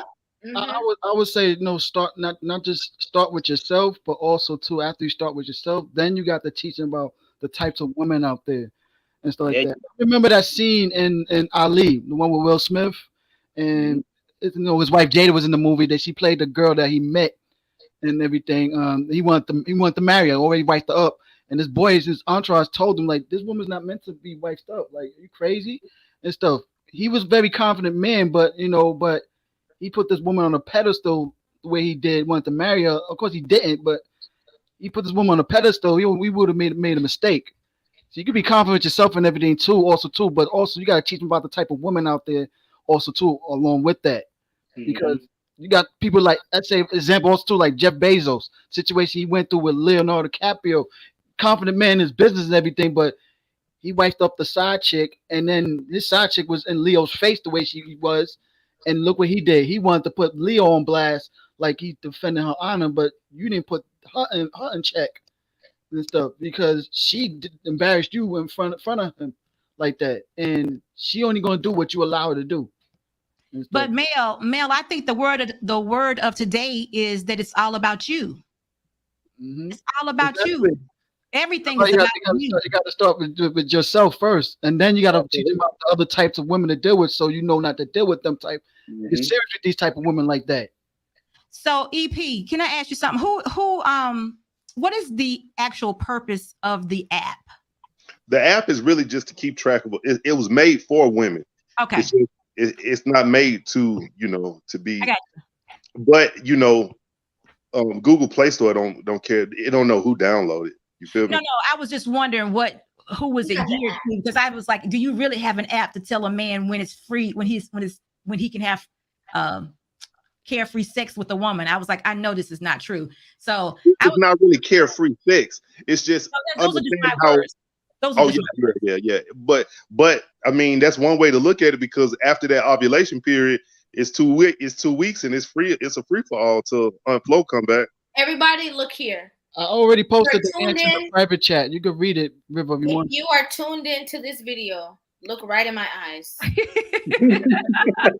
I am one with you. You are one with me. Don't do it. Do not trust anything that a woman has to put information in, or that kind of technology for you to say that it's all free for all on certain days, because that is not always 100% accurate.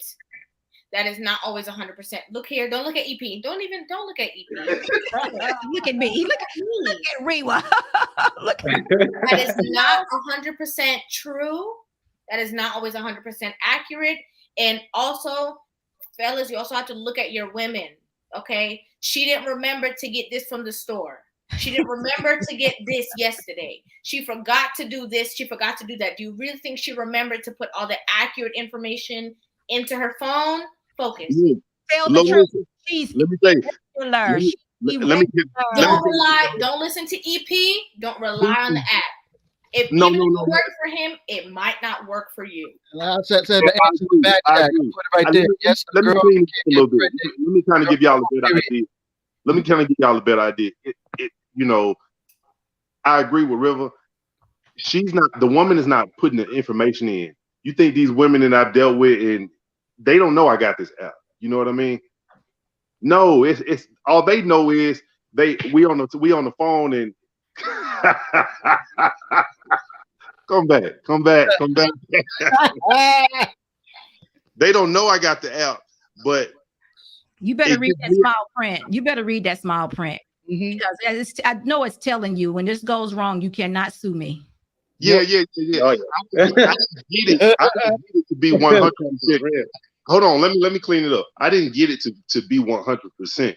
I'm just letting y'all know that I have experience with this, and it has given me insight to how a woman's body works, and it has been right. That's what I'm trying to say. As far as my experience has been. How many women did you use that app on? Luck also too. I'm sorry. A woman can still get pregnant period. Absolutely. I can't hear you. How many women did you use that app on? Let me go. Let's see. Hold on. Let me go. Pull it Get off. No, oh you. My God. Can you understand No. this? He going on his phone right now. No. Why is he like this? Why is he like this? Because I know he's not getting ready to pull it out right now. Hold on. Why is he like this? What if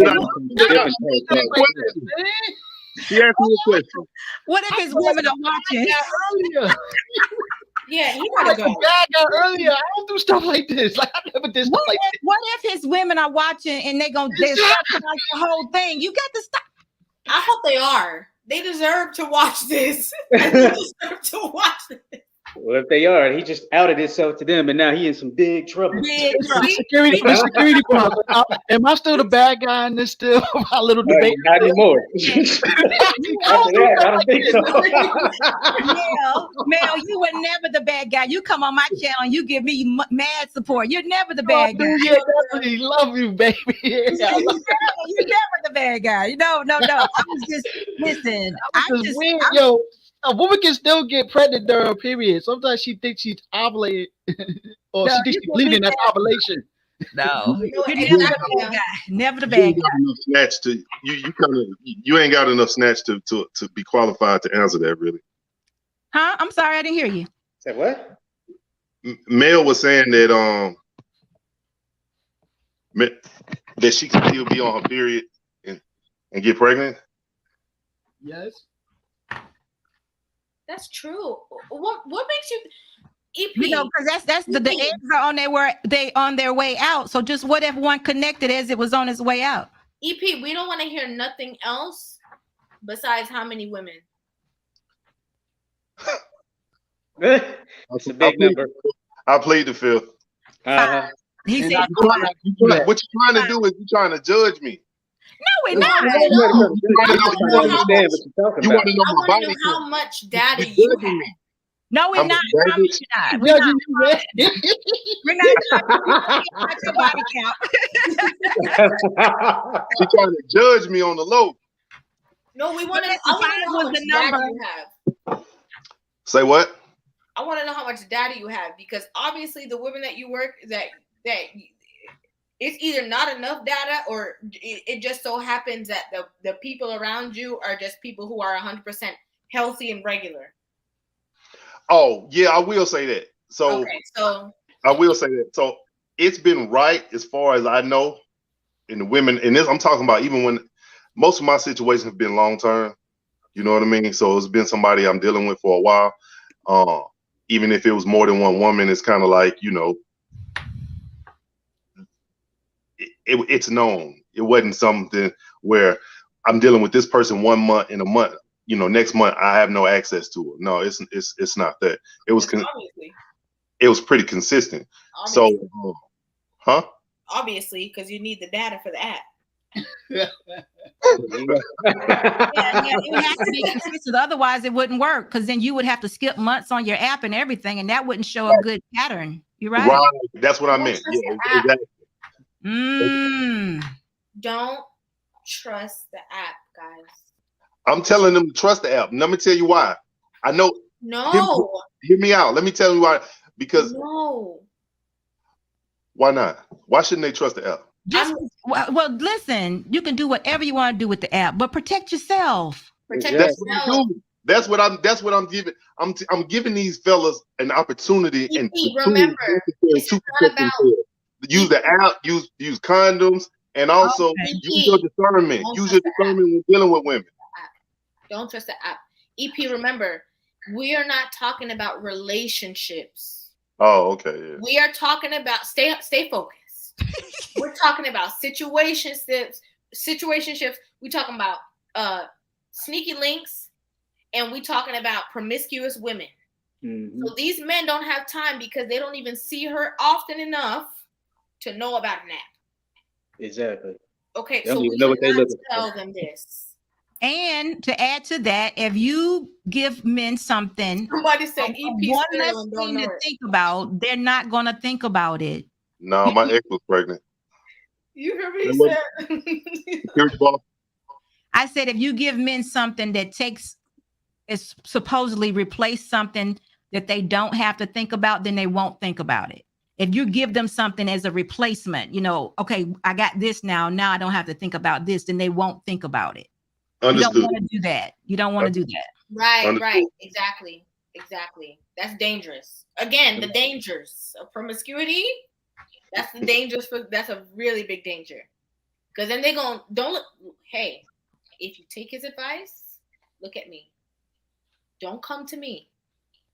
Find EP and talk to him. Because Rivah tried to tell you. Nah, look, if she ended up getting pregnant, name it after Rivah.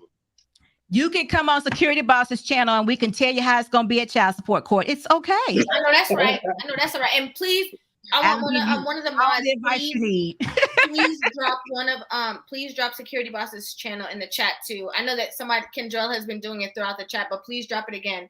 But okay, we've been on here and we've had an amazing conversation. You've been on here for 4 hours. Wow. 4 hours. We've had an amazing conversation, and I love that we're laughing about it at the end, because in the beginning, I told you guys this was a very serious topic and a very serious conversation. I'm going to say my piece, and I want everybody else to be able to give their final thoughts about the topic and the conversation. I started off this conversation. I told everybody I was watching on TikTok. There was some girls who were doing the sneaky link talks, and I saw it in my For You page often enough that I finally watched the full video, not realizing that it's videos of women showing themselves in makeup and looking all pretty, going to their sneaky link appointment. And then they also do a video of the after with the eyelashes coming off, the wig half off, and and basically reporting back to TikTok. And when you look in the comment section, it's all about women like, oh yeah, you go girl, and you this and you that. And I just realized how far this situation has gone and how far we've come from class, okay, and having shame and self-respect in our community, because a lot of our women don't have any shame. They're not ashamed about anything. And if you try to tell women how to behave, they tell you that they're shaming tactics, bashing, and all this stuff. We also spoke about the fact that, the feminist movement, they're all fighting for equality and fighting for this and fighting for that. But we're in a space now that they're just fighting to be men, okay, and maneuver through life like men, and we are not the same, and that's completely fine. There's so many dangers that people don't talk about. I talked about them throughout the video. It's not just about being pregnant, because being pregnant is the least nowadays, because you can figure things out. Okay, you have a lot of different options now than people did back then.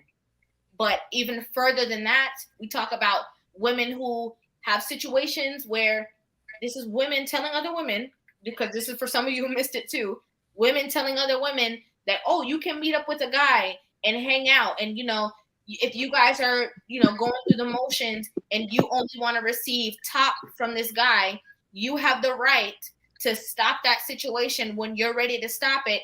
And he's not allowed to move forward until, if you say that you don't want to go any further. And this is putting a lot of our women in dangerous situations. Because the women who say, oh, well, you have a right. Well, he can't do that. Are they going to be there to assist you? Are they going to be there to save you? Or are they going to be there at court to witness? Because just saying that you have a right, but putting yourself in sticky situations doesn't mean anything. There's no way. And women talk about how they love women. Women talk about women empowerment. They say this over and over again. But if you really love women, you wouldn't create situations and tell women, oh no, free yourself, do your own thing, maneuver like a guy. It's completely fine. And then turn around and have the conversation, we have to protect ourselves against men. No, you would teach women the ways in which to maneuver through life to protect themselves in situations. Prevention is always better than cure. So I want to go across the whole panel, and I want everyone to say their piece, and I actually want to end off with Security Boss. So I'm gonna go to Mel, then EP, then Kashawn, and then Security Boss. So Mel, I want your final piece. Just please make it a little brief. Just a quick point that you have about this entire conversation that we had today. We gotta be wise in our choices and everything. How we, like you said, how we maneuver in life. Period. Social media, celebrities have a big influence. So tell me how a lot of females are acting these days, also too, and stuff. Especially with this woman empowerment, and they got to twist and not realize. But most majority of celebrities that are looking up to either not in relationships or they're in relationships with the top tier men and stuff. But yet, what about a lot of the single females or females that keep having babies by wrong dudes and stuff like that? They listen to this stuff and think it's religion gold, but it's not making their situation better. So definitely, we gotta be wise in our choices and everything. Definitely. So thanks for having me up. Security Boss. God bless you. Thank you so much, Mel. Definitely. My brothers down there. God bless y'all too. Definitely. God bless you too, brother. Time, man. Stay warm. See you soon. Okay, so now we're gonna go to EP. First of all, Rivah, thank you for this platform. I appreciate you for even bringing these issues, having a conversation, having a platform to have these conversations, and kind of push a narrative that's going to contribute to positivity. You know what I mean? That's going to contribute to people, asking themselves hard questions that they should have already been asking themselves. You know what I mean? Yeah. Thank you for giving me access. I'm a random guy. You know what I mean? And I'm sorry about the whole app situation. Thank you for apologizing. And also, to your point, I use the app for whatever, in relationships. Mm-hmm. We need to stop normalizing hookup culture. You know what I mean? Mm-hmm. We need to normalize self-respect, having a higher self-esteem and being very intentional with having the end in mind with our actions, our decisions, and our words. Being intentional with that. And once we start doing that, we'll notice different results. It takes time. You're not going to notice results overnight. It's going to take maybe even a generation, because a lot of these people, they were taught this, 20 years ago, 30 years ago. They were taught this behavior by a generation that probably were not married, that didn't invest their time and energy in places that were fruitful in a healthy way. So, we have to start normalizing, what? Why did I do that? Why am I inviting her over? Why am I calling her? You know what I mean? Right. That's the thought process. Yeah. Right. Why? What does what place does this person serve in my life? And how is that going to get me to where I want to go? Mm-hmm. You know what I mean? Because what's not always is what's good for right now is going to be good for later, or and after you have a child with somebody, or even worse, later end up being the rest of your life. Mm-hmm. You know what I mean? So I appreciate that. Security Boss, thank you also for entertaining my foolishness. I also want to give y'all some compliments. Security Boss, who is your dentist? Your teeth are like beautiful teeth. Beautiful teeth. I'll put it back chat for you. But EP, I want to tell you something. Every channel needs a man on the ground like you, because you brought in some valuable information about the app and other things too. And I think every platform needs that. Yeah. So you might call it foolishness, but I think more than you are investing or spending time seeing and doing these things, and I think it needs to be talked about. Because you know what, Rivah, have you ever heard of it before? The app, right? Yeah, I heard the app. But I didn't know that men use the app. Oh, okay. Well, see, the same for me. So that needs to be talked about. That needed. Yeah. So every platform needs a man on the ground for that informational purposes. Yeah, EP's great. He is. He's always good with conversation. And EP, I think this is maybe your second or third time on my live. Maybe second. Second, yeah. Second, okay. Well, you're always welcome. Yeah, you need a man to go out there and get that information and bring it back. That masculine energy is needed. Yeah, it's a good balance. Mm-hmm. Yeah. So let me ask, with that being the case, like I said, thank you for having a platform. But oftentimes I get that what we have to offer is not respected or appreciated. That's why we have the platform. I mean, of course, here it is. I'm talking about like she said boots on the ground. So when I present these facts and my perspective as from a man, a responsible man, an accomplished man, a man that's got all the best intentions, it's met with resistance. And this is, of course, maybe a whole nother discussion, a whole nother live, but that's even with women in my family. You know what I mean? Yeah. But you're saying the same thing that we're saying. We're women who advocate for men. So the things that you can bring us about men and what men need to hear and what men need to talk about and what men need to get out there, it's received here because we have the same goal. Gotcha. So we're saying we're saying the same thing. We're working with you. We're trying to get the women on your page too. Yeah. So that so we're definitely working cohesively for sure. But I know EP's not on these platforms often. Okay? Right. Okay. That was a long time ago. He goes ghost for a while and he comes back. I don't go ghost. I just don't catch your lives all the time. So I try to always catch your uploads. But I'm a business owner. I'm a business person. So I get notifications, and it's kind of like, well, let me watch this while I'm driving. Let me watch this while I'm doing some work. Let me watch this while I got stuff going on. And so I keep up with it, but sometimes I may fall behind for a couple of days, and it's 2-3 days worth of uploads. I'm gonna be watching Rivah. Right. Oh, thanks. So listen, EP, another thing, and Rivah, I'm sorry, I'm gonna let him go, but I want to say this thing also. The other thing is too, if we can't get those women to convert, we definitely want them to be able, or we want men to be able, that they're able to see that they're holding a red flag.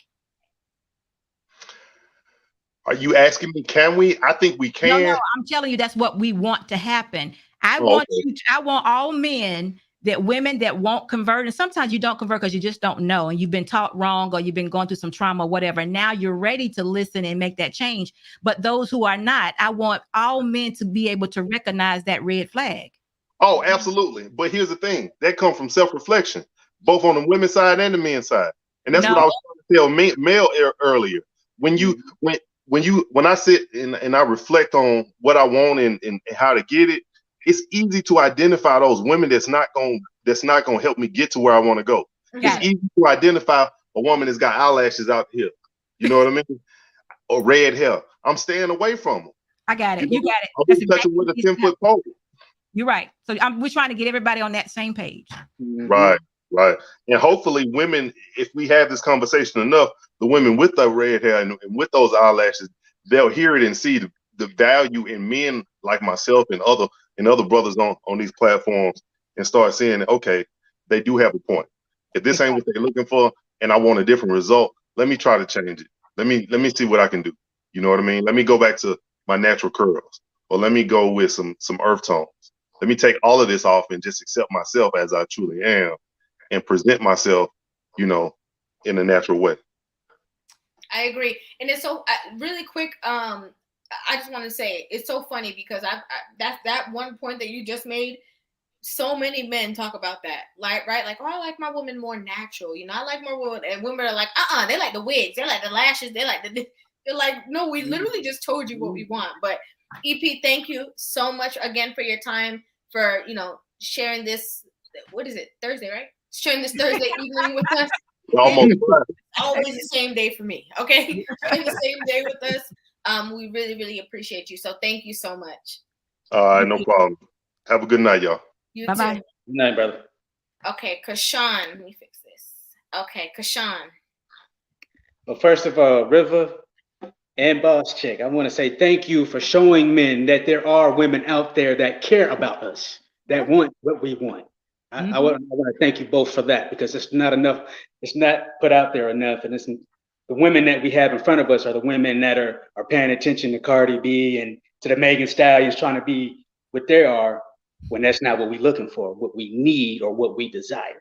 So I want to thank both of you ladies for doing the work and help and fighting for the men when those women want to fight against us. I want to say that. And then to the point I was making earlier, the things that I've learned through self-work. And one of the most important things I learned is that if you don't do the self work, you don't tend to see the red flags. You don't tend to see the toxicity. And I can say that as being a man who did not see and was constantly attracted to the toxicity because I was in a broken place. Now that I'm not, I can see what's real and what's not, and I know how to maneuver now. And it starts with self-work. So I just want to say thank you to both of you ladies. Thank you so much, Sean. Thank you so much. I Sean. really appreciate you. Thank you so much for joining us tonight. And again, you're always welcome. Thank you. No problem. You ladies have a good night and bless you. You too. Thanks. Bye-bye. Okay, ma'am. It was so fun, Rivah. What an evening. We got to do this again. It was so fun. Your people are so much. I got an older crowd, I suppose. I don't know, but they are so vibrant and they're just good. I like this. Funny, right? Yeah, I enjoyed myself. So thank you for having me up. Thank you for coming. I really appreciate you for coming, and actually coming on too, because I know sometimes that can be a little bit like a sticky situation if you're not ready to come on, and then I'm like, come, and you're like, oh, she caught me, Yeah, but I want to work with you anyway. We've been trying to get this thing together, and last week I was like, dang, we just waited too late to get a hold of her. But I know we're gonna do it again because I would love to do, come about, and we just think of a show and I can just add my 2 cents. So this was great for me. I love it. Continue to do what you do, your message. But I'm trying to get them married. I'm past. I'm trying to get them married. They come over there in security box. They're getting married by the end of the year. So which is great. Which is great. I mean, and how long have you been married?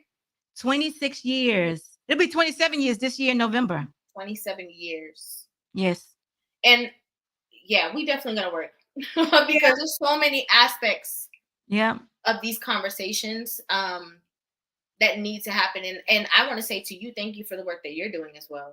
Thank you. I really appreciate that too. I appreciate your, commitment to it as well. You've been married for 26 years. What do you have to tell people about marriage for? You're already married, So well, you know what? It's just so much danger. I mean, when I hear you speak about stuff, it saddens me because it's so scary. It is scary. And I don't think people see it like that, but that's so scary to me. For 27 years now, maybe 28, I hadn't have to worry about a disease or a oops baby. And I just can't imagine living that way now. I mean, that's what you do when you're young, but you got to grow up. You got to grow up and be intentional and take care of yourself and your life. And it's just, I'm telling y'all, it's better over here.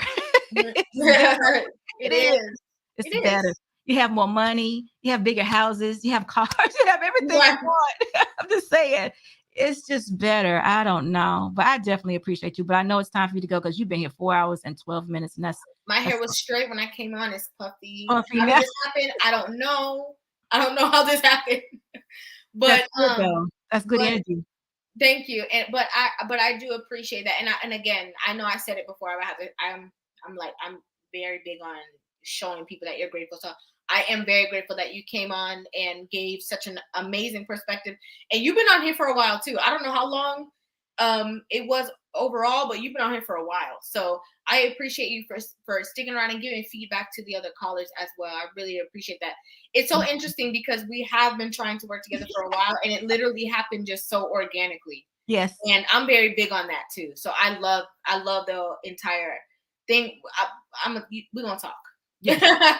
So I can come on over there as well. But definitely. Yeah, for sure. So again, thank you guys so much for watching. Okay, for those of you who have been here from the beginning, I appreciate it. Round of applause. Thank you. I thank you guys for watching. I really appreciate all the input, all the comments in the chats of you guys really partaking in this conversation. And these are conversations that are so necessary. Okay. I know that people say it's too far gone and, people don't care and it's a lost cause. I'm going out swinging. Okay. I'm fighting for our younger girls and our younger generations and also for marriage and for relationships as well. The right ones, because people can get married and then get divorced. Okay. We want to keep people together. So, thank you guys so much for watching. Again, Security Boss, thank you so much for coming on. And for everybody, I will see you guys, as you know, in the next video. Make sure you guys hit that subscribe button. Make sure you guys follow Security Boss on YouTube. Her link is right here. It's dropped in the chat from Kendrell. A super chat. Thank you so much. Salute to the beautiful Black women setting an exceptional example. I thank you so much. Okay, really, really thank you for that. So everybody, see, we fighting with you. My daughter is 13. Exactly. This is what we do it for. We do it for the kids. Because this is what life is like right now. Can you imagine? I think about it all the time. Can you imagine? So thank you guys again. Like I said, so much for watching. I appreciate you guys. You know Rivah loves you guys so very much. And we will definitely catch you next time. Peace.